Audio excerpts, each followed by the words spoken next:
शुरू करते हाँ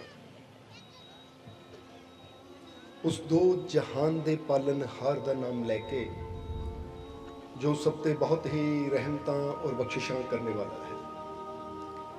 अज दे सत्संग की शुरुआत करिए। उस तो पहला अज जिन्ने भी जीवां ने यानी जिन्ने भी मैंबरां ने रल मिल के इस सत्संग का आयोजन किया है, यानी अज जिन्हां दी वजह दे नाल सानू इस सत्संग का आनंद लैण का मौका मिलिया है, सब तो पहला असीं अपनी तरफों और आई हुई सारी संगत की तरफों उन्हां सारे मैंबरां नूं बहुत बहुत बधाई देवांगे, मुबारकबाद देवांगे,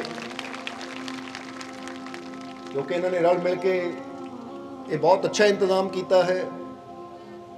और असीं अज इत्थे इस सत्संग का आनंद लैण वास्ते पहुंचे हैं।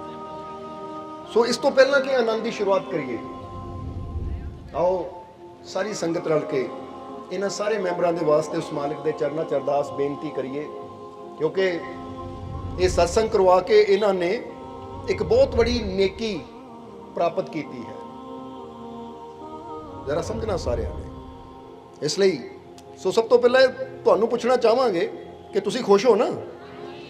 सारे ठीक हो, खुश हो, सत्संग च बह के खुश हो ना? तो हुणे खुशी नूं वधाना है, तो जिन्हां दे करके अज सानू ये खुशी नूं हासिल करन दा मौका मिलिया है, फिर साडा भी फर्ज बनता है कि आनंद की शुरुआत करन तो पहला उन्हां वास्ते अपने मालिक दे चरनां च, अपने उस मालिक दे घर च अरदास बेनती करिए कि मालिक इन्हां सारे मैंबरां ते अपनी कृपा, दया, मेहर, रहमत, बख्शिश हमेशा बनाए रखन।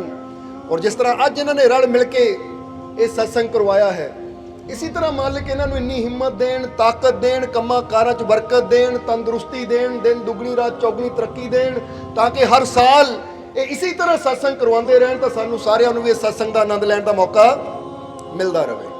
ये सारी संगत रल के इन्हां वास्ते बेनती करो, क्योंकि जिद्दां तुसीं कह ही दिता कि असीं बहुत खुश हैं, तो जिन्हां दी वजह नाल ये खुशी मिली है, तो फिर साडा भी फर्ज बनता उन्हां वास्ते दिलों ये दुआ, ये अरदास, ये बेनती उस मालिक के घर च जरूर करिए, क्योंकि असीं हर सत्संग च तकरीबन इशारा करीदा है कि तुहाडी एक छोटी जी अरदास, तुहाडे दिलों निकली हुई एक छोटी जी प्रार्थना, एक छोटी जी बेनती दूजे की जिंदगी नूं बदल सकती है, क्योंकि ये ताकत है इंसान की दुआ के अंदर। तां ही तां गुरबाणी के अंदर भी गुरुआं ने फरमान किया कि बिरथी कदे ना होही जन की अरदास।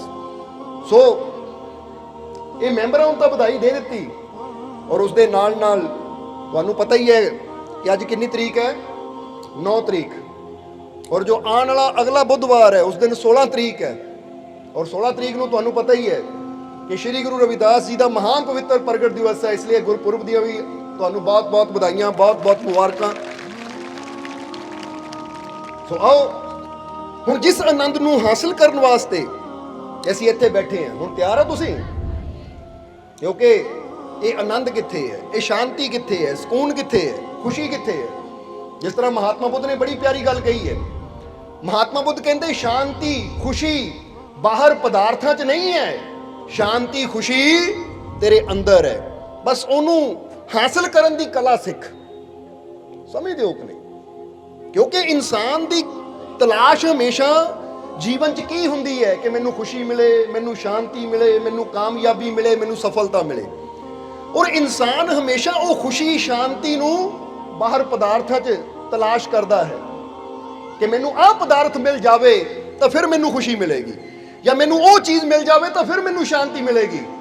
पर गुरु रहबर इशारा की करते हैं कि शांति कित्थे है? तेरे अंदर है। खुशी कित्थे है? तेरे अंदर है। हुण जदों अपने अंदरली शांति और खुशी नू पाण दी कला इंसान सिख लैंदा है, वो युक्ति इंसान नू पता लग जाती है, तो फिर इंसान हर दम हर पल खुश रहना सीख लेंदा है। फिर इंसान हर दम हर पल शांत रहना भी सीख लेंदा है। जिस तरह एक बड़ी प्यारी छोटी जी कहानी है एक फकीरां दे जीवन दी। एक बार ना हारून रशीद बादशाह, कहंदे है बादशाह का नाम सी हारून रशीद, वो एक बार जंगल दे विच गया शिकार खेडण वास्ते। जदों शिकार खेडण गया तो उत्थे की देखिया कि एक फकीर बैठे है। फकीर बैठे हैं और फकीरां दे चेहरे ते बड़ा नूर है, बड़ी शांति है, एक खुशी है, एक आनंद है।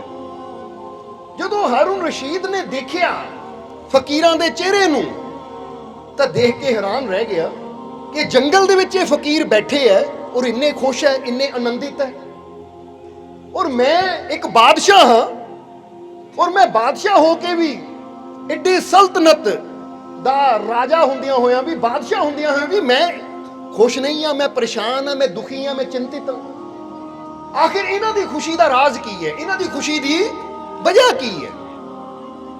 ਹੁਣ ਜਦੋਂ ਇਹ ਮਨ ਦੇ ਵਿੱਚ ਸਵਾਲ ਆਇਆ ਹਾਰੂਨ ਰਸ਼ੀਦ ਦੇ, ਤਾਂ ਉਹ ਆਪਣੇ ਘੋੜੇ ਤੋਂ ਉਤਰ ਕੇ ਫਕੀਰਾਂ ਦੇ ਕੋਲ ਗਿਆ, ਕਿਉਂਕਿ ਇੱਕ ਗੱਲ ਫਿਰ ਦੱਸਾਂਗੇ ਕਿ ਇਨਸਾਨ ਕਿੰਨਾ ਖੁਸ਼ ਹੈ, ਇਨਸਾਨ ਕਿੰਨਾ ਸ਼ਾਂਤ ਹੈ, ਇਨਸਾਨ ਕਿੰਨਾ ਅੰਦਰੋਂ ਆਨੰਦ ਨਾਲ ਭਰਪੂਰ ਹੈ, ਉਹਨੂੰ ਬੋਲ ਕੇ ਦੱਸਣ ਦੀ ਲੋੜ ਨਹੀਂ, ਉਹਦੇ ਚਿਹਰੇ ਤੋਂ ਹੀ ਪਤਾ ਲੱਗ ਜਾਂਦਾ ਹੈ।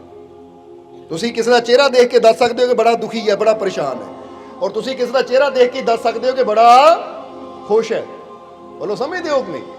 ਜੇ ਤਾਂ ਹੁਣ ਅਸੀਂ ਤੁਹਾਨੂੰ ਪੁੱਛਿਆ ਤੁਸੀਂ ਖੁਸ਼ ਹੋ, ਤੁਹਾਡਾ ਕੀ ਜਵਾਬ ਸੀ? ਤੁਸੀਂ ਖੁਸ਼ ਹੋ। ਪਰ ਕਈਆਂ ਦੇ ਚਿਹਰੇ ਲੱਗਦੇ ਕਿ ਬਹੁਤ ਦੁਖੀ ਹੈ, ਕਿਉਂਕਿ ਬੋਲ ਦਿੰਦਾ ਹੈ ਇਨਸਾਨ ਜ਼ੁਬਾਨ ਤੋਂ ਕਿ ਮੈਂ ਠੀਕ ਹਾਂ, ਪਰ ਇਹ ਬੰਦੇ ਨੂੰ ਵੀ ਪਤਾ ਕੁਝ ਠੀਕ ਨਹੀਂ ਹੈ। ਹੁਣ ਕੋਈ ਮਰੀਜ਼ ਵੀ ਲੇਟਿਆ ਹੋਵੇ ਨਾ ਬੈੱਡ ਦੇ ਉੱਪਰ ਹਸਪੀਟਲ 'ਚ, ਤੁਸੀਂ ਉਹਨੂੰ ਪੁੱਛਣ ਚੱਲ ਜਾਓ, ਹਾਂ ਵੀ ਭਾਈ ਕਿੱਦਾਂ, ਠੀਕ ਆ? ਹਾਂ ਮੈਂ ਠੀਕ ਹਾਂ। ਜੇ ਠੀਕ ਆ ਤਾਂ ਬੈੱਡ ਤੇ ਕੀ ਕਰ ਰਹੇ ਆ ਫਿਰ? ਇਹ ਤਾਂ ਮਤਲਬ ਪਤਾ ਹੈ ਕਿ ਕੁਛ ਨਾ ਕੁਛ ਅੰਦਰ ਗੜਬੜ ਹੈ, ਇਸੇ ਲਈ ਇੱਥੇ ਲੇਟਿਆ ਹਾਂ। ਹੁਣ ਉਹ ਗੜਬੜ ਨੂੰ ਹੀ ਠੀਕ ਕਰਨ ਦੀ ਜਦੋਂ ਸਾਨੂੰ ਕਲਾ ਆ ਗਈ ਨਾ, ਕਲਾ ਦਾ ਮਤਲਬ ਹੁੰਦਾ ਯੁਕਤੀ ਆ ਗਈ, ਤਰੀਕਾ ਆ ਗਿਆ, ਤਾਂ ਫਿਰ ਵਾਕਿਆ ਹੀ ਤੁਹਾਨੂੰ ਕਿਸੇ ਹੋਰ ਚੀਜ਼ ਦੀ ਜ਼ਰੂਰਤ ਨਹੀਂ ਰਹਿ ਜਾਣੀ ਫਿਰ ਸ਼ਾਂਤ ਹੋਣ ਵਾਸਤੇ, ਖੁਸ਼ ਹੋਣ ਵਾਸਤੇ। ਕਿਉਂਕਿ ਇੱਕ ਗੱਲ ਹਮੇਸ਼ਾ ਯਾਦ ਰੱਖਣਾ, ਗੁਰੂ ਰਹਿਬਰ ਦੱਸਦੇ ਕਿ ਖੁਸ਼ੀਆਂ ਦਾ ਦਾਤਾ, ਉਹ ਸ਼ਾਂਤੀ ਦਾ ਦਾਤਾ, ਉਹ ਕਾਮਯਾਬੀ ਦਾ ਦਾਤਾ ਕਿੱਥੇ ਹੈ? ਉਹ ਸਾਡੇ ਅੰਦਰ ਹੈ। ਔਰ ਜਦੋਂ ਉਹਨੂੰ ਪ੍ਰਾਪਤ ਕਰਨ ਦੀ ਕਲਾ ਆ ਗਈ, ਸਾਨੂੰ ਉਹਨੂੰ ਸਮਝਣ ਦੀ ਕਲਾ ਆ ਗਈ, ਤਾਂ ਫਿਰ ਸਾਨੂੰ ਖੁਸ਼ੀ, ਸ਼ਾਂਤੀ, ਆਨੰਦ ਕਿਤੇ ਬਾਹਰ ਲੱਭਣ ਦੀ ਜ਼ਰੂਰਤ ਨਹੀਂ ਪੈਣੀ। ਜਰਾ ਸਮਝਣਾ ਸਾਰਿਆਂ ਨੇ। ਇੱਧਰ ਬਾਦਸ਼ਾਹ ਨੇ ਜਦੋਂ ਫਕੀਰਾਂ ਨੂੰ ਦੇਖਿਆ ਤਾਂ ਬਾਦਸ਼ਾਹ ਗਿਆ ਫਕੀਰਾਂ ਦੇ ਕੋਲ, ਤਾਂ ਉਹ ਫਕੀਰ ਬੈਠੇ ਬੈਠੇ ਆਪਣੇ ਮਾਲਿਕ ਦੀ, ਆਪਣੇ ਪ੍ਰਭੂ ਪਰਮਾਤਮਾ ਦੀ ਬੰਦਗੀ ਕਰ ਰਹੇ ਆ। ਚਿਹਰੇ ਤੇ ਇੱਕ ਸ਼ਾਂਤੀ ਹੈ, ਇੱਕ ਸਮਾਈਲ ਹੈ, ਇੱਕ ਖੁਸ਼ੀ ਹੈ, ਕਿਉਂਕਿ ਜਿਨ੍ਹਾਂ ਨੇ ਅੰਦਰ ਉਸ ਆਨੰਦ ਨੂੰ ਜਾਣ ਲਿਆ ਨਾ, ਉਹਨਾਂ ਦੇ ਚਿਹਰੇ ਤੇ ਇੱਕ ਹਲਕੀ ਜਿਹੀ ਸਮਾਈਲ ਹਮੇਸ਼ਾ ਰਹਿੰਦੀ ਹੈ। ਨਹੀਂ ਤਾਂ ਕਈ ਇਨਸਾਨ ਹੋਣਗੇ, ਅਸੀਂ 2.5 ਘੰਟੇ ਸਿਮਰਨ ਕਰੀਦਾ ਹੈ, ਅਸੀਂ ਰੱਬ ਨੂੰ ਜਾਣਦੇ ਹਾਂ, ਪਰ ਹਰ ਵੇਲੇ ਚਿਹਰੇ ਤੇ ਇੱਕ ਗੁੱਸਾ ਹੋਏਗਾ, ਇੱਕ ਉਹਨਾਂ ਦੇ ਚਿਹਰੇ ਤੇ ਕ੍ਰੋਧ ਹੋਏਗਾ, ਬੱਚਿਆਂ ਨੂੰ ਡਾਂਟਣਗੇ, ਪਰਿਵਾਰ ਨੂੰ ਡਾਂਟਣਗੇ। ਤੈਨੂੰ ਪਤਾ ਮੈਂ 2.5 ਘੰਟੇ ਸਿਮਰਨ ਕਰਦਾ ਹੈ, ਤੂੰ ਗਲਤੀਆਂ ਕਰਨ ਨਾਲ ਹਟ ਪਿੱਛੇ ਨਹੀਂ। ਇੱਥੋਂ ਕੀ ਪਤਾ ਲੱਗਦਾ? ਇਹ ਸਿਮਰਨ ਸਿਰਫ ਜਿੱਦਾਂ ਕਹਿੰਦੇ ਨਾ ਕਿ ਇੱਕ ਹੁੰਦਾ ਕਰਮ ਦੇਹਿਕ, ਸਰੀਰਿਕ ਕਰਮ ਹੁੰਦਾ ਹੈ, ਤੇ ਇੱਕ ਹੁੰਦਾ ਹੈ ਦਿਲੀ। ਜਦੋਂ ਦਿਲ ਸਾਡਾ ਪਰਮਾਤਮਾ ਨਾਲ ਜੁੜ ਜਾਂਦਾ ਹੈ ਤਾਂ ਦਿਲ ਉਹ ਆਨੰਦ ਨਾਲ ਭਰ ਜਾਂਦਾ ਹੈ, ਖੁਸ਼ੀ ਨਾਲ ਭਰ ਜਾਂਦਾ ਹੈ, ਕਿ ਬੰਦਾ ਜਿੱਥੇ ਵੀ ਜਾਂਦਾ ਨਾ ਦੂਜਿਆਂ ਨੂੰ ਵੀ ਖੁਸ਼ੀ ਦਿੰਦਾ ਚਲਾ ਜਾਂਦਾ ਹੈ। ਇਸ ਲਈ ਇੱਕ ਗੱਲ ਅਸੀਂ ਕਹੀ ਦੀ ਇੱਥੇ ਵੀ ਕਹਿਣਾ ਚਾਹਾਂਗੇ ਕਿ ਜਦੋਂ ਤੁਹਾਡੇ ਘਰ 'ਚ ਦਾਖਲ ਹੁੰਦਿਆਂ ਹੀ ਨਾ ਘਰ ਦਾ ਮਾਹੌਲ ਖੁਸ਼ਨੁਮਾ ਹੋ ਜਾਵੇ, ਘਰ ਦੇ ਵਿੱਚ ਖੁਸ਼ੀ ਆ ਜਾਵੇ, ਬੱਚੇ ਖੁਸ਼ ਹੋ ਜਾਣ, ਪਤਨੀ ਪਤੀ ਯਾਨੀ ਘਰ ਦੇ ਮੈਂਬਰ ਖੁਸ਼ ਹੋ ਜਾਣ ਤੁਹਾਨੂੰ ਦੇਖ ਕੇ, ਤਾਂ ਸਮਝ ਲਓ ਤੁਸੀਂ ਰੱਬ ਦੇ ਜ਼ਿਆਦਾ ਨੇੜੇ ਹੋ। ਤਾਂ ਜੇ ਘਰ 'ਚ ਪੈਰ ਰੱਖਦੇ ਹੀ ਤੁਹਾਨੂੰ ਦੇਖ ਕੇ ਨਿਆਣੇ ਡਰ ਜਾਣ, ਓਏ ਡੈਡੀ ਆ ਗਿਆ, ਮੰਮੀ ਆ ਗਈ, ਚੁੱਪ ਰੋਣਾ ਨਾ ਪਾਇਓ, ਡਾਂਟ ਪੈ ਜਾਣੀ ਹੈ, ਜਾਂ ਘਰ ਦਾ ਮਾਹੌਲ ਅਸ਼ਾਂਤੀ ਵਾਲਾ ਹੋ ਜਾਵੇ, ਤੇ ਇਹਦਾ ਮਤਲਬ ਬਾਹਰੋਂ ਤੁਸੀਂ ਕੁਝ ਵੀ ਕਰੀ ਜਾਓ, ਪੂਜਾ ਪਾਠ, ਨਮਾਜ਼ਾਂ, ਚਾਹੇ ਤੀਰਥ ਯਾਤਰਾ ਕਰੀ ਜਾਓ, ਪਰ ਹਾਲੇ ਤੁਸੀਂ ਰੱਬ ਦੇ ਨੇੜੇ ਨਹੀਂ ਹੋ। ਕਿਉਂਕਿ ਜਿਹੜਾ ਰੱਬ ਦੇ ਨੇੜੇ ਹੁੰਦਾ ਹੈ, ਉਹਦੇ ਕੋਲ ਬੈਠਣ ਨਾਲ, ਉਹਦੇ ਦਰਸ਼ਨ ਕਰਨ ਨਾਲ, ਉਹਨੂੰ ਦੇਖਣ ਨਾਲ ਹੀ ਬੰਦੇ ਦਾ ਮਨ ਖੁਸ਼ ਹੋ ਜਾਂਦਾ ਹੈ, ਸ਼ਾਂਤ ਹੋ ਜਾਂਦਾ ਹੈ। ਇਸ ਲਈ ਯਾਦ ਰੱਖਣਾ ਹਮੇਸ਼ਾ, ਇੱਕ ਗੁਣ ਹੁੰਦਾ ਹੈ ਇਹ, ਜਿੱਦਾਂ ਕਹਿੰਦੇ ਨਾ ਗੁਲਾਬ ਨੂੰ ਦੇਖ ਕੇ, ਉਹਦੀ ਰੰਗਤ ਨੂੰ ਦੇਖ ਕੇ, ਉਹਦੀ ਮਹਿਕ ਨੂੰ ਦੇਖ ਕੇ ਬੰਦੇ ਨੂੰ ਅਹਿਸਾਸ ਹੋ ਜਾਂਦਾ ਕਿ ਗੁਲਾਬ ਅਸਲੀ ਹੈ ਇਹ। ਕਿਉਂਕਿ ਦੇਖਣ ਨੂੰ ਤਾਂ ਨਕਲੀ ਵੀ ਹੁੰਦੇ ਹੈ, ਰੰਗ ਉਹਨਾਂ 'ਚ ਵੀ ਹੁੰਦੇ ਹੈ, ਦੇਖਣ ਨੂੰ ਅਸਲੀ ਵਰਗੇ ਲੱਗਦੇ ਹੈ, ਪਰ ਉਹਨਾਂ ਅੰਦਰੋਂ ਮਹਿਕ ਨਹੀਂ ਹੁੰਦੀ। ਇਸੇ ਤਰ੍ਹਾਂ ਬਾਹਰੋਂ ਇਨਸਾਨ ਨਕਲੀ ਭਗਤ ਹੋ ਸਕਦਾ ਹੈ ਜਾਂ ਨਕਲੀ ਰੱਬ ਦਾ ਪਿਆਰਾ ਆਪਣੇ ਆਪ ਨੂੰ ਕਹਿਲਾ ਸਕਦਾ ਹੈ, ਪਰ ਪਤਾ ਕਦੋਂ ਲੱਗਦਾ ਹੈ? ਜਦੋਂ ਉਹਦੇ ਅੰਦਰ ਇਹ ਪ੍ਰੇਮ ਦੀ, ਇਹ ਸ਼ਾਂਤੀ ਦੀ, ਇਹ ਖੁਸ਼ੀ ਦੀ ਇੱਕ ਮਹਿਕ ਹੋਵੇ, ਖੁਸ਼ਬੂ ਹੋਵੇ। ਇਸ ਲਈ ਗੱਲ ਸਾਰੀ ਅੰਦਰ ਤੇ ਆਂਦੀ ਹੈ, ਸੋ ਸਮਝਣਾ ਜ਼ਰਾ ਸਾਰਿਆਂ ਨੇ। ਹੁਣ ਜਦੋਂ ਫਕੀਰਾਂ ਦੇ ਕੋਲ ਬਾਦਸ਼ਾਹ ਗਿਆ ਹਾਰੂਨ ਰਸ਼ੀਦ, ਫਕੀਰਾਂ ਦੇ ਚਿਹਰੇ ਤੇ ਇੱਕ ਮੁਸਕਰਾਹਟ ਸੀ। ਫਕੀਰਾਂ ਨੇ ਆਪਣੀਆਂ ਅੱਖਾਂ ਖੋਲੀਆਂ, ਮੁਸਕਰਾਉਂਦਿਆਂ ਹੋਇਆਂ ਬਾਦਸ਼ਾਹ ਦੀ ਤਰਫ ਦੇਖਿਆ। ਜਦੋਂ ਬਾਦਸ਼ਾਹ ਕੋਲ ਪਹੁੰਚਿਆ ਤਾਂ ਉਸ ਵੇਲੇ ਫਕੀਰਾਂ ਨੇ ਕਿਹਾ, ਆ ਬਾਦਸ਼ਾਹ, ਇਹ ਫਕੀਰ ਦੇ ਕੋਲ ਕਿਸ ਤਰ੍ਹਾਂ ਆਣਾ ਹੋਇਆ? ਤਾਂ ਬਾਦਸ਼ਾਹ ਨੇ ਕਿਹਾ ਕਿ ਐ ਫਕੀਰ, ਮੈਂ ਤਾਂ ਸ਼ਿਕਾਰ ਖੇਡਣ ਆਇਆ ਸੀ, ਪਰ ਮੈਂ ਤੁਹਾਡੇ ਚਿਹਰੇ ਦੀ ਇਹ ਸ਼ਾਂਤੀ ਦੇਖ ਕੇ, ਇਹ ਤੁਹਾਡੇ ਚਿਹਰੇ ਦੀ ਇੱਕ ਮੁਸਕਰਾਹਟ ਦੇਖ ਕੇ, ਇਹ ਆਨੰਦ ਦੇਖ ਕੇ ਮੈਂ ਹੈਰਾਨ ਰਹਿ ਗਿਆ ਕਿ ਤੁਸੀਂ ਜੰਗਲ 'ਚ ਬਹਿ ਕੇ ਇੰਨੇ ਖੁਸ਼ ਹੋ, ਔਰ ਮੈਂ ਇੱਕ ਬਾਦਸ਼ਾਹ ਹੋ ਕੇ, ਇੰਨੀ ਵੱਡੀ ਸਿਆਸਤ ਦਾ ਇੱਕ ਬਾਦਸ਼ਾਹ ਹੋ ਕੇ, ਰਾਜਾ ਹੋ ਕੇ ਵੀ ਮੈਂ ਪਰੇਸ਼ਾਨ ਹਾਂ, ਮੈਂ ਦੁਖੀ ਹਾਂ। ਮੇਰੇ ਕੋਲ ਦੁਨੀਆ ਦੀਆਂ ਸਾਰੀਆਂ ਖੁਸ਼ੀਆਂ ਹੈ, ਖੁਸ਼ੀਆਂ ਮਤਲਬ ਪਦਾਰਥ ਹੈ ਮੇਰੇ ਕੋਲ ਦੁਨੀਆ ਦੀਆਂ, ਪਰ ਫਿਰ ਵੀ ਮੈਂ ਖੁਸ਼ ਨਹੀਂ ਹਾਂ। ਜਿੱਦਾਂ ਬੰਦਾ ਕਹਿੰਦਾ ਨੌਕਰ ਵੀ ਹੈ, ਖਾਣ ਨੂੰ ਭੋਜਨ ਵੀ ਹੈ, ਪਹਿਨਣ ਨੂੰ ਕੱਪੜਾ ਵੀ ਹੈ, ਸੋਨੇ ਦਾ ਸਿੰਘਾਸਨ ਵੀ ਹੈ, ਅੱਛਾ ਘਰ ਵੀ ਹੈ, ਸਭ ਕੁਝ ਹੈ, ਪਰ ਫਿਰ ਵੀ ਮੈਂ ਪਰੇਸ਼ਾਨ ਹਾਂ। ਔਰ ਮੈਂ ਤੁਹਾਨੂੰ ਦੇਖ ਰਿਹਾ ਕਿ ਤੁਸੀਂ ਪੇੜ ਦੇ ਥੱਲੇ ਬੈਠੇ ਹੋ, ਫਿਰ ਵੀ ਇੰਨੇ ਸ਼ਾਂਤ ਹੋ, ਇੰਨੇ ਖੁਸ਼ ਹੋ। ਇਹ ਰਾਜ ਕੀ ਹੈ? ਤਾਂ ਉਸ ਵੇਲੇ ਫਕੀਰਾਂ ਨੇ ਕਿਹਾ, ਐ ਬਾਦਸ਼ਾਹ, ਇਹ ਰਾਜ ਕੀ ਹੈ? ਰਾਜ ਸਮਝਣਾ ਹੈ ਤਾਂ ਸਭ ਤੋਂ ਪਹਿਲੀ ਗੱਲ ਇਹ ਸਮਝ ਲੈ ਕਿ ਤੂੰ ਸ਼ਾਂਤੀ ਦੀ ਗੱਲ ਕਰ ਰਿਹਾ, ਖੁਸ਼ੀ ਦੀ ਗੱਲ ਕਰ ਰਿਹਾ, ਆਨੰਦ ਦੀ ਗੱਲ ਕਰ ਰਿਹਾ, ਤੇ ਇਹ ਆਨੰਦ, ਇਹ ਸ਼ਾਂਤੀ, ਇਹ ਖੁਸ਼ੀ ਬਾਹਰ ਪਦਾਰਥਾਂ 'ਚ ਨਹੀਂ ਹੈ, ਇਹ ਇਨਸਾਨ ਦੇ ਅੰਦਰ ਹੈ। ਜ਼ਰਾ ਸਮਝਣਾ ਸਾਰਿਆਂ ਨੇ। ਤੁਸੀਂ ਕਈ ਵਾਰ ਦੇਖੋਗੇ ਨਾ, ਜੇ ਹੁਣੇ ਤੁਸੀਂ ਅੱਖਾਂ ਬੰਦ ਕਰਕੇ ਥੋੜਾ ਮਹਿਸੂਸ ਕਰੋ, ਮੈਂ ਬਹੁਤ ਖੁਸ਼ ਹਾਂ, ਮੈਂ ਬਹੁਤ ਖੁਸ਼ ਹਾਂ, ਕਿਉਂਕਿ ਮੇਰਾ ਮਾਲਿਕ, ਮੇਰਾ ਪਰਮਾਤਮਾ, ਮੇਰਾ ਪ੍ਰਭੂ ਮੇਰੇ ਅੰਦਰ ਹੈ, ਮੇਰੇ ਰੋਮ ਰੋਮ 'ਚੋਂ ਪਰਮ ਸ਼ਕਤੀਸ਼ਾਲੀ ਪਰਮਾਤਮਾ ਹੈ। ਜਿੱਦੇ ਤੁਸੀਂ ਅੱਖਾਂ ਬੰਦ ਕਰਕੇ ਉਹਦੇ ਬਾਰੇ ਸੋਚਣਾ ਸ਼ੁਰੂ ਕਰ ਦਿੱਤਾ ਨਾ, ਤਾਂ ਤੁਹਾਡੇ ਜੀਵਨ 'ਚ ਹੌਲੀ ਹੌਲੀ ਖੁਸ਼ੀ ਆਣੀ ਸ਼ੁਰੂ ਹੋ ਜਾਣੀ ਹੈ। ਕਿਉਂਕਿ ਇੱਥੇ ਫਕੀਰਾਂ ਦੀ ਗੱਲ ਦੇ ਨਾਲ ਨਾਲ ਐਸੀ ਦੁਨਿਆਵੀ ਮਿਸਾਲਾਂ ਵੀ ਸਮਝਣੀਆਂ ਜ਼ਰਾ, ਕਿਉਂਕਿ ਦੁਨੀਆ ਤੇ ਬਹੁਤ ਐਸੇ ਹੈ। ਜਿਸ ਤਰ੍ਹਾਂ ਇੱਥੇ ਦੱਸਣਾ ਚਾਹਾਂਗੇ ਕਿ 4 ਦਸੰਬਰ ਸਨ 1982 ਨੂੰ ਆਸਟ੍ਰੇਲੀਆ ਦੇ ਵਿੱਚ ਇੱਕ ਬੱਚੇ ਦਾ ਜਨਮ ਹੋਇਆ। ਕਿੰਨੀ ਤਰੀਕ ਨੂੰ? 4 ਦਸੰਬਰ ਸਨ 1982 ਆਸਟ੍ਰੇਲੀਆ ਦੇ ਵਿੱਚ ਇੱਕ ਬੱਚੇ ਦਾ ਜਨਮ ਹੋਇਆ। ਜਦੋਂ ਬੱਚੇ ਦਾ ਜਨਮ ਹੋਇਆ ਤਾਂ ਬੱਚੇ ਨੂੰ ਦੇਖ ਕੇ, ਹਾਲਾਂਕਿ ਉਹਦੀ ਮਾਂ ਨਰਸ ਸੀ, ਜਿਹਦੇ ਘਰ ਬੱਚੇ ਨੇ ਜਨਮ ਲਿਆ ਉਹ ਮਾਂ ਆਪ ਇੱਕ ਨਰਸ ਸੀ, ਪਰ ਬੱਚੇ ਨੇ ਜਨਮ ਲਿਆ, ਬੱਚੇ ਨੂੰ ਦੇਖ ਕੇ ਮਾਂ ਦਾ ਦਿਲ ਇਦਾਂ ਹੋਲ ਪੈ ਗਿਆ ਦਿਲ ਨੂੰ, ਕਿ ਕਿਹਾ ਜਾਂਦਾ ਕਿ 4 ਮਹੀਨੇ ਤੱਕ ਮਾਂ ਨੇ ਬੱਚੇ ਨੂੰ ਚੱਕਿਆ ਤੱਕ ਨਹੀਂ। ਜਰਾ ਗੌਰ ਕਰੇ, ਇੰਨਾ ਦਿਲ ਉਹਦਾ ਦੁਖੀ ਹੋ ਗਿਆ। ਹੁਣ ਕਮਾਲ ਦੀ ਗੱਲ ਹੈ, ਜਰਾ ਹੁਣ ਧਿਆਨ ਦੇਣ ਵਾਲੀ ਗੱਲ ਹੈ। ਕਹਿੰਦੇ ਇੰਨੇ ਮਹੀਨੇ ਤੱਕ ਮਾਂ ਦਾ ਹਿਓ ਨਹੀਂ ਪਿਆ ਉਹਨੂੰ ਚੱਕਣ ਦਾ। ਕਾਰਨ ਕੀ ਸੀ? ਕਿ ਜਦੋਂ ਉਸ ਬੱਚੇ ਨੇ ਜਨਮ ਲਿਆ, ਜਿਹਦਾ ਨਾਮ ਨਿਕ ਰੱਖਿਆ ਗਿਆ। ਕੀ ਰੱਖਿਆ ਗਿਆ? ਨਿਕ। ਹੁਣ ਜਦੋਂ ਬੱਚੇ ਦਾ ਜਨਮ ਹੋਇਆ ਤਾਂ ਹਾਲਾਤ ਕੀ ਸੀ ਉਹ ਬੱਚੇ ਦੇ? ਕਿ ਉਹ ਬੱਚੇ ਦੇ ਨਾ ਹੀ 2 ਹੱਥ ਸੀ ਤਾਂ ਨਾ ਹੀ 2 ਲੱਤਾਂ ਸੀ, ਯਾਨੀ ਬਿਨਾਂ ਹੱਥਾਂ ਤੋਂ ਇੱਥੋਂ ਹੱਥ ਹੈ ਨਹੀਂ ਔਰ ਇੱਥੋਂ ਪੈਰ ਵੀ ਹੈ ਨਹੀਂ। ਇੱਕ ਤਾਂ ਹੁੰਦਾ ਗੋਡਿਆਂ ਤੋਂ ਥੱਲੇ, ਇੱਕ ਹੁੰਦਾ ਕਮਰ ਤੋਂ ਹੀ ਪੈਰ ਹੈ ਨਹੀਂ, ਬਸ ਇੱਕ ਪਾਸੇ ਛੋਟਾ ਜਿਹਾ ਪੰਜਾ ਹੈ, ਉਹ ਵੀ ਇੱਥੇ ਲੱਗਾ ਜਿੱਥੋਂ ਇਨਸਾਨ ਦੀਆਂ ਲੱਤਾਂ ਸ਼ੁਰੂ ਹੁੰਦੀਆਂ ਹੈ, ਯਾਨੀ ਸਿਰਫ ਧੜ ਹੀ ਧੜ ਸੀ ਉਹ ਬੱਚੇ ਦਾ। ਔਰ ਜ਼ਰਾ ਗੌਰ ਕਰਨਾ, ਇਹ ਕੋਈ ਕਹਾਣੀ ਨਹੀਂ ਹੈ, ਸੱਚੀ ਘਟਨਾ ਹੈ ਕਿ ਉਹ ਬੱਚੇ ਨੇ ਜਦੋਂ ਜਨਮ ਲਿਆ ਤਾਂ ਮਾਂ ਨੇ ਦੇਖਿਆ ਤਾਂ ਦਿਲ ਹੋ ਗਿਆ ਕਿ ਇਹ ਬੱਚਾ ਕਿੱਦਾਂ ਜ਼ਿੰਦਗੀ ਜੀਏਗਾ। ਜਦੋਂ ਵੀ ਬੱਚੇ ਨੂੰ ਦੇਖਦੀ ਸੀ ਰੋਣ ਲੱਗ ਜਾਂਦੀ ਸੀ ਉਹ। ਕਹਿੰਦੇ 4 ਮਹੀਨੇ ਲੱਗੇ ਉਹਨੂੰ ਥੋੜਾ ਸਮਝਣ ਨੂੰ, ਔਰ ਫਿਰ ਉਹਨੇ ਬੱਚੇ ਨੂੰ ਆਪਣੀ ਗੋਦ 'ਚ ਲਿਆ, ਬੱਚੇ ਦਾ ਜੋ ਵੀ ਹੈ ਪਰਵਰਿਸ਼ ਕਰਨੀ ਸ਼ੁਰੂ ਕੀਤੀ।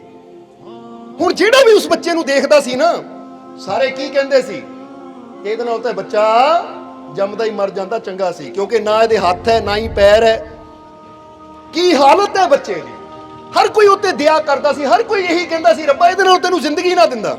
ਪਰ ਜਦੋਂ ਉਹ ਬੱਚਾ ਹੌਲੀ ਹੌਲੀ ਬੜਾ ਹੋਇਆ, 10 ਸਾਲ ਦਾ, 12 ਸਾਲ ਦਾ, 13 ਸਾਲ ਦਾ, ਤਾਂ ਦੱਸਿਆ ਜਾਂਦਾ ਕਿ ਜਦੋਂ ਉਹ ਬੱਚਾ ਬੜਾ ਹੋਇਆ ਤਾਂ ਉਸ ਬੱਚੇ ਨੇ 13 ਸਾਲ ਦੀ ਉਮਰ ਦੇ ਵਿੱਚ, ਜਰਾ ਹੁਣ ਗੌਰ ਕਰਨ ਦੀ ਗੱਲ ਹੈ, ਨਹੀਂ ਤਾਂ ਇਦਾਂ ਦੇ ਹਾਲਾਤ ਹੋਣ ਇੱਥੇ ਬੰਦੇ ਦਾ ਇੱਕ ਪੈਰ ਕੰਮ ਕਰਨਾ ਬੰਦ ਕਰ ਦੇਵੇ, ਇੱਕ ਹੱਥ ਕੰਮ ਕਰਨਾ ਬੰਦ ਕਰ ਦੇਵੇ, ਜਾਂ ਨਜ਼ਰ ਦੇਖਣਾ ਬੰਦ ਕਰ ਦੇਵੇ, ਤਾਂ ਬੰਦਾ ਕੀ ਕਹਿੰਦਾ, ਮੈਂ ਮਰ ਜਾਣਾ, ਮੈਂ ਕਰ ਲੈਣਾ ਆਪਣੇ ਆਪ ਨੂੰ ਖੁਸ਼, ਮੈਨੂੰ ਨਹੀਂ ਇਹ ਜ਼ਿੰਦਗੀ ਚਾਹੀਦੀ ਕਿਉਂਕਿ ਮੇਰੇ 'ਚ ਆਹ ਪ੍ਰੋਬਲਮ ਆ ਗਈ ਹੈ। ਜਰਾ ਸਮਝਣਾ ਸਾਰਿਆਂ ਨੇ। ਪਰ ਉਹ ਨਿਕ ਜਦੋਂ ਕਹਿੰਦੇ 13 ਸਾਲ ਦੀ ਉਹਦੀ ਉਮਰ ਸੀ ਤਾਂ ਉਹਦੇ ਅੰਦਰ ਦੇਖੋ ਕਿ ਉਹ ਪਰਮਾਤਮਾ ਨੂੰ ਦੇਖ ਕੇ ਕੀ ਕਹਿੰਦਾ। ਕਹਾਣੀ ਤਾਂ ਉਹਦੀ ਬਹੁਤ ਵਿਸਤਾਰ ਨਾਲ ਲਿਖੀ ਹੋਈ ਹੈ, ਪਰ ਅਸੀਂ ਇੱਥੇ ਸ਼ਾਰਟ 'ਚ ਦੱਸ ਰਹੇ ਹਾਂ ਕਿ ਉਹ ਪਰਮਾਤਮਾ ਨੂੰ ਕੀ ਕਹਿੰਦਾ ਕਿ ਇਹ ਮੇਰੇ, ਜਦੋਂ ਕੋਈ ਇੱਕ ਆਦਮੀ ਆਇਆ ਨਾ ਆ ਕੇ ਕਹਿੰਦਾ ਕਿ ਇਹਦੇ ਨਾਲ ਤਾਂ ਰੱਬ ਇਹਨੂੰ ਜ਼ਿੰਦਗੀ ਨਾ ਦਿੰਦਾ, ਚੰਗੀ ਗੱਲ ਸੀ। ਕਹਿੰਦੇ ਹੈ ਕਿ ਨਿਕ ਦੇ ਕੰਨਾਂ 'ਚ ਇਹ ਆਵਾਜ਼ ਜਦੋਂ ਪਈ, 13 ਸਾਲ ਦੀ ਉਹਦੀ ਉਮਰ ਸੀ, ਕਿ ਜਦੋਂ ਕਿਸੇ ਨੇ ਸੁਣ ਲਿਆ, ਕਿਉਂਕਿ ਸਾਹਮਣੇ ਤਾਂ ਕੋਈ ਕਹਿੰਦਾ ਨਹੀਂ ਸੀ। ਇਹ ਤਾਂ ਤੁਹਾਨੂੰ ਹੀ ਪਤਾ ਹੈ ਕਿ ਜਦ ਵੀ ਬੰਦਾ ਬੁਰਾਈ ਕਰਦਾ ਤਾਂ ਪਿੱਠ ਪਿੱਛੇ ਹੀ ਕਰਦਾ ਹੈ, ਸਾਹਮਣੇ ਤਾਂ ਕੁਝ ਬੋਲਣ ਦੀ ਬੰਦੇ ਦੀ ਹਿੰਮਤ ਹੀ ਨਹੀਂ ਹੁੰਦੀ। ਉਹਦੇ ਕੰਨਾਂ 'ਚ ਆਵਾਜ਼ ਪੈ ਗਈ ਕਿ ਇਹਦੇ ਨਾਲ ਤਾਂ ਰੱਬ ਇਹ ਜ਼ਿੰਦਗੀ ਇਹਨੂੰ ਨਾ ਹੀ ਦਿੰਦਾ, ਤੇ ਚੰਗੀ ਗੱਲ ਸੀ। ਹੁਣ ਜਦੋਂ ਨਿਕ ਦੇ ਕੰਨਾਂ 'ਚ ਇਹ ਆਵਾਜ਼ ਪਈ ਤਾਂ ਉਸਲੇ ਨਿਕ ਨੇ ਕਹਿੰਦੇ ਆਸਮਾਨ ਦੀ ਤਰਫ ਦੇਖਿਆ, ਗੋਡ ਦੀ ਤਰਫ ਦੇਖਿਆ। ਹਾਲਾਂਕਿ ਗੋਡ ਸਾਡੇ ਅੰਦਰ ਹੈ, ਪਰ ਫਿਰ ਵੀ ਜਦੋਂ ਵੀ ਇਨਸਾਨ ਉਹਨੂੰ ਯਾਦ ਕਰਦਾ ਤਾਂ ਧਿਆਨ ਉਹਦਾ ਕਿੱਥੇ ਜਾਂਦਾ ਹੈ? ਉੱਪਰ ਨੂੰ। ਤਾਂ ਹੀ ਤਾਂ ਤੁਸੀਂ ਵੀ ਪ੍ਰਾਰਥਨਾ ਕਰਦੇ ਹੋ, ਅਰਦਾਸ ਕਰਦੇ ਹੋ, ਤਾਂ ਧਿਆਨ ਉੱਪਰ ਨੂੰ ਹੀ ਜਾਂਦਾ ਹੈ। ਇਸੇ ਲਈ ਤਾਂ ਬੁੱਲੇ ਸ਼ਾਹ ਦਾ ਇਸ਼ਾਰਾ ਵੀ ਹੈ ਨਾ ਕਿ ਹੈ ਆਪਣੀ ਨਾਦਾਨੀ ਸੇ ਸਮਝਾ ਖੁਦ ਕੋ ਤੂੰ ਜੁਦਾ, ਨੁਕਤਾ ਉੱਪਰ ਕੋ ਲਗਾ ਹੋ ਜਾ ਜੁਦਾ ਸੇ ਤੂੰ ਖੁਦਾ। ਕਹਿੰਦੇ ਗੱਲ ਤਾਂ ਨੁਕਤੇ ਨੂੰ ਉੱਪਰ ਲਾਉਣ ਦੀ ਹੈ। ਉੱਪਰ ਲਾਉਣ ਦਾ ਮਤਲਬ ਆਪਣੀ ਸੋਚ ਨੂੰ ਬੜਾ ਕਰਨ ਦੀ ਹੈ, ਆਪਣੀ ਕਰਨੀ ਨੂੰ ਉੱਚਾ ਕਰਨ ਦੀ ਹੈ, ਆਪਣੇ ਅਲਫਾਜ਼ਾਂ ਨੂੰ ਉੱਚਾ ਕਰਨ ਦੀ ਹੈ। ਅਲਫਾਜ਼ਾਂ ਨੂੰ ਉੱਚਾ ਕਰਨ ਦਾ ਮਤਲਬ ਆਵਾਜ਼ ਉੱਚੀ ਨਾ ਹੋਵੇ, ਪਰ ਸਾਡੀ ਜ਼ੁਬਾਨ ਤੋਂ ਜੋ ਬੋਲ ਨਿਕਲਣ ਉਹ ਬੋਲ ਇੰਨੇ ਉੱਚੇ ਹੋਣ ਕਿ ਸਭ ਦੇ ਅੰਦਰ ਇੱਕ ਹਿੰਮਤ, ਇੱਕ ਹੌਸਲਾ, ਇੱਕ ਸਾਹਸ ਪੈਦਾ ਕਰ ਦੇਣ। ਸਮਝਦੇ ਹੋ ਕਿ ਨਹੀਂ? ਸਭ ਦੀ ਸੋਚ ਨੂੰ ਬੜਾ ਕਰ ਦੇਣ। ਇਸ ਲਈ ਸਮਝਣਾ ਕਿ ਜਿਸ ਵੇਲੇ ਨਿੱਕ ਦੇ ਕੰਨਾਂ 'ਚ ਇਹ ਆਵਾਜ਼ ਗਈ ਤਾਂ ਨਿੱਕ ਨੇ ਉੱਪਰ ਨੂੰ ਦੇਖਿਆ, ਗੋਡ ਦੀ ਤਰਫ, ਕਿ ਐ ਪ੍ਰਮਾਤਮਾ, ਹੈ ਪ੍ਰਭੂ, ਜੇ ਤੂੰ ਮੈਨੂੰ ਜ਼ਿੰਦਗੀ ਦਿੱਤੀ ਹੈ ਤਾਂ ਮੈਨੂੰ ਪਤਾ ਹੈ ਤੂੰ ਕਿਸੇ ਨੂੰ ਵਿਅਰਥ ਪੈਦਾ ਨਹੀਂ ਕਰਦਾ, ਤੂੰ ਕਿਸੇ ਨੂੰ ਬਿਨਾਂ ਮਕਸਦ ਤੋਂ ਦੁਨੀਆ ਤੇ ਨਹੀਂ ਭੇਜਦਾ। ਅੱਜ ਮੇਰੇ ਕੰਨਾਂ 'ਚ ਪਹਿਲੀ ਵਾਰ ਨਿੱਕ ਨੇ ਸੁਣਿਆ ਸੀ ਕੋਈ ਕਹਿ ਰਿਹਾ, ਨਹੀਂ ਤਾਂ ਮਾਤਾ ਪਿਤਾ ਨੂੰ ਤਾਂ ਬਹੁਤ ਲੋਕ ਕਹਿੰਦੇ ਸੀਗੇ ਇਹਦੇ ਨਾਲ ਚੰਗਾ ਤਾਂ ਇਹਦਾ ਜਨਮ ਹੀ ਨਾ ਹੁੰਦਾ, ਮਤਲਬ ਇਹ ਜਨਮ ਨਾਲ ਹੀ ਮਰ ਜਾਂਦਾ, ਕਿੱਦਾਂ ਜ਼ਿੰਦਗੀ ਕੱਟੇਗਾ, ਕਿੱਦਾਂ ਜ਼ਿੰਦਗੀ ਗੁਜ਼ਾਰੇਗਾ। ਮਾਤਾ ਪਿਤਾ ਨੇ ਤੇ ਬਹੁਤ ਵਾਰ ਇਹ ਗੱਲਾਂ ਸੁਣੀਆਂ ਸੀ, ਪਰ ਨਿੱਕ ਨੇ ਜਦੋਂ ਪਹਿਲੀ ਵਾਰ ਸੁਣਿਆ ਤਾਂ ਗੋਡ ਦੀ ਤਰਫ, ਪਰਮਾਤਮਾ ਦੀ ਤਰਫ ਦੇਖ ਕੇ ਕੀ ਕਹਿਣ ਲੱਗਾ ਕਿ ਐ ਪ੍ਰਮਾਤਮਾ, ਮੈਨੂੰ ਪਤਾ ਹੈ ਤੂੰ ਕਦੇ ਵੀ ਕਿਸੇ ਨੂੰ ਦੁਨੀਆ ਤੇ ਵਿਅਰਥ ਜ਼ਿੰਦਗੀ ਨਹੀਂ ਦਿੰਦਾ। ਇਹ ਗੱਲ ਤੁਸੀਂ ਵੀ ਸਮਝ ਲੈਣਾ ਕਿ ਜੇ ਅੱਜ ਤੁਸੀਂ ਦੁਨੀਆ ਤੇ ਬੈਠੇ ਹੋ ਨਾ, ਦੁਨੀਆ ਤੇ ਆਏ ਹੋ, ਤਾਂ ਬੰਦਾ ਕਈ ਵਾਰ ਸੋਚ ਲੈਂਦਾ ਹੈ ਕਿ ਮੈਨੂੰ ਤਾਂ ਐਵੇਂ ਜ਼ਿੰਦਗੀ ਦਿੱਤੀ, ਮੇਰਾ ਤਾਂ ਜੀਵਨ ਹੀ ਬੇਕਾਰ ਹੈ, ਮੇਰੀ ਤਾਂ ਜ਼ਿੰਦਗੀ ਕਿਸੇ ਕੰਮ ਦੀ ਨਹੀਂ ਹੈ, ਮੈਂ ਤਾਂ ਕਿਸੇ ਕੰਮ ਦਾ ਹੀ ਨਹੀਂ ਹਾਂ। ਅਗਰ ਇਨਸਾਨ ਇਹ ਸੋਚ ਲੈਂਦਾ ਹੈ ਤਾਂ ਯਾਦ ਰੱਖੋ, ਅਗਰ ਅਸੀਂ ਇਹ ਸੋਚ ਕੇ ਬਹਿ ਜਾਂਦੇ ਕਿ ਮੈਨੂੰ ਰੱਬ ਨੇ ਜ਼ਿੰਦਗੀ ਕਿਉਂ ਦਿੱਤੀ, ਮੇਰੀ ਜ਼ਿੰਦਗੀ ਬੇਕਾਰ ਹੈ, ਤੇ ਅਸੀਂ ਆਪਣੇ ਰੱਬ ਦਾ ਅਪਮਾਨ ਕਰ ਰਹੇ ਹਾਂ, ਕਿਉਂਕਿ ਬਿਨਾਂ ਮਤਲਬ ਤੋਂ, ਬਿਨਾਂ ਮਕਸਦ ਤੋਂ ਜ਼ਿੰਦਗੀ ਕਿਸੇ ਨੂੰ ਨਹੀਂ ਦਿੰਦਾ। ਹਾਂ, ਇਹ ਗੱਲ ਹੋਰ ਹੈ ਕਿ ਅਸੀਂ ਉਹ ਮਤਲਬ ਨੂੰ ਸਮਝ ਨਾ ਪਾਈਏ, ਉਹ ਮਕਸਦ ਨੂੰ ਸਮਝ ਨਾ ਪਾਈਏ, ਆਪਣੀ ਅਹਿਮੀਅਤ, ਆਪਣੀ ਵੈਲਿਊ ਨੂੰ ਸਮਝ ਨਾ ਪਾਈਏ, ਤਾਂ ਫਿਰ ਇਹ 'ਚ ਰੱਬ ਦਾ ਦੋਸ਼ ਨਹੀਂ, ਇਹ ਦੋਸ਼ ਬੰਦੇ ਦੀ ਸਮਝ ਦਾ ਹੈ, ਆਪਣੀ ਸੋਚ ਦਾ ਹੈ। ਇਸ ਲਈ ਸਮਝਣਾ ਜ਼ਰਾ ਸਾਰਿਆਂ ਨੇ। ਕਹਿੰਦੇ ਉਸ ਵੇਲੇ ਨਿੱਕ ਨੇ ਕਿਹਾ ਕਿ ਐ ਮੇਰੇ ਮਾਲਿਕ, ਐ ਪ੍ਰਮਾਤਮਾ, ਐ ਪ੍ਰਭੂ, ਮੈਨੂੰ ਪਤਾ ਤੂੰ ਕਿਸੇ ਨੂੰ ਵੀ ਜ਼ਿੰਦਗੀ ਵਿਅਰਥ ਨਹੀਂ ਦਿੰਦਾ। ਅਗਰ ਤੂੰ ਮੈਨੂੰ ਇਹ ਜ਼ਿੰਦਗੀ ਦਿੱਤੀ ਹੈ ਔਰ ਬਿਨਾਂ ਹੱਥਾਂ ਪੈਰਾਂ ਤੋਂ ਅਗਰ ਮੈਨੂੰ ਜੀਵਨ ਦਿੱਤਾ ਹੈ ਤਾਂ ਇਹਦੇ ਪਿੱਛੇ ਵੀ ਕੋਈ ਰਾਜ ਹੈ, ਔਰ ਮੈਂ ਇਸ ਰਾਜ ਨੂੰ ਸਮਝ ਗਿਆ। ਦੇਖੋ ਆਪੇ ਸਮਝਿਆ ਉਸਨੇ, ਕੀ ਸਮਝਿਆ, ਕੀ ਕਿਹਾ ਉਹਨਾਂ, ਕਿ ਮੈਂ ਇਸ ਰਾਜ ਨੂੰ ਸਮਝ ਗਿਆ ਕਿ ਤੂੰ ਮੈਨੂੰ ਜ਼ਿੰਦਗੀ ਇਸ ਲਈ ਦਿੱਤੀ ਹੈ ਤਾਂ ਕਿ ਜਿਹੜੇ ਦੁਨੀਆ ਤੇ ਹੋਰ ਅਪਾਹਿਜ ਹੈ, ਮੈਂ ਉਹਨਾਂ ਵਾਸਤੇ ਇੱਕ ਮਿਸਾਲ ਬਣ ਕੇ ਜਾਵਾਂ, ਇੱਕ ਮਿਸਾਲ ਪੈਦਾ ਕਰ ਸਕਾਂ ਕਿ ਅਗਰ ਹੱਥ ਪੈਰ ਨਹੀਂ ਵੀ ਹੈ ਤਾਂ ਬਿਨਾਂ ਹੱਥਾਂ ਪੈਰਾਂ ਤੋਂ ਵੀ ਜੇ ਇਨਸਾਨ ਸੋਚ ਲਵੇ, ਉਹਦਾ ਸੰਕਲਪ ਦ੍ਰਿੜ ਹੋਵੇ, ਤਾਂ ਫਿਰ ਉਹਨੂੰ ਕਾਮਯਾਬ ਹੋਣ ਤੋਂ ਕੋਈ ਰੋਕ ਨਹੀਂ ਸਕਦਾ।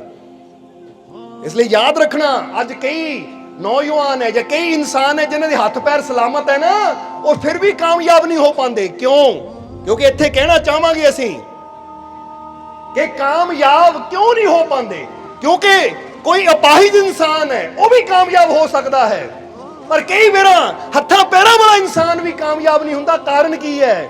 ਕਾਰਨ ਇਹ ਹੈ ਕਿ ਅਸਫਲ ਉਹ ਇਨਸਾਨ ਨਹੀਂ ਹੁੰਦਾ ਕਿ ਜਿਹੜੇ ਅੰਗ ਅਪਾਹਿਜ ਹੋਣ, ਬਲਕਿ ਅਸਫਲ ਉਹ ਇਨਸਾਨ ਹੁੰਦਾ ਜਿਹਦੀ ਸੋਚ ਅਪਾਹਿਜ ਹੋਵੇ, ਜਿਹਦੀ ਸੋਚ ਛੋਟੀ ਹੋਵੇ। ਸਮਝਦੇ ਹੋ ਕਿ ਨਹੀਂ?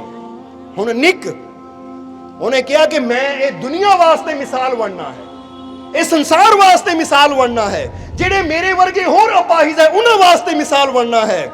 ਔਰ ਵਾਕਈ ਉਹ ਮਿਸਾਲ ਬਣਿਆ। ਉਹਨੇ ਨਾ ਜਿਹੜਾ ਛੋਟਾ ਜਿਹਾ ਪੰਜਾ ਸੀ ਉਹਦਾ ਧੜ ਦੇ ਨਾਲ ਲੱਗਾ ਹੋਇਆ, ਉਹਦੇ ਨਾਲ ਹੀ ਉਹਨੇ, ਕਿਉਂਕਿ ਉੱਥੇ 2-3 ਉਂਗਲੀਆਂ ਹੀ ਸੀ ਬਸ, ਉਹਦੀ ਮਾਂ ਨੇ ਕੁਝ ਐਦਾਂ ਦਾ ਕੀਤਾ ਕਿ ਉਹ ਪੈਨ ਫੜ ਸਕੇ। ਹੁਣ ਕਹਿੰਦੇ ਉਹਦੇ ਨਾਲ ਪੈਨ ਫੜ ਕੇ ਉਹਨਾਂ ਲਿਖਣਾ ਸ਼ੁਰੂ ਕੀਤਾ। ਔਰ ਅੱਜ ਤੁਸੀਂ ਗੂਗਲ ਤੇ ਜਾ ਕੇ ਸਰਚ ਕਰੋਗੇ ਨਾ ਤਾਂ ਨਿੱਕ ਅੱਜ ਇੱਕ ਰਾਈਟਰ ਵੀ ਹੈ ਔਰ ਇੱਕ ਮੋਟੀਵੇਸ਼ਨਲ ਸਪੀਕਰ ਵੀ ਹੈ, ਯਾਨੀ ਉਹ ਦੂਜੇ ਅਪਾਹਿਜਾਂ ਨੂੰ ਵੀ ਮੋਟੀਵੇਟ ਕਰ ਰਿਹਾ ਹੈ। ਔਰ ਉਹਦੀ ਸ਼ਾਦੀ ਵੀ ਹੋ ਚੁੱਕੀ ਹੈ, ਅੱਜ ਖੁਸ਼ੀ ਨਾਲ ਜ਼ਿੰਦਗੀ ਜੀ ਰਿਹਾ ਹੈ। ਔਰ ਉਹਦੀ ਸਭ ਤੋਂ ਪਿਆਰੀ ਲਾਈਨ ਕੀ ਹੈ, ਇਹੀ ਦੱਸਣਾ ਚਾਹਾਂਗੇ ਤੁਹਾਨੂੰ। ਉਹ ਕਹਿੰਦੇ ਇਨਸਾਨ ਦੇ ਦੁੱਖ ਦਾ ਕਾਰਨ ਕੀ ਹੈ? ਇਨਸਾਨ ਦੇ ਦੁੱਖ ਦਾ ਕਾਰਨ ਇਹ ਹੈ ਕਿ ਇਨਸਾਨ ਦੇ ਕੋਲ ਜੋ ਨਹੀਂ ਹੈ, ਇਨਸਾਨ ਉਹਦੇ ਬਾਰੇ ਸੋਚਦਾ ਰਹਿੰਦਾ ਹੈ, ਔਰ ਇਹੀ ਇਨਸਾਨ ਦੇ ਦੁੱਖ ਦਾ ਕਾਰਨ ਹੈ। ਇਸ ਲਈ ਇਹ ਨਾ ਸੋਚੋ ਕਿ ਮੇਰੇ ਕੋਲ ਕੀ ਨਹੀਂ ਹੈ, ਬਲਕਿ ਇਹ ਸੋਚੋ ਕਿ ਮੇਰੇ ਕੋਲ ਜੋ ਹੈ ਮੈਂ ਉਹਦੇ ਨਾਲ ਬੈਸਟ ਕੀ ਕਰ ਸਕਦਾ, ਉਹਦੇ ਨਾਲ ਅੱਛਾ ਕੀ ਕਰ ਸਕਦਾ। ਸਮਝ ਆ ਰਹੀ ਕਿ ਨਹੀਂ? ਸ਼ਾਇਦ ਹਾਲੇ ਅੰਦਰ ਤੱਕ ਨਹੀਂ ਗਈ। ਇੱਕ ਇਨਸਾਨ ਸੋਚਦਾ ਹੈ ਮੇਰੇ ਕੋ ਗੱਡੀ ਹੈ ਨਹੀਂ, ਮੇਰੇ ਕੋ ਤਾਂ ਮੋਟਰਸਾਈਕਲ ਹੈ, ਜਾਂ ਮੇਰੇ ਕੋ ਵੱਡਾ ਘਰ ਹੈ ਨਹੀਂ, ਮੇਰੇ ਕੋ ਤਾਂ ਆ ਹੈ, ਮੇਰੇ ਕੋ ਬਹੁਤਾ ਪੈਸਾ ਹੈ ਨਹੀਂ, ਮੇਰੇ ਕੋ ਤਾਂ ਇੰਨਾ ਕੁ ਹੈ। ਹੁਣ ਜਦੋਂ ਇਹ ਕਮੀਆਂ ਵੱਲ ਦੇਖਦੇ ਆ, ਕਮੀਆਂ ਬਾਰੇ ਸੋਚਦੇ ਆ, ਮੇਰੇ ਕੋਲ ਇਹ ਨਹੀਂ ਹੈ, ਮੇਰੇ ਕੋਲ ਉਹ ਨਹੀਂ ਹੈ, ਮੇਰੇ ਕੋਲ ਆ ਨਹੀਂ ਹੈ, ਤਾਂ ਫਿਰ ਹਮੇਸ਼ਾ ਬੰਦਾ ਦੁਖੀ ਹੋਏਗਾ। ਕਿਉਂਕਿ ਨਜ਼ਰ ਕਮੀਆਂ ਵੱਲ ਜਾਂਦੀ ਹੈ ਤਾਂ ਫਿਰ ਹਮੇਸ਼ਾ ਦੁਖੀ ਹੁੰਦਾ ਹੈ। ਪਰ ਨਿੱਕ ਨੇ ਕਿਹਾ ਇਹ ਨਾ ਦੇਖੋ ਸਾਡੇ ਕੋਲ ਕੀ ਨਹੀਂ ਹੈ, ਬਲਕਿ ਇਹ ਦੇਖੋ ਕਿ ਸਾਡੇ ਕੋਲ ਜੋ ਹੈ ਉਹਦੇ ਨਾਲ ਅਸੀਂ ਅੱਛਾ ਕੀ ਕਰ ਸਕਦੇ ਹਾਂ। ਉਹ ਕਹਿੰਦਾ ਮੇਰੇ ਕੋਲ ਹੱਥ ਨਹੀਂ ਹੈ, ਪੈਰ ਨਹੀਂ ਹੈ, ਮੇਰੇ ਕੋਲ ਇੱਕ ਛੋਟਾ ਜਿਹਾ ਪੰਜਾ ਸੀ, ਮੈਂ ਉਹਦੇ ਨਾਲ ਅੱਛਾ ਕੀ ਕਰ ਸਕਦਾ ਸੀ। ਮੈਂ ਉਹਦੇ ਨਾਲ ਹੀ ਪੈਨ ਫੜ ਕੇ ਲਿਖਣਾ ਸ਼ੁਰੂ ਕੀਤਾ ਤਾਂ ਉਹਨੇ ਕਈ ਕਿਤਾਬਾਂ ਲਿਖ ਦਿੱਤੀਆਂ ਔਰ ਲੋਕਾਂ ਨੂੰ ਜਾ ਕੇ ਦੇਸ਼ਾਂ ਵਿਦੇਸ਼ਾਂ 'ਚ, ਕਹਿੰਦੇ 54 ਦੇਸ਼ ਹੈ ਜਿੱਥੇ ਜਾ ਕੇ ਉਹ ਲੋਕਾਂ ਨੂੰ ਸਮਝਾ ਚੁੱਕਾ ਹੈ ਕਿ ਤੁਹਾਨੂੰ ਨਿਰਾਸ਼ ਹੋਣ ਦੀ ਲੋੜ ਨਹੀਂ ਹੈ, ਕਿਉਂਕਿ ਜੇ ਮੈਂ ਬਿਨਾਂ ਹੱਥਾਂ ਪੈਰਾਂ ਤੋਂ ਕਾਮਯਾਬ ਔਰ ਖੁਸ਼ ਨੁਮਾ ਜ਼ਿੰਦਗੀ ਜੀ ਸਕਦਾ ਤਾਂ ਤੁਹਾਨੂੰ ਤਾਂ ਰੱਬ ਨੇ ਹੱਥ ਪੈਰ ਸਹੀ ਸਲਾਮਤ ਸਭ ਕੁਝ ਦਿੱਤਾ, ਤੁਸੀਂ ਜ਼ਿੰਦਗੀ ਕਿਉਂ ਨਹੀਂ ਖੁਸ਼ੀ ਨਾਲ ਜੀ ਸਕਦੇ। ਪਰ ਅੱਜ ਹੁਣ ਗੱਲ ਕੀ ਹੈ ਕਿ ਇਨਸਾਨ ਦੇ ਕੋਲ ਜੋ ਹੈ ਉਹਦੇ ਨਾਲ ਕੁਝ ਅੱਛਾ ਕਰਨ ਦੀ ਬਜਾਏ ਇਨਸਾਨ ਦੀ ਨਜ਼ਰ ਹਮੇਸ਼ਾ ਉੱਧਰ ਲੱਗੀ ਰਹਿੰਦੀ ਕਿ ਮੇਰੇ ਕੋਲ ਆ ਹੈ ਨਹੀਂ, ਮੇਰੇ ਕੋਲ ਉਹ ਹੈ ਨਹੀਂ, ਮੈਨੂੰ ਆ ਨਹੀਂ ਮਿਲਿਆ, ਮੈਨੂੰ ਉਹ ਨਹੀਂ ਮਿਲਿਆ, ਮੈਨੂੰ ਰੱਬ ਨੇ ਆ ਨਹੀਂ ਦਿੱਤਾ, ਮੈਨੂੰ ਰੱਬ ਨੇ ਉਹ ਨਹੀਂ ਦਿੱਤਾ, ਉਹਨੂੰ ਗੱਡੀ ਦੇ ਦਿੱਤੀ ਮੇਰੇ ਕੋਲ ਗੱਡੀ ਹੈ ਨਹੀਂ, ਉਹਨੂੰ ਕੋਠੀ ਦੇ ਦਿੱਤੀ ਮੇਰੇ ਕੋਲ ਕੋਠੀ ਹੈ ਨਹੀਂ। ਬੰਦਾ ਇਹ ਭੁੱਲ ਜਾਂਦਾ ਕਿ ਮੈਨੂੰ ਮੇਰੇ ਰੱਬ ਨੇ ਇਹ ਤੰਦਰੁਸਤ ਸਰੀਰ ਦਿੱਤਾ ਤਾਂ ਸਭ ਤੋਂ ਬੜੀ ਨਿਮਤ ਤਾਂ ਇਹ ਹੈ। ਜਰਾ ਹੱਥ ਏਦਾਂ ਕਰਕੇ ਦੇਖੋ, ਕਰਿਓ ਉੱਪਰ ਨੂੰ ਹੱਥ ਜਰਾ। ਹੁਣ ਜਰਾ ਸੋਚੋ ਜੇ ਹੱਥ ਨਾ ਹੋਣ ਫਿਰ ਤੁਸੀਂ ਕੀ ਕਰ ਲੈਣਾ ਸੀ ਰੱਬ ਦਾ। ਕਦੀ ਸ਼ੁਕਰ ਕੀਤਾ ਨਾ ਵਾਸਤੇ ਕਿ ਮੇਰੇ ਹੱਥ ਚੱਲ ਰਹੇ ਆ। ਹੁਣ ਤੁਸੀਂ ਅੱਖਾਂ ਨਾਲ ਸਾਨੂੰ ਦੇਖ ਰਹੇ ਹੋ ਨਾ, ਪੈਰਾਂ ਨਾਲ ਚੱਲ ਕੇ ਇੱਥੇ ਆਏ ਹੋ, ਇਹ ਕਿੰਨਾ ਕੁਛ ਹੈ ਕਿ ਇਹਦੇ ਵਾਸਤੇ ਅਸੀਂ ਆਪਣੇ ਰੱਬ ਦਾ ਧੰਨਵਾਦ ਕਰ ਸਕਦੇ। ਅਸੀਂ ਇਹ ਤਾਂ ਸੋਚਦੇ ਮੇਰੇ ਕੋਲ ਕਾਰ ਹੈ ਨਹੀਂ, ਮੇਰੇ ਕੋਲ ਕੋਠੀ ਹੈ ਨਹੀਂ, ਮੇਰੇ ਕੋਲ ਇਹ ਹੈ ਨਹੀਂ, ਪਰ ਪੈਰ ਹੈ ਨਾ, ਇਹ ਸੋਚੋ ਇਹਨਾਂ ਪੈਰਾਂ ਨਾਲ ਮੈਂ ਅੱਛਾ ਕੀ ਕਰ ਸਕਦਾ। ਇਹ ਹੱਥ ਤਾਂ ਹੈ ਨਾ, ਇਹਨਾਂ ਹੱਥਾਂ ਨਾਲ ਮੈਂ ਅੱਛਾ ਕੀ ਕਰ ਸਕਦਾ ਹਾਂ। ਇਹ ਜ਼ੁਬਾਨ ਤਾਂ ਹੈ ਨਾ, ਇਹਨਾਂ ਜ਼ੁਬਾਨ ਨਾਲ ਮੈਂ ਅੱਛਾ ਕੀ ਕਰ ਸਕਦਾ ਹਾਂ। ਅਗਰ ਕੰਨ ਹੈ, ਅੱਖਾਂ ਹੈ, ਯਾਨੀ ਬੋਡੀ ਮੇਰੀ ਜਿਸਮ ਹੈ ਸਹੀ ਸਲਾਮਤ ਹੈ, ਤੇ ਜਿੰਨਾ ਵੀ ਮੇਰੇ ਕੋਲ ਹੈ ਇਹਦੇ ਨਾਲ ਮੈਂ ਅੱਛਾ ਕੀ ਕਰ ਸਕਦਾ। ਔਰ ਯਾਦ ਰੱਖੋ ਜਦੋਂ ਤੁਸੀਂ ਅੱਛਾ ਕਰਨਾ ਸ਼ੁਰੂ ਕਰ ਦਿੱਤਾ ਤੁਹਾਡੇ ਜੀਵਨ 'ਚ ਖੁਸ਼ੀਆਂ ਆਣੀਆਂ ਆਪੇ ਸ਼ੁਰੂ ਹੋ ਜਾਣਗੀਆਂ। ਪਰ ਅੱਜ ਕਾਰਨ ਕੀ ਹੈ, ਬੰਦਾ ਅੱਛਾ ਕਰਨ ਦੀ ਬਜਾਏ ਬਸ ਕਮੀਆਂ ਦੇਖ ਦੇਖ ਕੇ ਰੱਬ ਨੂੰ ਹੀ ਨਿੰਦਦਾ ਰਹਿੰਦਾ ਹੈ। ਸਮਝਦੇ ਹੋ? ਔਰ ਇਹੀ ਇਨਸਾਨ ਦੇ ਦੁੱਖ ਦਾ ਕਹਿ ਦਿਓ। ਹੁਣ ਕਾਰਨ ਵੀ ਇਹੀ ਹੈ ਦੁੱਖ ਦਾ, ਕਿਉਂਕਿ ਜੇ ਹੁਣ ਤੁਸੀਂ ਦੇਖੋ ਹਾਏ ਆ ਮੇਰੀ ਇਹ ਵੀ ਤਾਂ 100 ਰੁਪਏ ਹੀ ਹੈ, ਫਿਰ ਦੁੱਖ ਦਾ ਕਾਰਨ ਹੈ। ਤਾਂ ਜੇ ਸੋਚੋ ਕਿ ਸ਼ੁਕਰ ਹੈ 100 ਤਾਂ ਹੈ ਨਾ, ਬਹੁਤ ਦੁਨੀਆ ਤੇ ਐਸੇ ਜਿਹਦੀ 100 ਵੀ ਹੈ ਨਹੀਂ, ਸ਼ੁਕਰ ਹੈ ਰੱਬ, ਇਹ ਖੁਸ਼ੀ ਦਾ ਕਾਰਨ ਬਣ ਜਾਂਦਾ ਹੈ। ਯਾਨੀ ਉਹੀ ਚੀਜ਼ ਜਿਹਦੇ ਵਰਗੇ ਸੋਚ ਕੇ ਦੁਖੀ ਹੋ ਸਕਦੇ ਆ, ਉਹੀ ਚੀਜ਼ ਹੈ ਜਦੋਂ ਸ਼ੁਕਰਾਨਾ ਕਰਦੇ ਤਾਂ ਉਹਦੇ ਬਾਰੇ ਸੋਚ ਕੇ ਸਾਨੂੰ ਖੁਸ਼ੀ ਹੁੰਦੀ ਹੈ। ਔਰ ਯਾਦ ਰੱਖੋ ਜਿੰਨਾ ਬੰਦਾ ਸ਼ੁਕਰ ਕਰਦਾ ਹੈ, ਖੁਸ਼ੀ ਜ਼ਾਹਿਰ ਕਰਦਾ ਹੈ, ਔਰ ਖੁਸ਼ ਬੰਦਾ ਉਨਾ ਹੀ ਮਿਹਨਤ ਕਰਨ ਨੂੰ ਤਿਆਰ ਹੁੰਦਾ ਹੈ, ਕਿਉਂਕਿ ਦੁਖੀ ਬੰਦੇ ਤੋਂ ਮਿਹਨਤ ਵੀ ਨਹੀਂ ਹੁੰਦੀ। ਤੁਸੀਂ ਜਦੋਂ ਦੁਖੀ ਹੋਵੋ ਨਾ ਤੁਹਾਡਾ ਕੋਈ ਕੰਮ ਕਰਨ ਨੂੰ ਦਿਲ ਨਹੀਂ ਕਰਦਾ, ਤੇ ਜਦੋਂ ਤੁਸੀਂ ਖੁਸ਼ ਹੁੰਦੇ ਹੋ ਵਿਆਹ ਸ਼ਾਦੀਆਂ 'ਚ ਦੇਖੋ ਰਾਤ ਨੂੰ 12-12 1-1 ਵਜੇ ਤੱਕ ਤਿਆਰੀਆਂ ਚੱਲ ਰਹੀਆਂ, ਸਵੇਰ ਨੂੰ ਉੱਠ ਕੇ ਫਿਰ ਬੰਦਾ ਤਿਆਰ ਹੈ, ਅਗਲੇ ਦਿਨ ਬਰਾਤ ਹੈ, ਫਿਰ ਪਾਰਟੀ ਹੈ। ਖੁਸ਼ੀ ਵਿੱਚ ਬੰਦੇ ਨੂੰ ਥਕਾਵਟ ਹੀ ਨਹੀਂ ਹੁੰਦੀ, ਬੰਦਾ ਕਹਿੰਦਾ ਜੋ ਮਰਜ਼ੀ ਕਰਾ ਲਓ, ਹੁੰਦਾ ਕਿ ਨਹੀਂ। ਤਾਂ ਜਦੋਂ ਮੌਤ ਹੋ ਜਾਵੇ ਕਿਸੇ ਦੀ ਤਾਂ ਫਿਰ ਤਾਂ ਖਾਣਾ ਵੀ ਗੁਆਂਢੀ ਬਣਾ ਕੇ ਆਉਂਦੇ ਆ, ਕਿਉਂਕਿ ਪਤਾ ਹੈ ਕਿ ਹੁਣ ਤਾਂ ਰੋਟੀ ਬਣਾਉਣ ਨੂੰ ਵੀ ਨਹੀਂ ਦਿਲ ਕਰਦਾ, ਦਾਲ ਬਣਾਉਣ ਨੂੰ ਵੀ ਨਹੀਂ ਦਿਲ ਕਰਦਾ, ਘਰ ਦੇ ਵਿੱਚ ਕੋਈ ਝਾੜੂ ਫੇਰਨ ਨੂੰ ਵੀ ਨਹੀਂ ਦਿਲ ਕਰਦਾ, ਉਹ ਵੀ ਕੋਈ ਆਲੇ ਦੁਆਲੇ ਸੱਜਣ ਮਿੱਤਰ ਆ ਕੇ ਕਰਦੇ ਆ, ਕਿਉਂਕਿ ਦੁੱਖ ਵਿੱਚ ਬੰਦਾ ਕੋਈ ਕੰਮ ਕਰ ਹੀ ਨਹੀਂ ਸਕਦਾ। ਦੁੱਖ ਵਿੱਚ ਤਾਂ ਬੰਦੇ ਦਾ ਜਿਸਮ ਇੰਨਾ ਭਾਰੀ ਹੋ ਜਾਂਦਾ ਹੈ ਕਿ ਦੁਖੀ ਬੰਦੇ ਨੂੰ ਤਾਂ ਬੰਦਾ ਚੱਕ ਕੇ ਖੜਾ ਕਰਦਾ ਹੈ। ਦੇਖਿਆ ਨਾ, ਕਿਸੇ ਦੀ ਮੌਤ ਹੋ ਜਾਵੇ ਤਾਂ ਜਿਹੜਾ ਉਹਦਾ ਪਿਆਰਾ ਹੁੰਦਾ ਨਾ, ਉਹ ਫੜ ਕੇ ਸਹਾਰਾ ਦੇ ਕੇ ਤੋੜਦੇ ਆ, ਕਿਉਂਕਿ ਹਿੰਮਤ ਹੀ ਹੈ ਨਹੀਂ ਅੰਦਰ। ਔਰ ਜਿੰਨਾ ਇਨਸਾਨ ਖੁਸ਼ ਹੁੰਦਾ ਹੈ ਉਨਾ ਜਿੱਥੇ ਉਹ 2 ਕੰਮ ਕਰ ਸਕਦਾ ਹੈ ਨਾ ਖੁਸ਼ੀ ਵਿੱਚ, ਉਹ 2 ਦੀ ਜਗ੍ਹਾ 10 ਕਰੇਗਾ। ਦੱਸ ਦਿਓ ਅੱਜ ਮੈਂ ਬਹੁਤ ਖੁਸ਼, ਅੱਜ ਕਰਾ ਲਓ ਜੋ ਕਰਾਣਾ ਮੇਰੇ ਤੋਂ। ਜਵਾਬ ਦੇ ਤਾਂ ਹੁੰਦੀ ਹੈ ਕਿ ਨਹੀਂ। ਹੁਣ ਜਦੋਂ ਅੰਦਰੋਂ ਖੁਸ਼ ਰਹਿਣ ਦੀ ਕਲਾ ਬੰਦੇ ਨੂੰ ਆ ਗਈ ਤਾਂ ਬੰਦਾ ਜੀਵਨ 'ਚ ਕਾਮਯਾਬ ਵੀ ਹੁੰਦਾ ਚਲਾ ਜਾਂਦਾ ਹੈ। ਇਸ ਲਈ ਸਭ ਤੋਂ ਪਹਿਲਾਂ ਤੁਸੀਂ ਅੱਜ ਇਹ ਚੈੱਕ ਕਰਨਾ ਹੈ ਕਿ ਇਦਾਂ ਦੀ ਕਿਹੜੀ ਚੀਜ਼ ਮੇਰੇ ਕੋਲ ਹੈ ਜਿਹਦੇ ਵਾਸਤੇ ਮੈਂ ਆਪਣੇ ਰੱਬ ਦਾ, ਆਪਣੇ ਮਾਲਿਕ ਦਾ ਸ਼ੁਕਰੀਆ ਕਰ ਸਕਦਾ। ਚੈੱਕ ਕਰੋ ਜਰਾ ਆਪਣੇ ਆਪ ਨੂੰ, ਕਿਉਂਕਿ ਕਮੀਆਂ ਬਾਰੇ ਤਾਂ ਬਹੁਤ ਸੋਚ ਕੇ ਦੁਖੀ ਹੋ ਗਏ ਆ। ਬੋਲੋ ਸਮਝਦੇ ਹੋ ਕਿ ਨਹੀਂ। ਕਮੀਆਂ ਬਾਰੇ ਤਾਂ ਹਮੇਸ਼ਾ ਸੋਚਦੇ ਰਹਿੰਦੇ ਆ, ਪਰ ਕਦੀ ਉਹ ਵੀ ਦੇਖੋ ਕਿ ਮੈਨੂੰ ਮੇਰੇ ਰੱਬ ਨੇ ਕਿੰਨਾ ਕੁਝ ਦਿੱਤਾ ਹੋਇਆ ਹੈ, ਮੈਂ ਉਹਦੇ ਵਾਸਤੇ ਸ਼ੁਕਰ ਕਰਾਂ। ਜਦੋਂ ਇਹ ਪੋਜ਼ਿਟਿਵਿਟੀ ਸਾਡੇ ਅੰਦਰ ਆਉਂਦੀ ਹੈ, ਇਹ ਸ਼ੁਕਰਾਨੇ ਦੀ ਸੋਚ ਸਾਡੇ ਅੰਦਰ ਆਉਂਦੀ ਹੈ, ਤੇ ਯਾਦ ਰੱਖੋ ਕਿ ਜਿੰਨਾ ਇਨਸਾਨ ਅੰਦਰ ਸ਼ੁਕਰਾਨੇ ਦੀ ਭਾਵਨਾ ਵੱਧਦੀ ਹੈ ਨਾ, ਉਨਾ ਇਨਸਾਨ ਦੇ ਉੱਤੇ ਪ੍ਰਭੂ ਦੀ ਕਿਰਪਾ ਵੀ ਵੱਧਦੀ ਚਲੀ ਜਾਂਦੀ ਹੈ। ਜਰਾ ਹੁਣ ਧਿਆਨ ਦੇਣ ਵਾਲੀ ਗੱਲ ਹੈ ਕਿ ਅੱਜ ਇਸ ਭਾਰਤ ਦੇਸ਼ ਦੇ ਅੰਦਰ ਕਿੰਨੇ ਸੰਤ, ਗੁਰੂ, ਰਹਿਬਰ, ਪੀਰ, ਫਕੀਰ ਆਏ ਜਿਹੜੇ ਸ਼ੁਕਰਾਨੇ ਬਾਰੇ ਕਹਿ ਗਏ ਕਿ ਸ਼ੁਕਰ ਕਰੋ, ਸ਼ੁਕਰ ਕਰੋ। ਅੱਜ ਬੰਦਾ ਸ਼ੁਕਰ ਕਰਨਾ ਭੁੱਲ ਗਿਆ। ਤੇ ਇੱਕ ਬਾਹਰ ਹੈ ਅਮਰੀਕਾ ਵੱਲ। ਉੱਥੇ ਦੇ ਰਾਈਟਰਾਂ ਨੇ ਗ੍ਰੈਟੀਟਿਊਡ ਤੇ ਸ਼ੁਕਰਾਨੇ ਤੇ ਕਿਤਾਬ ਹੀ ਲਿਖ ਦਿੱਤੀ ਕਿ ਗ੍ਰੈਟੀਟਿਊਡ ਕਰਨ ਨਾਲ, ਸ਼ੁਕਰਾਨਾ ਕਰਨ ਨਾਲ ਬੰਦੇ ਨੂੰ ਕੀ ਕੁਝ ਮਿਲ ਸਕਦਾ। ਯਾਨੀ ਸ਼ੁਰੂਆਤ ਇੱਥੇ ਗੁਰੂਆਂ ਨੇ ਕੀਤੀ ਸ਼ੁਕਰਾਨੇ ਦੀ, ਪਰ ਲਾਭ ਕੌਣ ਲੈ ਰਹੇ ਹੈ? ਉਹ ਬਾਹਰ ਬੈਠੇ, ਉਹ ਕਿਤਾਬਾਂ ਲਿਖ ਲਏ ਗ੍ਰੈਟੀਟਿਊਡ ਤੇ। ਜਰਾ ਹੁਣ ਗੌਰ ਕਰਨਾ, ਗ੍ਰੈਟੀਟਿਊਡ ਦਾ ਮਤਲਬ ਹੈ ਆਭਾਰ, ਸ਼ੁਕਰਾਨਾ, ਕਹਿ ਪ੍ਰਭੂ ਤੇਰਾ ਸ਼ੁਕਰ ਹੈ। ਉਹ ਇਹ ਚੀਜ਼ ਨੂੰ ਅੱਜ ਮਨੋਵਿਗਿਆਨ ਸਾਬਿਤ ਕਰ ਚੁੱਕਾ ਹੈ ਕਿ ਜਿੰਨਾ ਤੁਸੀਂ ਸ਼ੁਕਰ ਕਰਦੇ ਹੋ ਨਾ, ਤੁਹਾਡਾ ਮਾਈਂਡ ਉਨਾ ਸ਼ਾਂਤ ਰਹਿੰਦਾ ਹੈ, ਖੁਸ਼ ਰਹਿੰਦਾ ਹੈ। ਔਰ ਜਿੰਨਾ ਤੁਸੀਂ ਸ਼ਿਕਾਇਤ ਕਰਦੇ ਹੋ, ਤੁਹਾਡਾ ਮਨ ਉਨਾ ਪਰੇਸ਼ਾਨੀ, ਚਿੰਤਾ, ਤਕਲੀਫਾਂ, ਦੁੱਖਾਂ ਨਾਲ ਭਰ ਜਾਂਦਾ ਹੈ। ਹੁਣ ਤੁਸੀਂ ਦੱਸੋ, ਆਪਣੇ ਆਪ ਨੂੰ ਖੁਸ਼ ਰੱਖਣਾ ਚਾਹੁੰਦੇ ਹੋ ਜਾਂ ਟੈਨਸ਼ਨ ਨਾਲ ਭਰਨਾ ਚਾਹੁੰਦੇ ਹੋ? ਜਵਾਬ ਦਿਓ ਸਾਨੂੰ। ਇੱਕ ਤਾਂ ਜਵਾਬ ਨਹੀਂ ਆ ਰਿਹਾ ਤੁਹਾਡਾ।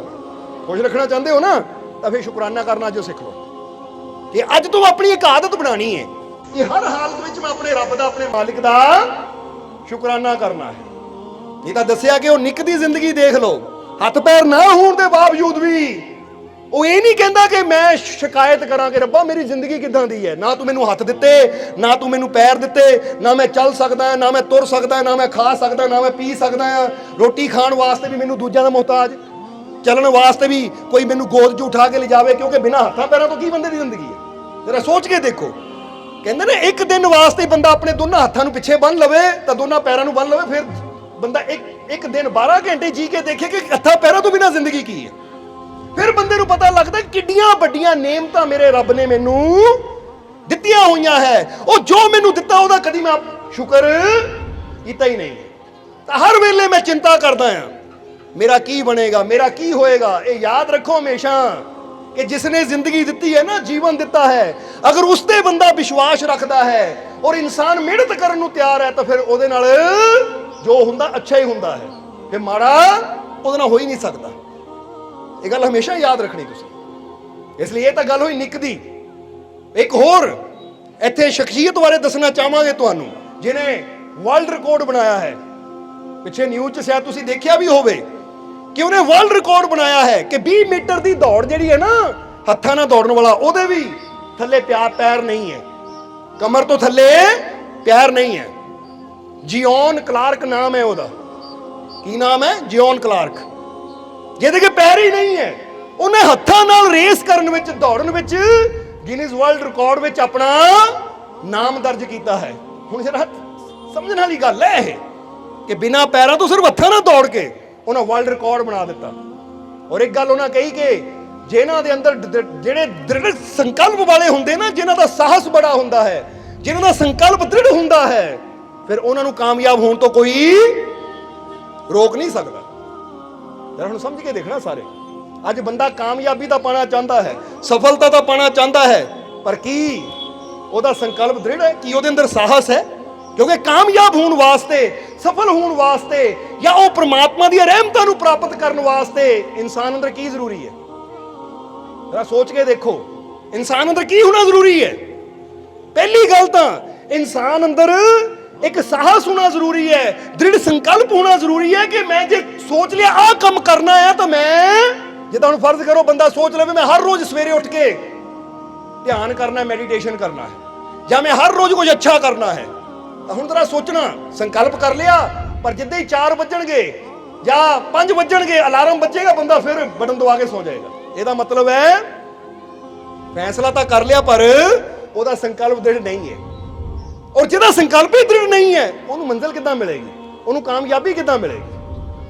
ਇਸ ਲਈ ਸਮਝਣਾ ਜ਼ਰਾ ਕਿ ਇੱਥੇ ਉਹ ਫਕੀਰਾਂ ਦੀ ਗੱਲ ਵੀ ਕੰਪਲੀਟ ਕਰੀਏ ਕਿ ਫਕੀਰਾਂ ਨੂੰ ਜਦੋਂ ਹਾਰੂਨ ਰਸ਼ੀਦ ਨੇ ਪੁੱਛਿਆ ਨਾ ਕਿ ਮਹਾਰਾਜ ਤੁਸੀਂ ਜੰਗਲ 'ਚ ਬਹਿ ਕੇ ਇੰਨੇ ਖੁਸ਼ ਹੋ ਤਾਂ ਮੈਂ ਤਖਤਾਂ ਤੇ ਬਹਿ ਕੇ ਦੁਖੀ ਹਾਂ, ਇਹ ਕਾਰਨ ਕੀ ਹੈ?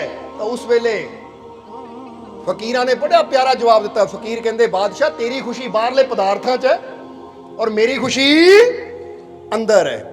ਹੁਣ ਜ਼ਰਾ ਸਮਝਣਾ, ਕਿਉਂਕਿ ਤੈਨੂੰ ਹਮੇਸ਼ਾ ਚਿੰਤਾ ਰਹਿੰਦੀ ਹੈ ਕਿਤੇ ਮੇਰੀ ਦੌਲਤ ਨਾ ਘਟ ਜਾਵੇ, ਕਿਤੇ ਮੇਰੇ ਰਾਜਿਆਂ ਨੂੰ ਕੋਈ ਹੋਰ ਬਾਦਸ਼ਾਹ ਨਾ ਜਿੱਤ ਲਵੇ, ਕਿਤੇ ਮੇਰੀ ਆਹ ਚੀਜ਼ ਨਾ ਚਲੀ ਜਾਵੇ। ਜਿਸ ਵੇਲੇ ਇਨਸਾਨ ਦੀ ਨਜ਼ਰ ਪਦਾਰਥਾਂ ਤੇ ਹੁੰਦੀ ਹੈ ਤਾਂ ਉਸ ਵੇਲੇ ਇਨਸਾਨ ਦੁਖੀ ਹੁੰਦਾ ਹੈ, ਤਾਂ ਜਿਸ ਵੇਲੇ ਇਨਸਾਨ ਦੀ ਨਜ਼ਰ ਦਾਤੇ ਤੇ ਹੁੰਦੀ ਹੈ, ਪਦਾਰਥਾਂ ਨੂੰ ਬਣਾਉਣ ਵਾਲਾ, ਦਾਤਾਂ ਨੂੰ ਦੇਣ ਵਾਲਾ ਦਾਤਾ ਹੈ, ਜਦੋਂ ਉੱਤੇ ਨਜ਼ਰ ਹੁੰਦੀ ਹੈ ਤਾਂ ਫਿਰ ਇਨਸਾਨ ਨੂੰ ਪਤਾ ਹੈ ਕਿ ਜਿੱਥੇ ਦਾਤਾ ਉੱਥੇ ਕਮੀ ਕੋਈ ਆ ਨਹੀਂ ਸਕਦੀ। ਇਹ ਸਮਝ ਲੈਣਾ ਜ਼ਰਾ ਸਾਰਿਆਂ ਨੇ। ਤਾਂ ਉਸ ਵੇਲੇ ਫਕੀਰਾਂ ਨੇ ਥੋੜਾ ਹੋਰ ਸਮਝਾਉਣ ਦੀ ਖਾਤਰ ਨਾ ਬਾਦਸ਼ਾਹ ਨੂੰ ਕੀ ਕਿਹਾ ਕਿ ਬਾਦਸ਼ਾਹ ਤੂੰ ਜਾਣਨਾ ਚਾਹੁੰਦਾ ਹੈ ਕਿ ਇਨਸਾਨ ਖੁਸ਼ ਕਿੱਦਾਂ ਹੋ ਸਕਦਾ ਹੈ, ਇਨਸਾਨ ਖੁਸ਼ ਕਿੱਦਾਂ ਹੋ ਸਕਦਾ ਹੈ। ਤਾਂ ਬਾਦਸ਼ਾਹ ਨੇ ਕਿਹਾ ਹਾਂ ਐ ਫਕੀਰ, ਇਹ ਮੈਂ ਜਾਣਨਾ ਚਾਹੁੰਦਾ, ਇਹੀ ਤਾਂ ਰਾਜ ਮੈਂ ਜਾਣਨਾ ਚਾਹੁੰਦਾ ਹਾਂ, ਇਹੀ ਤਾਂ ਰਾਜ ਮੈਂ ਜਾਣਨਾ ਚਾਹੁੰਦਾ ਹਾਂ। ਤਾਂ ਫਿਰ ਫਕੀਰਾਂ ਨੇ ਪਤਾ ਕੀ ਕਿਹਾ ਬਾਦਸ਼ਾਹ ਨੂੰ, ਕਹਿੰਦੇ ਫੇ ਅੱਜ ਦੀ ਰਾਤ ਤੈਨੂੰ ਸਾਡੇ ਕੋਲ ਰੁਕਣਾ ਪਏਗਾ। ਐ ਬਾਦਸ਼ਾਹ ਅੱਜ ਦੀ ਰਾਤ ਤੈਨੂੰ ਸਾਡੇ ਕੋਲ ਰੁਕਣਾ ਪਏਗਾ, ਮੇਰੇ ਕੋਲ ਰੁਕਣਾ ਪਏਗਾ। ਤਾਂ ਬਾਦਸ਼ਾਹ ਨੇ ਕਿਹਾ ਜੀ ਰੁਕ ਲੈਂਦੇ ਆ, ਕਿਉਂਕਿ ਜੇ ਇੰਨੀ ਇੱਕ ਰਾਤ ਰੁਕਣ ਦੇ ਨਾਲ ਮੈਨੂੰ ਪਤਾ ਲੱਗਦਾ ਹੈ ਕਿ ਖੁਸ਼ੀ ਦਾ ਰਾਜ ਕੀ ਹੈ, ਆਨੰਦ ਦਾ ਰਾਜ ਕੀ ਹੈ, ਤਾਂ ਫਿਰ ਰੁਕਣ 'ਚ ਕੀ ਹਰਜ ਹੈ, ਰੁਕ ਲੈਂਦੇ ਆ। ਤਾਂ ਫਕੀਰਾਂ ਨੇ ਕਿਹਾ ਪਰ ਇੱਕ ਸ਼ਰਤ ਵੀ ਹੈ ਬਾਦਸ਼ਾਹ ਕਿ ਰਾਤ ਰੁਕਣਾ ਹੈ ਤੂੰ, ਪਰ ਇੱਕ ਸ਼ਰਤ ਵੀ ਹੈ ਕਿ ਤੂੰ ਇਕੱਲੇ ਨੇ ਰੁਕਣਾ, ਤੇਰੇ ਸੈਨਿਕ ਨਹੀਂ ਨਾਲ ਹੋਣੇ ਚਾਹੀਦੇ। ਸਮਝਣ ਵਾਲੀ ਗੱਲ ਹੈ। ਹੁਣ ਇੱਕ ਬਾਦਸ਼ਾਹ, ਜਿੱਦਾਂ ਹੁਣ ਤੁਸੀਂ ਕਹਿ ਦਿਓ ਕਿਸੇ ਮਿਨਿਸਟਰ ਨੂੰ ਕਿ ਭਾਈ ਇਕੱਲੇ ਨੇ ਰੁਕਣਾ, ਆਪਣੇ ਗਨਮੈਨ ਬੋਡੀਗਾਰਡ ਸਾਰੇ ਭੇਜ ਦਿਓ, ਤਾਂ ਟੈਨਸ਼ਨ ਪੈ ਜਾਂਦੀ ਹੈ ਕਿ ਲੈ ਵੀ ਕੋਈ ਆ ਕੇ ਮੇਰੀ, ਕਿਉਂਕਿ ਬਾਦਸ਼ਾਹ ਜਿੰਨਾ ਉੱਚੀ ਪਦਵੀ ਤੇ ਬੰਦਾ ਬੈਠਾ ਹੁੰਦਾ ਖਤਰੇ ਵੀ ਉਨੇ ਜ਼ਿਆਦਾ ਹੁੰਦੇ, ਡਰ ਵੀ ਉਨਾ ਜ਼ਿਆਦਾ ਹੁੰਦਾ ਹੈ। ਇਸ ਲਈ ਬਾਦਸ਼ਾਹ ਘਬਰਾ ਗਿਆ। ਬਾਦਸ਼ਾਹ ਕਹਿੰਦਾ ਬਿਨਾਂ ਸੈਨਿਕਾਂ ਤੋਂ ਜੰਗਲ ਵਿੱਚ ਰਾਤ ਰਹਿਣਾ। ਦੇਖਿਆ ਸਾਹਮਣੇ ਫਕੀਰਾਂ ਦੀ ਕੱਖਾਂ ਦੀ ਕੁੱਲੀ ਹੈ, ਚਲੋ ਸੈਨਿਕਾਂ ਨਾਲ ਰਾਤ ਰਹਿਣਾ ਤਾਂ ਮੰਨ ਗਿਆ ਕਿ ਸੈਨਿਕ ਹੈ ਤਾਂ ਮੈਨੂੰ ਕੋਈ ਡਰ ਨਹੀਂ ਹੈ, ਕਿਉਂਕਿ ਜੰਗਲੀ ਜਾਨਵਰਾਂ ਦਾ ਕੋਈ ਡਰ ਨਹੀਂ, ਸੈਨਿਕ ਪਹਿਰਾ ਦੇਣਗੇ ਤਾਂ ਮੈਂ ਨਿਸ਼ਚਿੰਤ ਹੋ ਕੇ ਸੌ ਸਕਦਾ ਹਾਂ। ਪਰ ਫਕੀਰ ਕਹਿ ਰਹੇ ਹੈ ਇਕੱਲੇ ਨੂੰ ਰਹਿਣਾ ਪਏਗਾ, ਸੈਨਿਕਾਂ ਨੂੰ ਭੇਜ ਦੇ। ਹੁਣ ਜਦੋਂ ਬਾਦਸ਼ਾਹ ਨੂੰ ਦੇਖਿਆ ਵਿਚਾਰ ਕਰਦਿਆਂ ਨੂੰ, ਤਾਂ ਫਕੀਰਾਂ ਨੇ ਕਿਹਾ ਕੀ ਹੋਇਆ ਬਾਦਸ਼ਾਹ, ਖੁਸ਼ੀ ਦਾ ਰਾਜ ਜਾਣਨਾ ਕਿ ਨਹੀਂ, ਸਾਡੀ ਖੁਸ਼ੀ ਦਾ ਰਾਜ ਜਾਣਨਾ ਚਾਹੁੰਦਾ ਕਿ ਨਹੀਂ, ਜਾਂ ਜੀਵਨ ਇਦਾਂ ਹੀ ਦੁੱਖ ਦੇ ਵਿੱਚ ਗੁਜ਼ਾਰਨਾ ਚਾਹੁੰਦਾ ਹੈ। ਜੇ ਖੁਸ਼ੀ ਦਾ ਰਾਜ ਜਾਣਨਾ ਚਾਹੁੰਦਾ ਤਾਂ ਫਿਰ ਤੈਨੂੰ ਰਾਤ ਇਕੱਲੇ ਨੂੰ ਰੁਕਣਾ ਪਏਗਾ, ਕਿਉਂਕਿ ਇਹ ਵੀ ਇੱਕ ਸ਼ਰਤ ਹੈ ਸਾਡੀ। ਤਾਂ ਉਸ ਵੇਲੇ ਬਾਦਸ਼ਾਹ ਨੇ ਮਨ ਬਣਾਇਆ ਕਿ ਇੰਨੇ ਸਾਲ ਹੋ ਗਏ ਰਾਜ ਗੱਦੀ ਤੇ ਬੈਠੇ ਨੂੰ, ਪਰ ਆ ਖੁਸ਼ੀ ਦੀ ਕਲਾ ਨਹੀਂ ਆਈ, ਤਾਂ ਜੇ ਇੱਕ ਰਾਤ ਫਕੀਰਾਂ ਦੇ ਕੋਲ ਰਹਿਣ ਨਾ ਇਹ ਖੁਸ਼ੀ ਦੀ ਕਲਾ ਆ ਸਕਦੀ ਹੈ, ਤਾਂ ਹੋਰ ਮੈਨੂੰ ਕੀ ਚਾਹੀਦਾ ਹੈ, ਹੋਰ ਮੈਨੂੰ ਕੀ ਚਾਹੀਦਾ ਹੈ। ਨਾਲੇ ਜਿੱਥੇ ਫਕੀਰ ਹੈ, ਜੇ ਇਹ ਇੰਨੇ ਸਾਲਾਂ ਤੋਂ ਇੱਥੇ ਰਹਿ ਰਹੇ ਹੈ, ਜੰਗਲੀ ਜਾਨਵਰ ਇਹਨਾਂ ਨੂੰ ਕੁਝ ਨਹੀਂ ਕਹਿੰਦੇ, ਤਾਂ ਮੇਰਾ ਕੀ ਵਿਗੜ ਜਾਣਾ ਹੈ। ਕਹਿੰਦੇ ਬਾਦਸ਼ਾਹ ਮੰਨ ਗਿਆ, ਸੈਨਿਕਾਂ ਨੂੰ ਭੇਜ ਦਿੱਤਾ, ਸੈਨਿਕ ਚਲੇ ਗਏ ਵਾਪਸ ਮਹਿਲ ਨੂੰ, ਔਰ ਬਾਦਸ਼ਾਹ ਨੇ ਕਹਿਤਾ ਸਵੇਰੇ ਵਾਪਸ ਆ ਜਾਇਓ। ਔਰ ਰਾਤ ਬਾਦਸ਼ਾਹ ਫਕੀਰਾਂ ਦੇ ਕੋਲ ਰੁਕਦਾ ਗਿਆ, ਪਰ ਜਿੱਦਾਂ ਜਿੱਦਾਂ ਹਨੇਰਾ ਹੋਣ ਲੱਗਾ ਉਦਾਂ ਤਾਂ ਬਾਦਸ਼ਾਹ ਦਾ ਡਰ ਵੀ ਵੱਧ ਰਿਹਾ ਹੈ। ਸਮਝਣਾ ਜ਼ਰਾ, ਤੁਸੀਂ ਕਦੀ ਸੋਚ ਕੇ ਦੇਖੋ ਕਿ ਆਪਣੇ ਘਰ 'ਚ ਲਾਈਟ ਚਲੀ ਜਾਵੇ ਨਾ, ਘਰ 'ਚ ਬੰਦਾ ਇਕੱਲਾ ਹੋਵੇ ਤਾਂ ਆਪਣੇ ਘਰ 'ਚ ਹੀ ਬੰਦੇ ਨੂੰ ਡਰ ਲੱਗਣ ਲੱਗ ਜਾਂਦਾ ਹੈ ਕਿ ਕੋਈ ਆ ਨਾ ਜਾਵੇ, ਕੋਈ ਹਮਲਾ ਨਾ ਕਰ ਦੇਵੇ। ਉਹ ਤਾਂ ਜੰਗਲ ਹੈ, ਚਾਰੋਂ ਪਾਸੇ ਖੁੰਖਾਰ ਜੰਗਲੀ ਜਾਨਵਰ। ਹੁਣ ਜਿੱਦਾਂ ਜਿੱਦਾਂ ਹਨੇਰਾ ਹੋਣ ਲੱਗਾ ਬਾਦਸ਼ਾਹ ਡਰ ਵੱਧਦਾ ਗਿਆ। ਤਾਂ ਉਸ ਵੇਲੇ ਫਕੀਰਾਂ ਨੇ ਮੁਸਕਰਾ ਕੇ ਕਿਹਾ ਬਾਦਸ਼ਾਹ ਮੇਰੀ ਕੁੱਲੀ ਛੋਟੀ ਹੈ, ਉੱਥੇ ਦੋ ਆਦਮੀਆਂ ਨੂੰ ਜਗ੍ਹਾ ਨਹੀਂ ਹੈ, ਇਦਾਂ ਕਰਦੇ ਅੱਜ ਬਾਹਰ ਹੀ ਸੌਂਦੇ ਆ। ਹੁਣ ਤਾਂ ਬਾਦਸ਼ਾਹ ਨੂੰ ਹੋਰ ਟੈਨਸ਼ਨ ਵੱਧ ਗਈ ਕਿ ਪਹਿਲਾਂ ਤਾਂ ਸੋਚਿਆ ਸੀ ਕੁੱਲੀ ਅੰਦਰ ਜਾਵਾਂਗੇ, ਦਰਵਾਜ਼ਾ ਬੰਦ ਕਰ ਲਵਾਂਗੇ, ਚਲੋ ਇਹ ਸੱਪ ਬਿੱਛੂ ਕੋਈ ਜਾਨਵਰਾਂ ਤੋਂ ਬਚਦਾ ਜਾਵਾਂਗੇ, ਹੁਣ ਇੱਥੇ ਖੁੱਲੇ ਜੀ ਕਹਿ ਕੇ ਫਕੀਰਾਂ ਨੇ ਉੱਥੇ ਚਾਦਰਾਂ ਵਿਛਾਤੀਆਂ, ਕਹਿੰਦੇ ਅੱਜ ਇੱਥੇ ਹੀ ਸੌਂਦੇ ਆ ਤਾਰਿਆਂ ਦੀ ਛਾਵੇਂ। ਹੁਣ ਕਹਿ ਕੇ ਗੱਲਾਂ ਬਾਤਾਂ ਥੋੜੀ ਦੇਰ ਕੀਤੀਆਂ, ਫਕੀਰ ਲੇਟ ਕੇ ਅੱਖਾਂ ਬੰਦ ਕਰ ਲਈਆਂ ਔਰ ਸੌਂ ਗਏ। ਫਕੀਰਾਂ ਨੇ ਖਰਾਟੇ ਮਾਰਨੇ ਸ਼ੁਰੂ ਕਰਤੇ, ਯਾਨੀ ਗਹਿਰੀ ਨੀਂਦ 'ਚ ਸੌਂ ਗਏ। ਪਰ ਬਾਦਸ਼ਾਹ, ਹੁਣ ਜ਼ਰਾ ਸੋਚੋ ਬਾਦਸ਼ਾਹ ਦਾ ਕੀ ਹਾਲ ਹੋਏਗਾ। ਉਹ ਤਾਂ ਲੇਟਿਆ ਹੋਇਆ ਹੈ, ਕਦੀ ਐਵੇਂ ਦੇਖਦਾ, ਕਦੀ ਐਵੇਂ ਦੇਖਦਾ, ਕਦੀ ਇੱਧਰ ਦੇਖਦਾ, ਉੱਠ ਕੇ ਬਹਿ ਜਾਵੇ, ਕਦੀ ਕਿਧਰੋਂ ਕੋਈ ਸੱਪ ਨਾ ਆ ਜਾਵੇ, ਮਾੜੀ ਜਿਹੀ ਝਾੜੀ ਹਿਲਦੀ ਹੈ ਤਾਂ ਡਰ ਜਾਂਦਾ ਕਿਤੇ ਸੱਪ ਨਾ ਨਿਕਲ ਆਵੇ, ਕਿਤੇ ਕੋਈ ਸ਼ੇਰ ਨਾ ਆ ਜਾਵੇ, ਕਿਉਂਕਿ ਜੰਗਲ ਦਾ ਮਾਮਲਾ। ਕਹਿੰਦੇ ਬਾਦਸ਼ਾਹ ਸਾਰੀ ਰਾਤ ਘਬਰਾਉਂਦਾ ਰਿਹਾ, ਡਰਦਾ ਰਿਹਾ, ਚਿੰਤਿਤ, ਇੱਕ ਪਲ ਵੀ ਅੱਖੋਂ ਦੀ ਬੰਦ ਨਹੀਂ ਹੋਈ, ਨੀਂਦ ਨਹੀਂ ਉਹਨੂੰ ਆਈ, ਸਾਰੀ ਰਾਤ ਬੈਠਿਆਂ ਦੀ ਗੁਜ਼ਰ ਗਈ। ਇੱਧਰ ਜਦੋਂ ਅੰਮ੍ਰਿਤ ਵੇਲਾ ਹੋਇਆ, ਸਵੇਰ ਦਾ ਵੇਲਾ ਹੋਇਆ, ਤਾਂ ਫਕੀਰਾਂ ਨੇ ਅੱਖਾਂ ਖੋਲੀਆਂ, ਦੇਖਿਆ ਬਾਦਸ਼ਾਹ ਬੈਠਾ ਹੋਇਆ ਐਂ ਦੇਖ ਰਿਹਾ, ਆਲੇ ਦੁਆਲੇ ਐਨ ਚੁਕੰਨਾ ਜਿਹਾ ਹੋ ਕੇ, ਜਿੱਦਾਂ ਪਤਾ ਨਾ ਬੰਦੇ ਨੂੰ ਖਤਰਾ ਚਾਰੋਂ ਪਾਸੇ ਆ, ਤਾਂ ਹੁਣ ਮੈਂ ਏਦਾਂ ਅੱਖ ਬੰਦ ਕੀਤੀ ਕਿਤੇ ਪਿੱਛੋਂ ਨਾ ਕੋਈ ਆ ਜਾਵੇ, ਕਿਤੇ ਲੈਫਟ ਰਾਈਟ ਸੱਜੇ ਖੱਬੇ ਨੂੰ ਕੋਈ ਹਮਲਾ ਕਰ ਦੇਵੇ। ਇਸ ਲਈ ਬਾਦਸ਼ਾਹ ਤਾਂ ਪੂਰਾ ਚੌਕਸ ਹੋ ਕੇ ਚਾਰੋਂ ਪਾਸੇ ਦੇਖ ਰਿਹਾ ਹੈ। ਜਦੋਂ ਫਕੀਰਾਂ ਨੇ ਦੇਖਿਆ, ਉਹ ਫਕੀਰ ਕਹਿੰਦੇ ਬਾਦਸ਼ਾਹ ਕੀ ਗੱਲ ਸੁੱਤਾ ਨਹੀਂ, ਉੱਲੂ ਵਾਂਗੂ ਕੀ ਇੱਧਰ ਉੱਧਰ ਦੇਖ ਰਿਹਾ ਹੈ। ਉਹ ਬਾਦਸ਼ਾਹ ਕਹਿੰਦਾ ਮਹਾਰਾਜ ਇੱਕ ਤਾਂ ਜੰਗਲ, ਦੂਜਾ ਤੁਸੀਂ ਆ ਮੈਨੂੰ ਬਾਹਰ ਲਿਟਾ ਦਿੱਤਾ ਔਰ ਫਿਰ ਮੈਨੂੰ ਪੁੱਛਦੇ ਸੁੱਤਾ ਨਹੀਂ। ਉਹ ਮਹਾਰਾਜ ਸੱਚ ਦੱਸਾਂ, ਸੋਨਾ ਤਾਂ ਦੂਰ, ਮੈਨੂੰ ਤਾਂ ਅੱਖ ਝਮਕਦਿਆਂ ਵੀ ਡਰ ਲੱਗਦਾ ਸੀ ਕਿ ਇੱਧਰ ਮੈਂ ਅੱਖ ਬੰਦ ਕੀਤੀ, ਉੱਧਰ ਕੋਈ ਜਾਨਵਰ ਨਾ ਆ ਕੇ ਹਮਲਾ ਕਰ ਦੇਵੇ। ਸੋ ਮਹਾਰਾਜ ਸਾਰੀ ਰਾਤ ਮੇਰੀ ਡਰਦਿਆਂ ਗੁਜ਼ਰੀ ਹੈ। ਆ ਤੁਸੀਂ ਮੈਨੂੰ ਸੁੱਖ ਦਾ ਰਾਜ ਦੱਸਣਾ ਸੀ ਜਾਂ ਆ ਡਰ ਦਾ ਰਾਜ ਦੱਸਣਾ ਸੀ? ਇੰਨਾ ਨਹੀਂ ਮੈਂ ਕਦੀ ਜ਼ਿੰਦਗੀ 'ਚ ਡਰਿਆ ਜਿੰਨਾ ਆ ਇੱਕ ਰਾਤ 'ਚ ਮੈਨੂੰ ਡਰ ਲੱਗਾ, ਕਿਉਂਕਿ ਹਮੇਸ਼ਾ ਬਾਦਸ਼ਾਹ ਮਹਿਲਾਂ 'ਚ ਹੀ ਸੌਂਦਾ ਸੀ। ਕਹਿੰਦਾ ਪਹਿਲੀ ਵਾਰ ਇਹ ਰਾਤ ਐਡੀ ਲੰਬੀ ਲੱਗੀ ਮੈਨੂੰ ਕਿ ਜਿਹੜੀ ਮੁੱਕਣ 'ਚ ਨਹੀਂ ਆਉਂਦੀ ਸੀ। ਮਾਰੇ ਕਿੱਦਾਂ ਦੀ ਰਾਤ ਸੀ।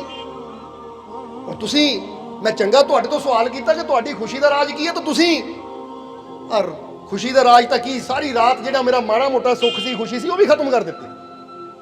ਉਸਲੇ ਫਕੀਰ ਕਹਿੰਦੇ ਬਾਦਸ਼ਾਹ ਏਦਾਂ ਕਰ, ਹੁਣ ਤਾਂ ਅੰਮ੍ਰਿਤ ਵੇਲਾ ਹੋ ਗਿਆ ਔਰ ਤੇਰੇ ਸੈਨਿਕ ਵੀ ਆਉਣ ਵਾਲੇ ਹੈ, ਏਦਾਂ ਕਰੀ ਹੁਣ ਤੈਨੂੰ ਖੁਸ਼ੀ ਦਾ ਰਾਜ ਵੀ ਦੱਸਣਾ ਹੈ, ਪਰ ਐਸੀ ਹੁਣ ਨਹੀਂ ਦੱਸਣਾ, ਸ਼ਾਮ ਨੂੰ ਫੇਰ ਆ ਜਾਈਂ। ਬਾਦਸ਼ਾਹ ਕਹਿੰਦਾ ਹੁਣ ਕੀ ਕਰਨਾ ਸ਼ਾਮ ਨੂੰ ਮਹਾਰਾਜ, ਇੱਕ ਰਾਤ ਹੀ ਬੜੀ ਮੁਸ਼ਕਿਲ ਕੱਟੀ ਹੈ, ਹੁਣੇ ਹੀ ਦੱਸ ਦਿਓ। ਕਹਿੰਦੇ ਨਹੀਂ ਬਾਦਸ਼ਾਹ, ਇੱਕ ਵਾਰ ਫਿਰ ਸ਼ਾਮ ਨੂੰ ਤੈਨੂੰ ਆਉਣਾ ਪੈਣਾ, ਫਿਰ ਦੱਸਾਂਗੇ ਤੈਨੂੰ। ਹੁਣ ਹਾरून ਰਸ਼ੀਦ ਨੂੰ ਕਹਿੰਦੇ ਰਾਜ ਚਾਹੀਦਾ ਸੀ, ਇਸ ਲਈ ਉਹਨਾਂ ਫਿਰ ਮੰਨ ਲਿਆ। ਕਹਿੰਦਾ ਠੀਕ ਹੈ ਮਹਾਰਾਜ, ਜੇ ਤੁਸੀਂ ਕਹਿੰਦੇ ਹੋ ਮੈਂ ਆ ਜਾਊਂਗਾ, ਪਰ ਮੈਂ ਪਹਿਲੇ ਹੀ ਦੱਸ ਦੇਵਾਂ ਹੁਣ ਮੈਂ ਰਾਤ ਨਹੀਂ ਰੁਕਣਾ, ਪਹਿਲੇ ਹੀ ਦੱਸ ਦੇਵਾਂ ਆ ਜਾਊਂਗਾ ਮੈਂ, ਪਰ ਰਾਤ ਨਹੀਂ ਮੈਂ ਰੁਕਣਾ। ਉਹ ਕਹਿੰਦੇ ਕੋਈ ਗੱਲ ਨਹੀਂ, ਉਹ ਸ਼ਾਮ ਨੂੰ ਗੱਲ ਕਰਾਂਗੇ, ਰੁਕਣਾ ਹੈ ਜਾਂ ਨਹੀਂ ਰੁਕਣਾ। ਕਹਿੰਦੇ ਹਾरून ਰਸ਼ੀਦ ਬਾਦਸ਼ਾਹ ਚਲਾ ਗਿਆ। ਫਿਰ ਸ਼ਾਮ ਨੂੰ ਜਦੋਂ ਆਇਆ, ਸ਼ਾਮ ਨੂੰ ਆਇਆ, ਫਕੀਰ ਬੈਠੇ ਹੋਏ ਸੀ। ਫਕੀਰ ਕਹਿੰਦੇ ਬਾਦਸ਼ਾਹ ਰਾਜ ਜਾਨਣਾ ਚਾਹੁੰਦਾ ਸਾਡੀ ਖੁਸ਼ੀ ਦਾ। ਕਹਿੰਦਾ ਜੀ ਹਾਂ। ਕਹਿੰਦੇ ਫਿਰ ਅੱਜ ਵੀ ਰੁਕ ਲੈ। ਕਹਿੰਦਾ ਮਹਾਰਾਜ ਅੱਜ ਨਹੀਂ ਮੈਂ ਰੁਕਦਾ, ਕਿਉਂਕਿ ਕੱਲ ਦੀ ਅੱਜ ਦੀ ਪਿਛਲੀ ਰਾਤ ਇਹੀ ਬੜੀ ਔਖੀ ਗੁਜ਼ਰੀ, ਅੱਜ ਨਹੀਂ ਮੈਂ ਰੁਕਦਾ। ਉਹ ਕਹਿੰਦੇ ਅੱਜ ਇੱਕ ਸ਼ਰਤ ਹੋਰ ਹੈ, ਅੱਜ ਤੇਰੇ ਸੈਨਿਕ ਵੀ ਰੁਕਣਗੇ, ਅੱਜ ਤੇਰੇ ਸੈਨਿਕ ਵੀ ਰੁਕਣਗੇ। ਜਦੋਂ ਬਾਦਸ਼ਾਹ ਨੇ ਸੁਣਿਆ ਸੈਨਿਕ ਰੁਕਣਗੇ, ਕਹਿੰਦਾ ਫਿਰ ਠੀਕ ਹੈ, ਫਿਰ ਮੈਂ ਰੁਕ ਸਕਦਾ ਹਾਂ, ਫਿਰ ਮੈਂ ਰੁਕ ਸਕਦਾ ਹਾਂ। ਫਕੀਰ ਕਹਿੰਦੇ ਬਸ ਫਿਰ ਅੱਜ ਰੁਕ ਲੈ, ਸਵੇਰੇ ਤੈਨੂੰ ਜਵਾਬ ਮਿਲ ਜਾਏਗਾ। ਹੁਣ ਬਾਦਸ਼ਾਹ ਨੇ ਸੈਨਿਕਾਂ ਨੂੰ ਕਿਹਾ ਦੇਖੋ ਬਈ, ਆ ਸਾਰੀ ਰਾਤ ਬੜੀ ਔਖੀ ਗੁਜ਼ਰੀ, ਸੁੱਤਾ ਨਹੀਂ ਮੈਂ, ਆ ਦਿਨ ਨੂੰ ਵੀ ਮੈਂ ਕੰਮ ਕਰਦਾ ਰਿਹਾ, ਜਾਨੀ ਆ ਰਾਜਪਾਟ ਦੀਆਂ ਜੋ ਚੀਜ਼ਾਂ ਸੀ ਉਹ ਸੰਭਾਲਦਾ ਰਿਹਾ, ਫੈਸਲੇ ਕਰਦਾ ਰਿਹਾ, ਇਸ ਲਈ ਅੱਜ ਮੈਂ ਗੂੜੀ ਨੀਂਦ ਸੋਣਾ, ਸੋ ਚੁਕੰਨੇ ਰਹਿਣਾ ਤੁਸੀਂ। ਸੈਨਿਕਾਂ ਨੂੰ ਹੁਕਮ ਦੇ ਕੇ ਏਦਾਂ ਚੱਕਰ ਬਣਾ ਕੇ ਖੜੇ ਕਰਤੇ, ਯਾਨੀ ਪਹਿਰੇਦਾਰ ਤਲਵਾਰਾਂ ਲੈ ਕੇ ਖੜ ਗਏ। ਹੁਣ ਜਦੋਂ ਬਾਦਸ਼ਾਹ ਨੇ ਦੇਖਿਆ ਕਿ ਸੈਨਿਕ ਤਲਵਾਰਾਂ ਲੈ ਕੇ ਖੜੇ ਐ, ਅੱਜ ਫਕੀਰਾਂ ਨੇ ਚਾਦਰ ਵਿਛਾਈ, ਫਕੀਰ ਵੀ ਸੌ ਗਏ, ਤਾਂ ਬਾਦਸ਼ਾਹ ਨੇ ਚਾਦਰ ਵਿਛਾਈ ਵਿਛਾ, ਬਾਦਸ਼ਾਹ ਵੀ ਕਹਿ ਦਿਓ ਹੁਣ ਸੌ ਗਿਆ। ਕਿਉਂ ਸੌ ਗਿਆ ਭਲਾ? ਕਿਉਂਕਿ ਉਹਨੂੰ ਪਤਾ ਸੀ ਮੇਰੇ ਸੈਨਿਕ ਮੇਰੀ ਰੱਖਿਆ ਵਾਸਤੇ ਖੜੇ ਐ। ਸਮਝਦੇ ਹੋ ਕਿ ਨਹੀਂ? ਹੁਣ ਕਿਹਾ ਜਾਂਦਾ ਹੈ ਕਿ ਸਵੇਰ ਹੋਈ, ਫਿਰ ਫਕੀਰ ਉੱਠੇ, ਪਰ ਬਾਦਸ਼ਾਹ ਘੂਕ ਨੀਂਦ ਵਿੱਚ ਸੁੱਤਾ ਹੋਇਆ ਸੀ। ਇੱਕ ਤਾਂ ਪਿਛਲੀ ਰਾਤ ਦੀ ਨੀਂਦ ਪੂਰੀ ਕਰ ਰਿਹਾ ਸੀ, ਪਰ ਹੁਣ ਸੈਨਿਕਾਂ ਕਰਕੇ, ਔਰ ਸੈਨਿਕ ਹਾਲੇ ਵੀ ਪਹਿਰਾ ਦੇ ਰਹੇ ਆ, ਖੜੇ ਆ। ਤਾਂ ਫਕੀਰਾਂ ਨੇ ਬਾਦਸ਼ਾਹ ਨੂੰ ਹਿਲਾਇਆ। ਜਦੋਂ ਬਾਦਸ਼ਾਹ ਨੂੰ ਹਿਲਾਇਆ ਤਾਂ ਬਾਦਸ਼ਾਹ ਨੇ ਅੱਖਾਂ ਖੋਲੀਆਂ। ਫਕੀਰ ਕਹਿੰਦੇ ਉੱਠ ਬਾਦਸ਼ਾਹ, ਸਵੇਰ ਹੋ ਗਈ ਹੈ, ਉੱਠ ਜਾ। ਕਹਿੰਦਾ ਮਹਾਰਾਜ ਹੋਰ ਸੌਣ ਦਿਓ, ਮਸੀ ਤਾਂ ਨੀਂਦ ਪੂਰੀ ਹੋਣੀ ਆ। ਕਹਿੰਦੇ ਉੱਠ ਜਾ, ਇਹ ਕੋਈ ਤੇਰਾ ਮਹਿਲ ਨਹੀਂ ਹੈ, ਫਕੀਰਾਂ ਦਾ ਡਰ ਹੈ, ਉੱਠ। ਹੁਣ ਬਾਦਸ਼ਾਹ ਨੇ ਅੱਖਾਂ ਮਲਦੇ ਉੱਠ ਕੇ ਬੈਠ ਗਿਆ। ਜਦੋਂ ਬੈਠਿਆ, ਫਕੀਰ ਕਹਿੰਦੇ ਬਾਦਸ਼ਾਹ ਇਹ ਦੱਸ ਰਾਤੀ ਨੀਂਦ ਕਿੱਦਾਂ ਦੀ ਆਈ? ਕਹਿੰਦਾ ਮਹਾਰਾਜ ਸੱਚੀ ਦੱਸਾਂ, ਗੁਲਾਬਾਂ ਦੀਆਂ ਸੇਜਾਂ ਤੇ ਉਨੀ ਵਧੀਆ ਨੀਂਦ ਨਹੀਂ ਆਈ ਜਿੰਨੀ ਇੱਥੇ ਆਈ, ਕਿਉਂਕਿ ਅਣਿੰਦਾ ਸੀ ਮੈਂ, ਪੈਂਦੇ ਅੱਖਾਂ ਲੱਗ ਗਈ, ਬੜੀ ਗੂੜੀ ਨੀਂਦ ਆਈ। ਕਹਿੰਦੇ ਮਜ਼ੇਦਾਰ ਨੀਂਦ ਆਈ, ਅੱਛੀ ਨੀਂਦ ਆਈ, ਖੁਸ਼ੀ ਦੀ ਨੀਂਦ ਆਈ? ਕਹਿੰਦਾ ਜੀ ਬਹੁਤ ਬਹੁਤ ਵਧੀਆ ਨੀਂਦ ਆਈ। ਕਹਿੰਦੇ ਖੁਸ਼ ਹਾਂ? ਕਹਿੰਦਾ ਜੀ ਅੱਜ ਤਾਂ ਮੈਂ ਖੁਸ਼ ਹਾਂ, ਕਿਉਂਕਿ ਅੱਜ ਨੀਂਦ ਅੱਛੀ ਆ ਗਈ। ਤਾਂ ਹੁਣ ਫਕੀਰ ਕਹਿੰਦੇ ਉੱਠ ਫਿਰ ਹੱਥ ਮੂੰਹ ਧੋ, ਤੇਰੇ ਜਾਣ ਦਾ ਟਾਈਮ ਵੀ ਹੋ ਗਿਆ, ਸਮਾਂ ਵੀ ਹੋ ਗਿਆ ਹੈ। ਉਹ ਬਾਦਸ਼ਾਹ ਕਹਿੰਦਾ ਮਹਾਰਾਜ ਹੁਣ 2 ਰਾਤਾਂ ਰੱਖ ਲਈਆਂ, ਰਾਜ ਤਾਂ ਦੱਸ ਦਿਓ ਮੈਨੂੰ, ਤੁਹਾਡੀ ਖੁਸ਼ੀ ਦਾ ਰਾਜ ਕੀ ਹੈ? ਕਹਿੰਦੇ ਬਾਦਸ਼ਾਹ ਹਾਲੇ ਤੱਕ ਤੂੰ ਸਮਝਿਆ ਨਹੀਂ ਸਾਡੀ ਖੁਸ਼ੀ ਦਾ ਰਾਜ, ਤੈਨੂੰ ਸਮਝਾ ਤਾਂ ਦਿੱਤਾ ਸੀ। ਕਹਿੰਦਾ ਮਹਾਰਾਜ ਤੁਸੀਂ ਕਦੋਂ ਸਮਝਾਇਆ? ਕਹਿੰਦੇ ਤੈਨੂੰ ਸਮਝਾਇਆ ਤਾਂ ਹੈ, ਪਰ ਹਾਲੇ ਤੈਨੂੰ ਸ਼ਾਇਦ ਸਮਝ ਨਹੀਂ ਆਇਆ, ਸੋ ਐਸੀ ਤੈਨੂੰ ਦੱਸ ਦਈਏ ਬਾਦਸ਼ਾਹ ਕਿ ਤੂੰ ਸਾਨੂੰ ਪੁੱਛ ਰਿਹਾ ਕਿ ਤੁਸੀਂ ਜੰਗਲ 'ਚ ਰਹਿ ਕੇ ਇੰਨੇ ਖੁਸ਼ ਕਿੱਦਾਂ ਹੋ, ਇੰਨੇ ਆਨੰਦ ਨਾਲ ਭਰਪੂਰ ਕਿੱਦਾਂ ਹੋ? ਮੈਂ ਮਹਿਲਾਂ ਤਖਤਾਂ ਤੇ ਬੈਠ ਕੇ ਵੀ, ਮਹਿਲਾਂ 'ਚ ਰਹਿ ਕੇ ਵੀ ਦੁਖੀ ਕਿਉਂ ਆ? ਕਹਿੰਦੇ ਹਾਲੇ ਤੱਕ ਸਮਝਿਆ ਨਹੀਂ ਤੂੰ। ਉਹ ਬਾਦਸ਼ਾਹ ਕੱਲ ਦੀ ਰਾਤ ਜਿਹੜੀ ਗੁਜ਼ਰੀ ਸੀ ਤੇਰੀ ਕਿੱਦਾਂ ਦੀ ਗੁਜ਼ਰੀ ਸੀ? ਜਾਗਦਿਆਂ, ਦੁੱਖ ਵਿੱਚ, ਚਿੰਤਾ ਵਿੱਚ, ਪਰੇਸ਼ਾਨੀ ਵਿੱਚ। ਔਰ ਅੱਜ ਦੀ ਰਾਤ ਕਿੱਦਾਂ ਗੁਜ਼ਰੀ? ਸ਼ਾਂਤੀ ਨਾਲ, ਆਨੰਦ ਨਾਲ, ਖੁਸ਼ੀ ਨਾਲ, ਘੂਕ ਨੀਂਦ ਵਿੱਚ। ਔਰ ਅੱਜ ਦੀ ਰਾਤ ਔਰ ਕੱਲ ਦੀ ਰਾਤ 'ਚ ਫਰਕ ਕੀ ਸੀ? ਕੱਲ ਤੂੰ ਸੋ ਨਹੀਂ ਪਾਇਆ ਕਿਉਂਕਿ ਕੱਲ ਤੇਰੇ ਸੈਨਿਕ ਤੇਰੇ ਨਾਲ ਨਹੀਂ ਸੀ। ਅੱਜ ਤੂੰ ਸੌਂ ਗਿਆ ਕਿਉਂਕਿ ਤੈਨੂੰ ਵਿਸ਼ਵਾਸ ਸੀ ਕਿ ਤੇਰੇ ਰਕਸ਼ਕ, ਤੇਰੇ ਸੈਨਿਕ ਤੇਰੇ ਨਾਲ ਹੈ। ਐ ਬਾਦਸ਼ਾਹ, ਜਿੱਦਾਂ ਕੱਲ ਦੀ ਰਾਤ ਤੇਰੀ ਔਖੀ ਲੰਘੀ ਕਿਉਂਕਿ ਤੈਨੂੰ ਲੱਗਦਾ ਸੀ ਮੇਰੀ ਰੱਖਿਆ ਕਰਨ ਵਾਲੇ ਸੈਨਿਕ ਮੇਰੇ ਨਾਲ ਨਹੀਂ ਹੈ, ਅੱਜ ਦੀ ਰਾਤ ਤੇਰੀ ਸੌਖੀ ਲੰਘੀ ਕਿਉਂਕਿ ਤੈਨੂੰ ਲੱਗਦਾ ਹੈ ਕਿ ਮੇਰੀ ਰੱਖਿਆ ਕਰਨ ਵਾਲੇ ਮੇਰੇ ਸੈਨਿਕ ਮੇਰੇ ਨਾਲ ਹੈ। ਇਸੇ ਤਰ੍ਹਾਂ ਸਾਡੀ ਖੁਸ਼ੀ ਦਾ ਰਾਜ ਵੀ ਇਹ ਬਾਦਸ਼ਾਹ ਇਹੀ ਹੈ, ਕਿਉਂਕਿ ਸਾਨੂੰ ਵੀ ਹਰ ਪਲ ਲੱਗਦਾ ਹੈ ਕਿ ਮੇਰਾ ਰਾਖਾ, ਮੇਰਾ ਰੱਬ ਹਰ ਵੇਲੇ ਮੇਰੇ नाल है और यही मेरी खुशी का राज है। तू अपना रक्षक इन्हां सैनिकां नूं मनदा है, इसलिए इन्हां दे सिर ते बेफिक्र होकर सौ गया। तो मैं अपना रक्षक अपने दाता नूं मनदा, अपने मालिक नूं, परमात्मा प्रभु नूं मनदा है। इसलिए मैं जिथे भी रहिंदा है उहदे सिर ते आनंद विच रहिंदा, खुशी च रहिंदा। राजा तेरी खुशी छोटी क्यों है? क्योंकि तू अपनी खुशी का जरिया इंसानों नूं, इन्हां सैनिकां नूं बनाया कि सैनिक मेरी रक्षा करनगे। पर गुरु रहबर की कहते हैं, उन्होंने किहनूं राखा बनाया कि तू मेरा राखा सब नहीं था। उन्होंने किहदे वाल इशारा किया? किसी बंदे वाल नहीं किया। उन्होंने इशारा किया अपने उस सच्चे रब की तरफ, अपने मालिक की तरफ, प्रभु की तरफ। क्योंकि जिन्होंने उत्ते विश्वास है कि वह हर जगह मेरी रक्षा करने वाला है, वह हर जगह मेरे नाल है, वह हर जगह मैनू खुशियां देने वाला है, मैनू कामयाबी देने वाला है। जिहड़ा अपने रब ते भरोसा करता हर जगह खुश रहता है। क्योंकि बंदा बंदे तो दूर हो सकता है, पर रब बंदे तो कभी दूर नहीं हो सकता। और याद रखना ये गल हमेशा कि तुसी विश्वास किते करदे हो, उहदे नाल ही तुहाडीआं खुशियां जुड़ियां होईयां है। जदों इंसान अपने मालिक ते विश्वास करना शुरू कर दिंदा है, क्योंकि फकीरां ने की किया बादशाह नूं कि तू इन्हां सैनिकां दे सिर ते कि मेरी रक्षा करने वाले सैनिक है, तो तू आराम नाल सौ गया। ए बादशाह जिद्दां तैनूं इह सैनिकां दे भरोसा है ना कि ये मेरी रक्षा करनगे, इदां सानूं मैनूं अपने और रब ते भरोसा है। बोलो समझदे हो कि नहीं? मैनू अपने मालिक ते भरोसा है कि वह मेरी हर जगह रक्षा करेगा। और जिन्हों अपने रब ते विश्वास है, अपने मालिक ते भरोसा है, तो फिर वो हर जगह निश्चिंत रहता है, आनंद विच रहता है, सुखी रहता है। क्योंकि पता है कि जिसको राखे साइयां मार सके ना कोई, बाल ना बांका कर सके जो जग बैरी होए। इसलिए साडे अंदर ये भावना होनी चाहिए कि अपने मालिक ते, अपने प्रभु ते सानू विश्वास होना चाहिए है। और जिस तरह दसिया है कि परमात्मा सानू बहुत कुछ दिंदा है, बहुत कुछ दे रहा है, पर ये ऐसी देखना है कि ऐसी ओहदी दित्तियां होईयां नेमतां नूं, जिद्दां निक ने कहा ना, बड़ी प्यारी गल फिर याद दिलावांगे कि साडे कोल की नहीं है ओहदे बारे ना सोचो, ओहदे बारे सोचोगे दुखी होंगे। साडे कोल जो है ओहदे नाल मैं अच्छा की कर सकदा, वो कोशिश करिए। बोलो समझदे हो कि नहीं? हुण तुसीं सोचोगे मेरे कोल की है, मैं ओहदे नाल अच्छा की कर सकदा। जरा समझना सारिਆਂ ने। हुण जदों मैं अच्छा करने की कोशिश करूंगा तो अच्छा करने वाले जिंदगी च भी कामयाब होंदे है, तो रब दीआं नज़रां च भी उच्चे उठ जाते हैं। और बुरा करने वाले, हुण फर्ज करो कोई नशा करता है, कोई बुरा कर्म करता है, कोई कतल करता है, कोई चोरी करता, कोई हेरा फेरी करता, जिन्हें बुरा करना है फिर उन्होंने फल की मिलना है। आप ही सोच लो तुसीं, क्योंकि समझदार इंसान वास्ते एक इशारा ही काफ़ी होंदा है।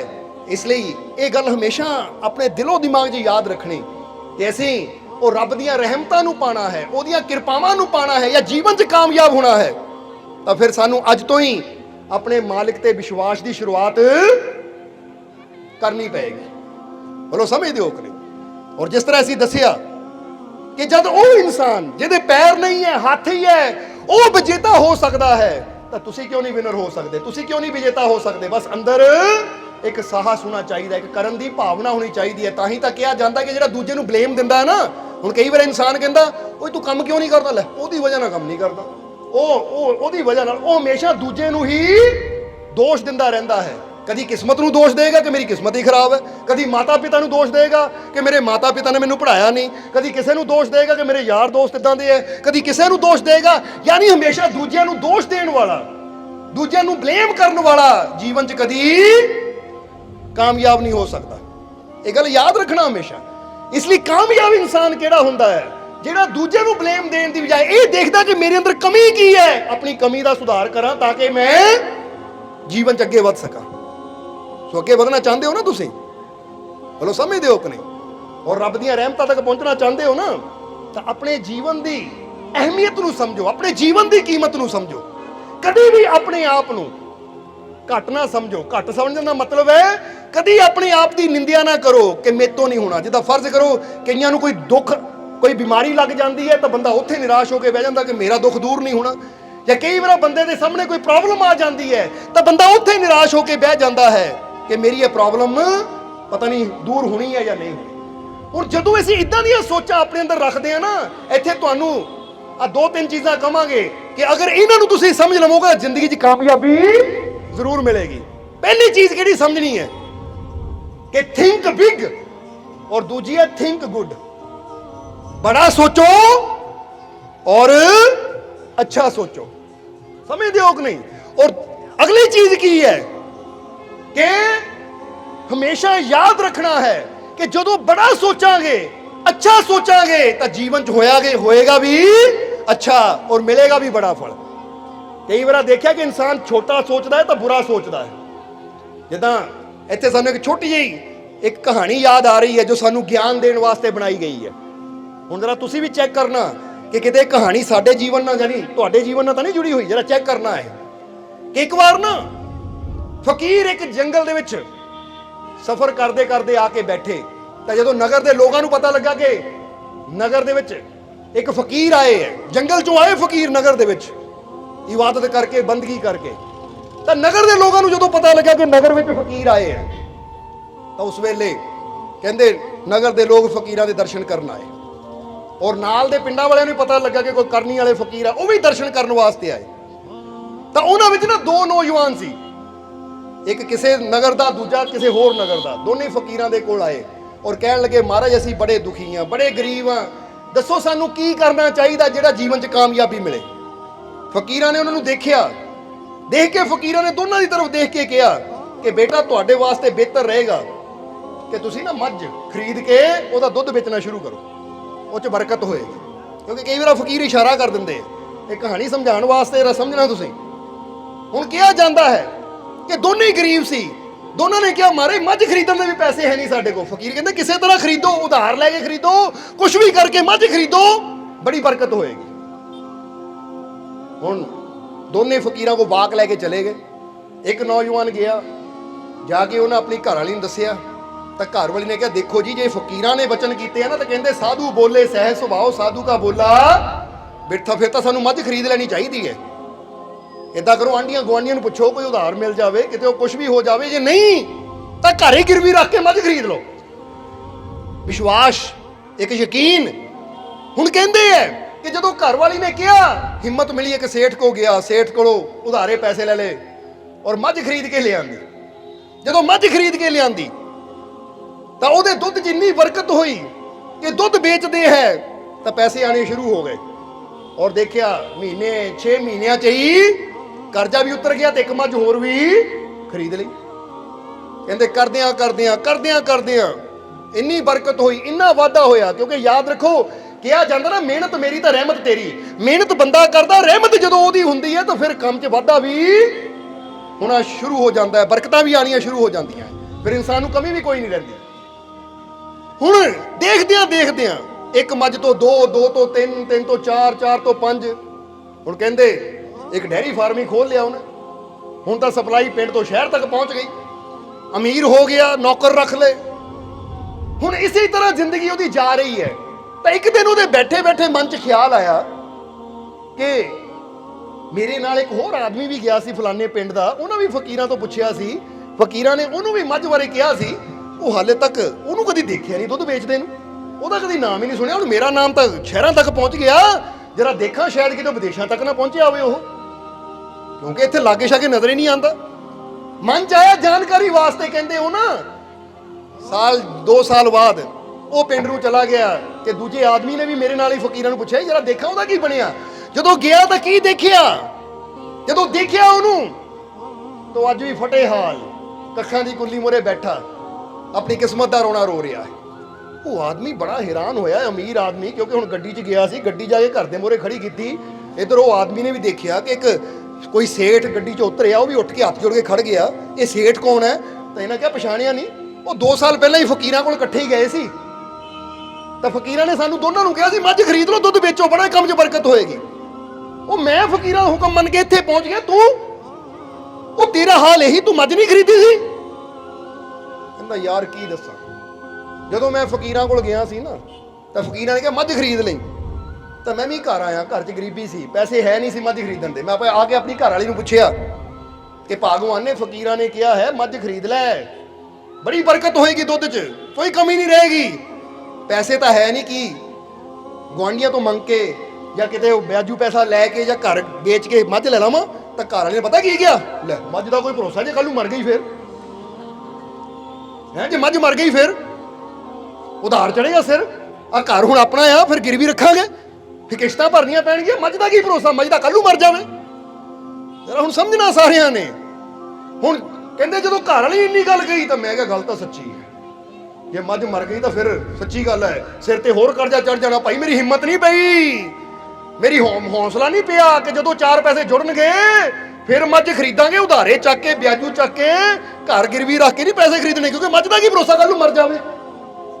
ਇਸ ਲਈ ਮੈਂ ਹਿੰਮਤ ਹੀ ਨਹੀਂ ਕੀਤੀ ਮੱਝ ਖਰੀਦਣ ਦੀ।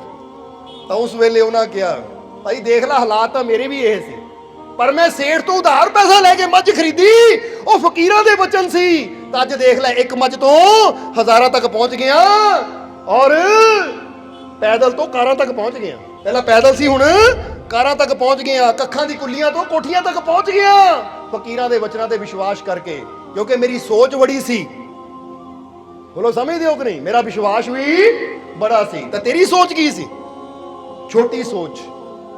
ਇਸ ਲਈ ਸਮਝਣਾ ਜ਼ਰਾ, ਇਹ ਉਦਾਹਰਣ ਕੀ ਦੇਣਾ ਚਾਹੁੰਦੇ, ਸਮਝਾਣਾ ਕੀ ਚਾਹੁੰਦੇ ਇਸ ਕਹਾਣੀ ਤੋਂ? ਕਿ ਕਈ ਵਾਰ ਬੰਦੇ ਦੀ ਸੋਚ ਇੰਨੀ ਛੋਟੀ ਹੁੰਦੀ ਹੈ ਨਾ ਕਿ ਬੰਦਾ ਰੱਬ ਦੀਆਂ ਰਹਿਮਤਾਂ ਤੇ, ਆਪਣੇ ਪ੍ਰਮਾਤਮਾ ਤੇ ਵਿਸ਼ਵਾਸ ਹੀ ਨਹੀਂ ਕਰ ਪਾਉਂਦਾ, ਔਰ ਬੰਦੇ ਦੀ ਛੋਟੀ ਸੋਚ ਹੀ ਬੰਦੇ ਨੂੰ ਕਾਮਯਾਬ ਹੋਣ ਤੋਂ ਰੋਕ ਲੈਂਦੀ ਹੈ। ਹੁਣ ਫਰਜ਼ ਕਰੋ ਕੋਈ ਬੱਚਾ ਹੋਵੇ, ਉਹ ਕਹਿੰਦਾ ਮੈਂ ਡਾਕਟਰ ਬਣਨਾ ਆ, ਤਾਂ ਕੋਈ ਕਹਿੰਦੇ ਲੈ ਤੂੰ ਡਾਕਟਰ ਕਿੱਥੋਂ ਬਣ ਜਾਣਾ ਹੈ। ਹੁਣ ਕਈ ਪਤਨੀਆਂ ਹੁੰਦੀਆਂ ਹੈ ਹੌਸਲਾ ਦੇਣ ਵਾਲੀਆਂ, ਅੱਛਾ ਬਈ ਕਰ ਤੂੰ, ਕਾਮਯਾਬੀ ਜ਼ਰੂਰ ਮਿਲੇਗੀ। ਕਈ ਡਰਾਉਣ ਵਾਲੀਆਂ ਵੀ ਹੁੰਦੀਆਂ, ਕਈ ਡਰਾਉਣ ਵਾਲੇ ਵੀ ਹੁੰਦੇ, ਯਾਰ ਦੋਸਤ ਸੱਜਣ ਮਿੱਤਰ। ਉਹ ਛੱਡੋ, ਇਹ ਨਹੀਂ ਹੋਣਾ। ਅਗਰ ਇਦਾਂ ਹੋ ਗਿਆ ਮੱਝ ਮਰ ਗਈ ਫਿਰ, ਹੁਣ ਜਰਾ ਸਮਝ ਲੈ, ਮੱਝ ਨੂੰ ਮਾਰਨ ਵਾਲੇ ਬਹੁਤ ਹੋਣਗੇ। ਤੁਸੀਂ ਕਹੋਗੇ ਨਾ ਦੁਕਾਨ ਖੋਲ ਲਵਾਂ, ਉਹ ਜੇ ਨਾ ਚਲੀ ਫਿਰ। ਉਹ ਫਲਾਨੀ ਜਗ੍ਹਾ ਬਾਹਰਲੇ ਕੰਮ ਬਣਾਉਣ ਦੀ, ਉਹ ਜੇ ਨਾ ਬਣਿਆ ਫਿਰ। ਉਹ ਹਰ ਵੇਲੇ ਨੈਗੇਟਿਵ ਹੀ ਸੋਚਣਗੇ। ਇਹ ਯਾਦ ਰੱਖੋ ਕਿ ਜ਼ਿੰਦਗੀ ਤਾਂ ਇੱਕ ਸਾਹ ਦਾ ਨਹੀਂ ਪਤਾ ਕਿ ਅਗਲੇ ਪਲ ਜ਼ਿੰਦਗੀ ਹੋਣੀ ਹੈ ਜਾਂ ਨਹੀਂ। ਹੁਣ ਤੁਸੀਂ ਘਰ ਦੇ ਵਿੱਚ ਡਰਮੀ ਭਰ ਕੇ ਦਾਣਿਆਂ ਦੀ ਕਿਉਂ ਰੱਖ ਲੈਂਦੇ? ਉਸ ਲਈ ਨਹੀਂ ਕਹਿੰਦੇ ਉਹ ਇੰਨੇ ਦਾਣੇ ਕੀ ਕਰਨੇ, ਕੱਲ ਨੂੰ ਹੋਣਾ ਕਿ ਨਹੀਂ ਹੋਣਾ ਪਤਾ ਹੀ। ਇਸ ਲਈ ਅੱਜ ਦੇ ਡੰਗ ਦੀ ਰੋਟੀ ਖਰੀਦੋ ਨਹੀਂ, ਦਾਣੇ ਮੈਨੂੰ ਡਰਮੀਆਂ ਫੁੱਲ ਚਾਹੀਦੀਆਂ ਹੈ, ਕੱਪੜੇ ਮੈਨੂੰ ਪੂਰੇ ਅਲਮਾਰੀ ਫੁੱਲ ਚਾਹੀਦੀ ਹੈ, ਹਰ ਚੀਜ਼ ਮੈਨੂੰ ਉਹ ਚਾਹੀਦੀ ਹੈ। ਜਰਾ ਹੁਣ ਗੌਰ ਕਰ। ਪਰ ਜਦੋਂ ਰੱਬ ਦੇ ਵਿਸ਼ਵਾਸ ਦੀ ਗੱਲ ਆਉਂਦੀ ਹੈ, ਰਹਿਮਤਾਂ ਦੀ ਗੱਲ ਆਉਂਦੀ, ਤਾਂ ਫਿਰ ਬੰਦਾ ਆਪਣੀ ਸੋਚ ਨੂੰ ਬੜਾ ਛੋਟਾ ਕਰ ਦਿੰਦਾ। ਇਸ ਲਈ ਤੁਹਾਨੂੰ ਕਹਾਂਗੇ ਥਿੰਕ ਬਿਗ ਔਰ ਥਿੰਕ ਗੁੱਡ। ਹਮੇਸ਼ਾ ਅੱਛਾ ਸੋਚੋ। ਜੇ ਅੱਜ ਤੁਹਾਡੇ ਜੀਵਨ 'ਚ ਕੋਈ ਦੁੱਖ ਹੈ ਨਾ, ਅੱਜ ਤੁਹਾਡੇ ਜੀਵਨ 'ਚ ਕੋਈ ਪ੍ਰੋਬਲਮ ਹੈ, ਤਾਂ ਬੁਰਾ ਨਾ ਸੋਚੋ ਕਿ ਮੇਰੀ ਪ੍ਰੋਬਲਮ ਵਧਣੀ ਹੈ ਜਾਂ ਮੇਰੀ ਪਰੇਸ਼ਾਨੀ ਵਧਣੀ ਹੈ, ਇਹ ਮੇਰੀ ਬਿਮਾਰੀ ਵਧਣੀ ਹੈ। ਨਹੀਂ, ਕਿਉਂਕਿ ਜਦੋਂ ਅਸੀਂ ਇਹ ਸੋਚਦੇ ਹਾਂ ਤਾਂ ਇਹਦਾ ਮਤਲਬ ਸਾਡੀ ਸੋਚ ਵੀ ਛੋਟੀ ਹੈ, ਤਾਂ ਸੋਚ ਵੀ ਨੈਗੇਟਿਵ ਹੈ, ਬੁਰੀ ਸੋਚ ਹੈ ਸਾਡੀ। ਪਰ ਜਦੋਂ ਅੱਜ ਸਾਡੇ ਜੀਵਨ 'ਚ ਕੋਈ ਦੁੱਖ ਹੈ, ਅੱਜ ਸਾਡੇ ਜੀਵਨ 'ਚ ਕੋਈ ਬਿਮਾਰੀ ਹੈ, ਅੱਜ ਸਾਡੇ ਜੀਵਨ 'ਚ ਕੋਈ ਪਰੇਸ਼ਾਨੀ, ਸੋਚ ਬੜੀ ਰੱਖੋ, ਥਿੰਕ ਬਿਗ, ਕਿ ਕੋਈ ਨਹੀਂ, ਅੱਜ ਦੁੱਖ ਹੈ ਕੱਲ ਨੂੰ ਖੁਸ਼ੀ ਜ਼ਰੂਰ ਆਏਗੀ, ਅੱਜ ਪਰੇਸ਼ਾਨੀ ਹੈ ਕੱਲ ਨੂੰ ਖੁਸ਼ੀਆਂ ਜ਼ਰੂਰ ਆਣਗੀਆਂ।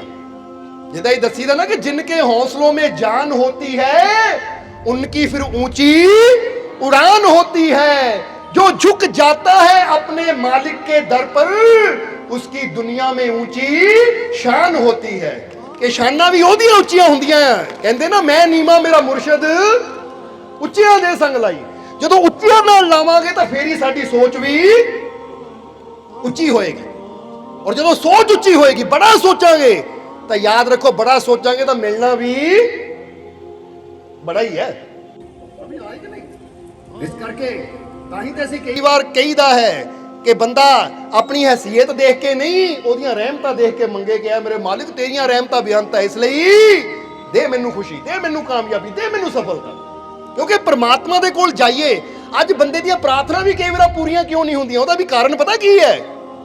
ਉਹਦਾ ਕਾਰਨ ਪਤਾ ਕੀ ਹੈ? ਉਹਦਾ ਕਾਰਨ ਇਹ ਹੈ, ਹੁਣ ਜਰਾ ਤੁਸੀਂ ਸੋਚੋ ਕਿ ਤੁਸੀਂ ਜਿੱਡੇ ਮਰਜ਼ੀ ਬੜੇ ਸੇਠ ਹੋਵੋ, ਜਿੰਨਾ ਮਰਜ਼ੀ ਤੁਹਾਡੇ ਕੋਲ ਪੈਸਾ ਹੋਵੇ, ਪਰ ਅਗਰ ਕੋਈ ਭਿਖਾਰੀ ਤੁਹਾਡੇ ਕੋਲ ਮੰਗਣ ਆ ਜਾਵੇ, ਕੋਈ ਭਿਖਾਰੀ ਤੁਹਾਡੇ ਦਰ ਤੇ ਮੰਗਣ ਆ ਜਾਵੇ, ਤਾਂ ਤੁਸੀਂ ਕਿੰਨਾ ਦਵੋਗੇ ਉਹਨੂੰ?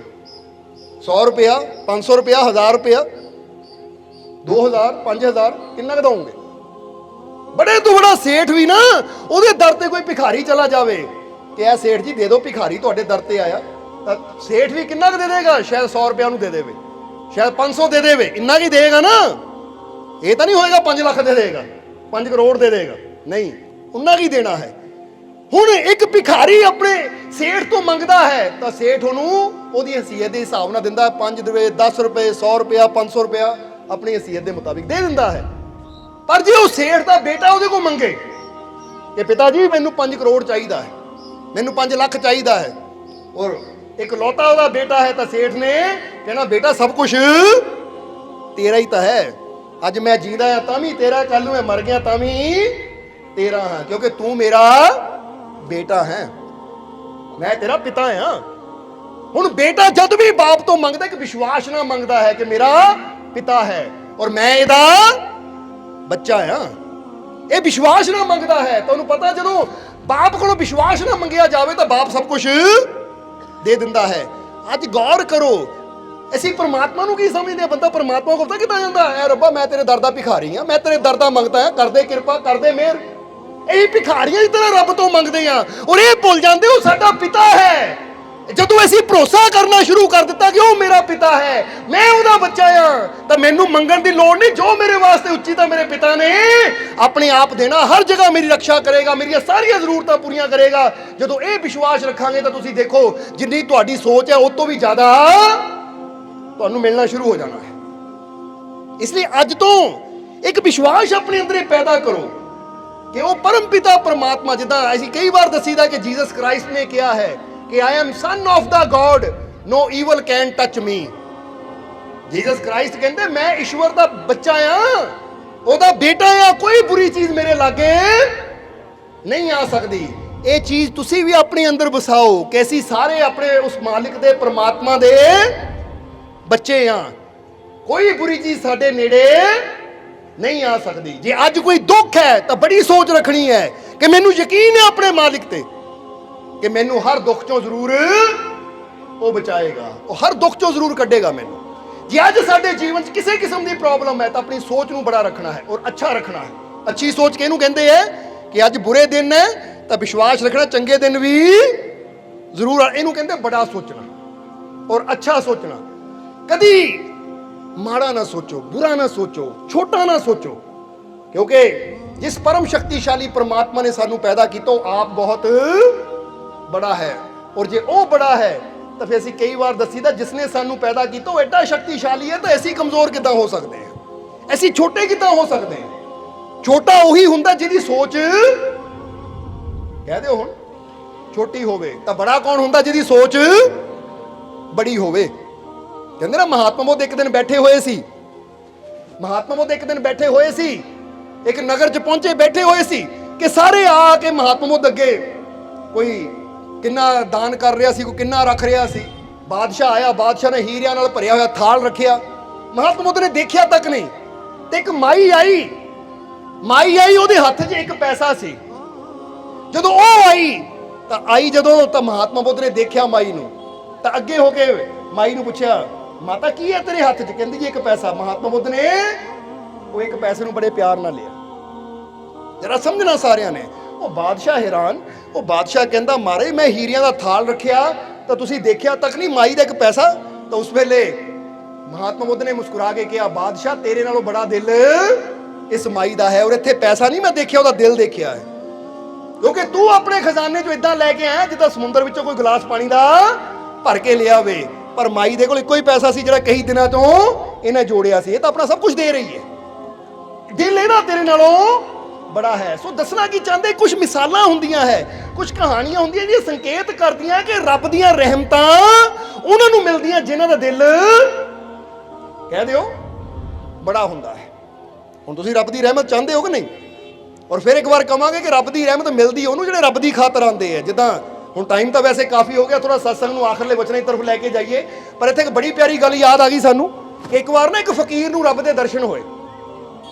ਜਦੋਂ ਰੱਬ ਦੀ ਬੰਦਗੀ ਕੀਤੀ, ਪਰਮਾਤਮਾ ਦੀ ਭਗਤੀ ਕੀਤੀ, ਤਾਂ ਪਰਮਾਤਮਾ ਦਾ ਦਰਸ਼ਨ ਜਦੋਂ ਹੋਇਆ ਨਾ, ਜਦੋਂ ਦਰਸ਼ਨ ਹੋਇਆ ਤਾਂ ਪਰਮਾਤਮਾ ਨੇ ਕਿਹਾ, ਫਕੀਰ ਮੈਂ ਤੇਰੀ ਇਬਾਦਤ ਤੋਂ ਬੜਾ ਖੁਸ਼ ਹਾਂ, ਅੱਜ ਦੇਖ ਮੈਂ ਤੇਰੇ ਸਾਹਮਣੇ ਹਾਂ, ਮੰਗ ਲੈ ਜੋ ਮੰਗਣਾ ਹੈ।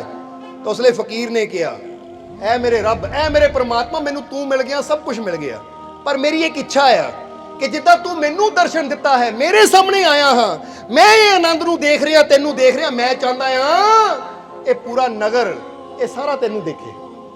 ਤਾਂ ਰੱਬ ਨੇ ਹੱਸ ਕੇ ਕਿਹਾ, ਐ ਫਕੀਰ ਇਹ ਗੱਲ ਨਾਮੁਮਕਿਨ ਹੈ, ਇਦਾਂ ਨਹੀਂ ਹੋ ਸਕਦਾ।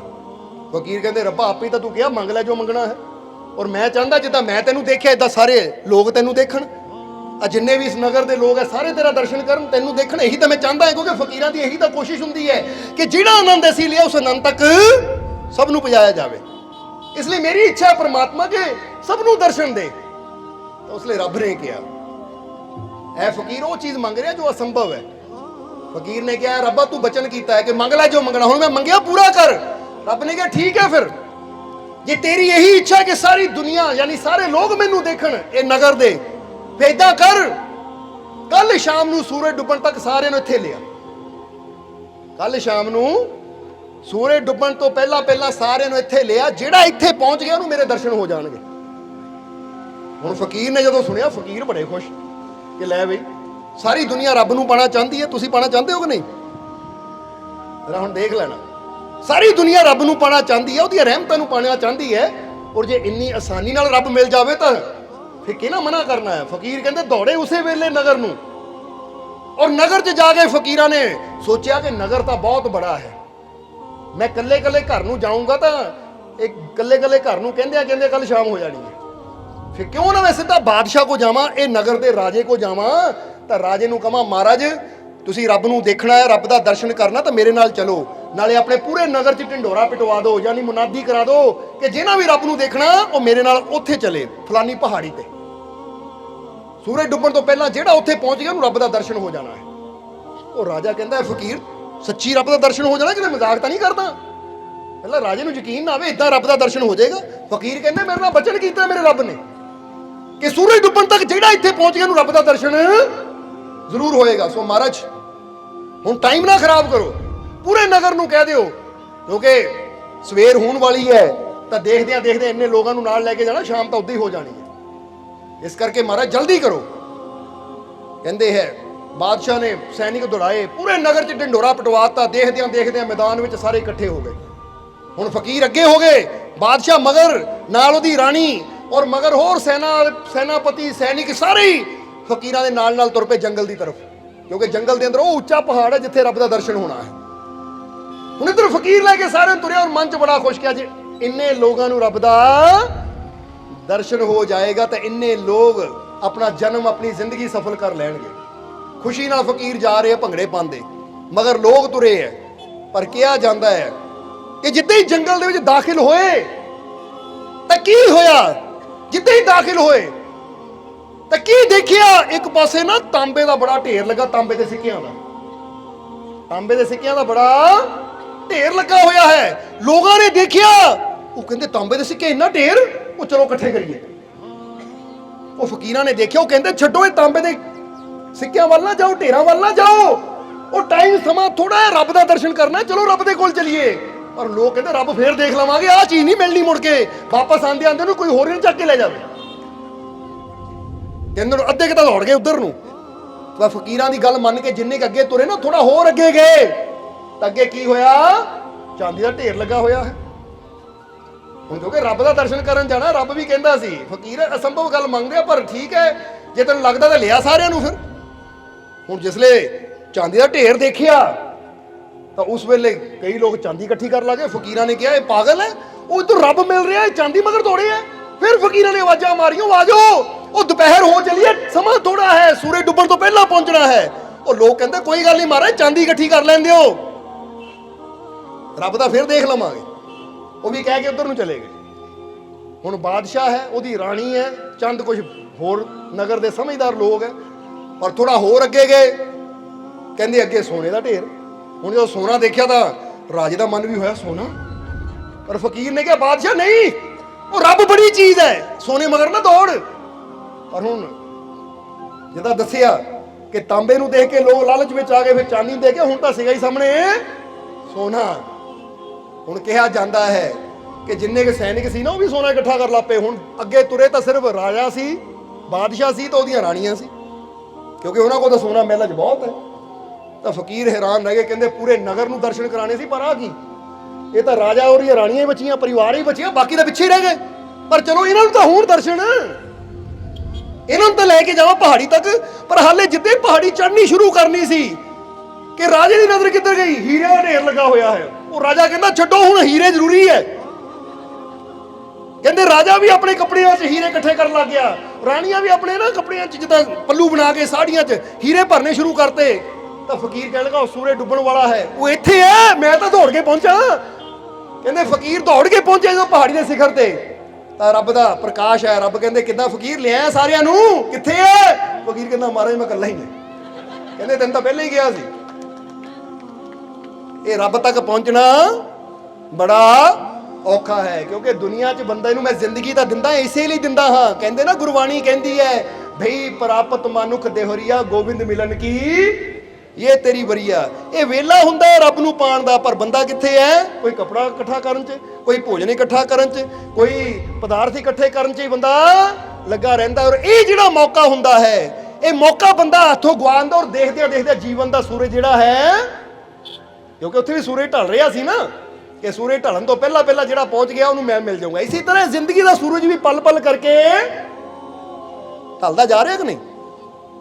ਜਿਹਦਾ ਬੁੱਲੇ ਸ਼ਾਹ ਨੇ ਕਿਹਾ ਬੁੱਲੇ ਸ਼ਾਹ ਦਿਨ ਰਹਿ ਗਏ ਥੋੜੇ, ਉਹ ਜ਼ਿੰਦਗੀ ਮੁੱਕਦੀ ਜਾਵੇ, ਬਿਨ ਮੁਰਸ਼ਦ ਤੋਂ ਰੱਬ ਨਹੀਂ ਮਿਲਦਾ, ਕੌਣ ਤੈਨੂੰ ਸਮਝਾਵੇ। ਉਹ ਬੁੱਲੇ ਸ਼ਾਹ ਕਹਿੰਦੇ ਦਿਨ ਬੜੇ ਥੋੜੇ ਰਹਿ ਗਏ, ਪਲ ਪਲ ਕਰਕੇ ਜ਼ਿੰਦਗੀ ਜਿਹੜੀ ਹੈ ਨਾ ਇਹ ਮੁੱਕਦੀ ਜਾ ਰਹੀ ਹੈ। ਔਰ ਬਿਨਾ ਮੁਰਸ਼ਦ ਤੋਂ, ਬਿਨਾ ਸਤਿਗੁਰ ਤੋਂ ਪਰਮਾਤਮਾ ਨਹੀਂ ਮਿਲਦਾ, ਕੌਣ ਤੈਨੂੰ ਸਮਝਾਵੇ। ਉਹ ਵੀ ਇਹੀ ਇਸ਼ਾਰਾ ਕਰ ਰਹੇ ਹੈ, ਸਮਝਦੇ ਹੋ ਕਿ ਨਹੀਂ? ਇਹ ਜਿਹੜੀ ਜ਼ਿੰਦਗੀ ਹੈ ਨਾ ਪਲ ਪਲ ਕਰਕੇ ਮੁੱਕਦੀ ਜਾ ਰਹੀ ਹੈ। ਸੋ ਇੱਧਰ ਫਕੀਰ ਵੀ ਇਹੀ ਦੱਸ ਰਹੇ ਸੀ ਕਿ ਸਾਨੂੰ ਵੀ ਪਰਮਾਤਮਾ ਨੇ ਜ਼ਿੰਦਗੀ ਦਿੱਤੀ ਹੈ ਉਸ ਪ੍ਰਭੂ ਨੂੰ ਮਿਲਣ ਵਾਸਤੇ, ਉਹ ਪਰਮਾਨੰਦ ਤੱਕ ਪਹੁੰਚਣ ਵਾਸਤੇ। ਪਰ ਇਨਸਾਨ ਹੈ ਕਿ ਬੰਦਾ ਵੀ ਅੱਜ ਉਹੀ ਹਾਲਤ ਹੈ ਜਿੱਦਾਂ ਕੋਈ ਤਾਂਬੇ ਪਿੱਛੇ, ਕੋਈ ਸੋਨੇ ਪਿੱਛੇ, ਕੋਈ ਚਾਂਦੀ ਪਿੱਛੇ, ਕੋਈ ਹੀਰਿਆਂ ਪਿੱਛੇ ਉੱਧਰ ਦੌੜ ਕੇ ਆਪਣੀ ਉਹ ਜ਼ਿੰਦਗੀ ਨੂੰ ਗਵਾ ਰਿਹਾ। ਤਾਂ ਇਨਸਾਨ ਵੀ ਦੇਖੇ ਕਿ ਅੱਜ ਇਨਸਾਨ ਵੀ ਉਹਨਾਂ ਪਦਾਰਥਾਂ ਪਿੱਛੇ ਦੌੜ ਦੌੜ ਕੇ ਆਪਣਾ ਜੀਵਨ ਗਵਾ ਦਿੰਦਾ ਹੈ। ਔਰ ਉਹ ਸੱਚ, ਉਹ ਹੱਕ, ਉਹ ਆਨੰਦ ਜਿਸ ਨੂੰ ਪਾਉਣ ਵਾਸਤੇ ਜ਼ਿੰਦਗੀ ਮਿਲੀ ਹੈ, ਬੰਦਾ ਉਹਨੂੰ ਗਵਾ ਬੈਠਦਾ ਹੈ।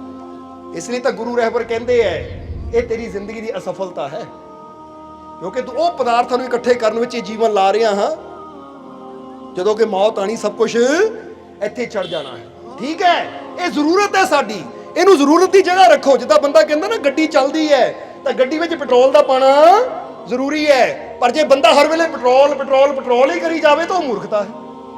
ਸਮਝਦੇ ਹੋ ਕਿ ਨਹੀਂ? ਇਹ ਜ਼ਿੰਦਗੀ ਵਾਸਤੇ ਭੋਜਨ ਜ਼ਰੂਰੀ ਹੈ, ਕੱਪੜਾ ਜ਼ਰੂਰੀ ਹੈ, ਜਾਂ ਅਸੀਂ ਕੁਝ ਖਾਣਾ ਪੀਣਾ ਤਾਂ ਪੈਸਾ ਜ਼ਰੂਰੀ ਹੈ, ਪਰ ਹਰ ਵੇਲੇ ਧਿਆਨ ਉਧਰ ਹੀ ਬੰਦਾ ਰੱਖੇ ਤਾਂ ਉਹ ਇਨਸਾਨ ਦੀ ਨਾ ਸਮਝੀ ਹੈ। ਮੰਜ਼ਿਲ ਸਾਡੀ ਹੈ ਉਹ ਪਰਮਾਨੰਦ ਪਰਮਾਤਮਾ, ਔਰ ਕਾਮਯਾਬੀ ਸਫਲਤਾ ਵੀ ਉਹਨਾਂ ਨੂੰ ਮਿਲਦੀ ਹੈ ਜਿਹੜੇ ਆਪਣਾ ਧਿਆਨ ਆਪਣੇ ਮਾਲਿਕ ਵੱਲ ਰੱਖਦੇ ਔਰ ਵਿਸ਼ਵਾਸ ਰੱਖਦੇ ਹੈ। ਇਸ ਲਈ ਫਿਰ ਤੁਹਾਨੂੰ ਕਵਾਂਗੇ ਕਿ ਥਿੰਕ ਬਿਗ, ਥਿੰਕ ਗੁੱਡ, ਅੱਛਾ ਸੋਚੋ ਔਰ ਬੜਾ ਸੋਚੋ। ਅੱਜ ਤੋਂ ਬੜਾ ਸੋਚੋਗੇ ਕਿ ਨਹੀਂ?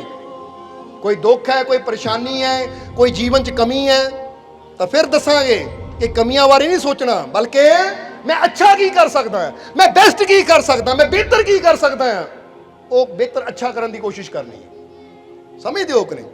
ਹੁਣ ਫਰਜ਼ ਕਰੋ ਇੱਕ ਬੰਦੇ ਕੋਲ ਲੱਖ ਰੁਪਇਆ ਹੋ ਸਕਦਾ ਹੈ, ਉਹ ਸੋਚ ਸਕਦਾ ਕਿ ਲੱਖ ਰੁਪਇਆ ਮੈਂ ਕਿੱਦਾਂ ਬੁਰੇ ਪਾਸੇ ਲਾਵਾਂ, ਜੂਏ 'ਚ ਲਾਵਾਂ, ਕਿੱਥੇ ਉਡਾਣਾ। ਤੇ ਇੱਕ ਬੰਦੇ ਕੋਲ ਹੋ ਸਕਦਾ 100 ਹੋ ਸਕਦਾ, ਪਰ ਉਹ ਸੋਚਦਾ 100 ਨੂੰ ਮੈਂ ਅੱਛੀ ਜਗ੍ਹਾ ਕਿੱਦਾਂ ਖਰਚ ਕਰਾਂ ਤਾਂ ਕਿ ਮੈਨੂੰ ਖੁਸ਼ੀਆਂ ਮਿਲਣ, ਮੈਨੂੰ ਕਾਮਯਾਬੀ ਮਿਲੇ, ਮੈਨੂੰ ਸਫਲਤਾ ਮਿਲੇ। ਯਾਨੀ ਚਾਹੇ ਥੋੜਾ ਹੀ ਹੋਵੇ, ਪਰ ਜਦੋਂ ਅਸੀਂ ਅੱਛਾ ਕਰਨ ਦੀ ਕੋਸ਼ਿਸ਼ ਕਰਦੇ ਹਾਂ ਤਾਂ ਥੋੜੇ 'ਚ ਵੀ ਪ੍ਰਮਾਤਮਾ ਬਰਕਤ ਪਾ ਦਿੰਦਾ ਹੈ। ਤਾਂ ਜੇ ਸਾਡੇ ਕੋਲ ਬਹੁਤਾ ਵੀ ਹੈ ਨਾ, ਅਸੀਂ ਬੁਰੇ ਪਾਸੇ ਲਾਉਂਦੇ ਹਾਂ, ਤਾਂ ਫਿਰ ਬਹੁਤਾ ਵੀ ਹੌਲੀ ਹੌਲੀ ਹੌਲੀ ਹੌਲੀ ਖਤਮ ਹੋ ਜਾਂਦਾ ਹੈ। ਇਸ ਲਈ ਜੇ ਉਸ ਮਾਲਿਕ ਨੇ ਸਾਨੂੰ ਇਹ ਜ਼ਿੰਦਗੀ ਦਿੱਤੀ ਹੈ, ਜੀਵਨ ਦਿੱਤਾ ਹੈ, ਤਾਂ ਆਪਣੇ ਜੀਵਨ 'ਚ ਨਿਯਮ ਬਣਾਓ, ਜੀਵਨ 'ਚ ਨਿਯਮ ਬਣਾਓ। ਹੁਣ ਟਾਈਮ ਕਾਫੀ ਹੋ ਗਿਆ, ਇਸ ਲਈ ਅੱਜ ਤੋਂ ਇਹ ਜੀਵਨ 'ਚ ਨਿਯਮ ਬਣਾਉਣੇ ਹੈ। ਦੱਸਣ ਨੂੰ ਤਾਂ ਬਹੁਤ ਕੁਛ ਹੈ, ਜਿੱਦਾਂ ਦੱਸਿਆ ਹੈ ਕਿ ਮਾਲਿਕ ਦੀ ਤਾਂ ਇੰਨੀ ਰਹਿਮਤ ਹੈ ਕਿ ਤੁਸੀਂ ਬੈਠੇ ਰਹੋ, ਅਸੀਂ ਬੋਲੀ ਜਾਈਏ, ਭਾਵੇਂ 24 ਘੰਟੇ ਬੋਲੀ ਜਾਈਏ ਤਾਂ ਵੀ ਕੋਈ ਕਮੀ ਨਹੀਂ ਹੈ। ਪਰ ਇੱਥੇ ਸਾਨੂੰ ਦੇਖਣਾ ਪੈਂਦਾ ਹੈ ਤੁਹਾਡੇ ਬਾਰੇ, ਭੁੱਖ ਵੀ ਲੱਗੀ ਹੋਣੀ ਤੁਹਾਨੂੰ ਨਾ। ਇਸ ਲਈ ਅੱਜ ਤੋਂ ਜੀਵਨ 'ਚ ਨਿਯਮ ਬਣਾਉਣੇ। ਇਸ ਲਈ ਹੁਣ ਆਖਰਲੇ ਵਚਨਾਂ 'ਚ ਇਹੀ ਕਹਿਣਾ ਹੈ, ਪਹਿਲਾਂ ਕਹਿ ਦਿਓ ਕਿ ਮੈਂ ਬਹੁਤ ਜਰਾ ਖੁਸ਼ੀ ਨਾਲ ਕਹਿ ਕੇ ਦੇਖੋ, ਫਿਰ ਅੰਦਰ ਦੇਖੋ ਫੀਲ ਕੀ ਹੁੰਦਾ ਹੈ। ਜੇ ਤੁਸੀਂ ਖੁਸ਼ੀ ਦੀ ਗੱਲ ਕਰਦੇ ਹੋ ਅੰਦਰ ਖੁਸ਼ੀ ਹੁੰਦੀ ਹੈ ਕਿ ਨਹੀਂ? ਕਿਉਂਕਿ ਅਸੀਂ ਦੱਸਿਆ ਹੈ ਕਿ ਅੱਜ ਮਨੋਵਿਗਿਆਨ ਨੇ ਰਿਸਰਚ ਕੀਤੀ ਹੈ, ਰਿਸਰਚ ਕਰਕੇ ਉਹਨਾਂ ਨੇ, ਜਿੱਦਾਂ ਵਿਗਿਆਨ ਕੋਈ ਵੀ ਰਿਸਰਚ ਕਰਦਾ ਹੈ ਨਾ, ਚਾਹੇ ਉਹ ਸੂਰਜ ਬਾਰੇ ਹੋਵੇ, ਚਾਹੇ ਉਹ ਧਰਤੀ ਬਾਰੇ ਹੋਵੇ, ਚੰਦਰਮੇ ਬਾਰੇ ਹੋਵੇ, ਪਾਣੀ ਬਾਰੇ ਹੋਵੇ, ਪੇੜ ਪੌਦਿਆਂ ਬਾਰੇ ਹੋਵੇ, ਉਹ ਬੜੀ ਖੋਜਬੀਨ ਕਰਕੇ ਨਾ ਫਿਰ ਰਿਸਰਚ ਕਰਕੇ ਰਿਜ਼ਲਟ ਕੱਢਦੇ ਉਹਦਾ, ਆਹ ਚੀਜ਼ ਇੱਦਾਂ ਹੈ। ਇੱਦਾਂ ਹੀ ਇਹ ਵੀ ਇੱਕ ਰਿਸਰਚ ਹੋਈ ਹੈ, ਮਨੋਵਿਗਿਆਨ ਨੇ ਕੀਤੀ ਹੋਈ ਹੈ। ਕਿਹੜੀ ਰਿਸਰਚ? ਕਿ ਬੰਦਾ ਜਿਸ ਚੀਜ਼ ਤੇ ਧਿਆਨ ਦਿੰਦਾ ਹੈ ਨਾ, ਉਹੀ ਚੀਜ਼ ਬੰਦੇ ਜੀਵਨ 'ਚ ਵਧਣੀ ਸ਼ੁਰੂ ਹੋ ਜਾਂਦੀ ਹੈ। ਬੋਲੋ ਸਮਝਦੇ ਹੋ ਕਿ ਨਹੀਂ? ਜਦੋਂ ਤੁਸੀਂ ਖੁਸ਼ੀਆਂ ਤੇ ਧਿਆਨ ਦਿੰਦੇ ਹੋ ਤਾਂ ਤੁਹਾਡੇ ਜੀਵਨ 'ਚ ਖੁਸ਼ੀਆਂ ਵੱਧਦੀਆਂ ਚਲੀਆਂ ਜਾਂਦੀਆਂ। ਜਦੋਂ ਦੁੱਖ ਤੇ ਧਿਆਨ ਦਿੰਦੇ ਹੋ ਤਾਂ ਤੁਹਾਡੇ ਜੀਵਨ 'ਚ ਦੁੱਖ ਵੱਧਦੇ ਚਲੇ ਜਾਂਦੇ। ਹੁਣ ਤੁਸੀਂ ਕਹਿੰਦੇ ਜੀ ਉਹ ਕਿੱਦਾਂ? ਹੁਣ ਇੱਥੇ ਹੁਣੇ ਤੁਸੀਂ ਸੋਚ ਕੇ ਦੇਖੋ ਕਿ ਤੁਹਾਡੇ ਨਾਲ ਕੀ ਕੀ ਬੁਰਾ ਹੋਇਆ, ਉਹਦੇ ਬਾਰੇ ਸੋਚੋ। ਇੱਕ ਗੱਲ ਨੂੰ ਸੋਚਦੇ ਆ ਕਈ ਹੋਰ ਗੱਲਾਂ ਵੀ ਯਾਦ ਆ ਜਾਣਗੀਆਂ। ਉਹ ਵੀ ਬੁਰਾ ਹੋਇਆ ਸੀ, ਉਹ ਵੀ ਬੁਰਾ ਹੋਇਆ ਸੀ, ਉਹ ਵੀ ਬੁਰਾ ਹੋਇਆ ਸੀ, ਉਹ ਵੀ ਬੁਰਾ ਹੋਇਆ ਸੀ। ਯਾਨੀ ਇੱਕ ਬੁਰੀ ਗੱਲ ਯਾਦ ਕਰਦੇ ਆ ਮਗਰ ਲੜੀ ਲੱਗ ਜਾਏਗੀ। ਲੱਗ ਜਾਏਗੀ ਕਿ ਨਹੀਂ? ਬੋਲੋ, ਸਮਝਦੇ ਹੋ ਕਿ ਨਹੀਂ?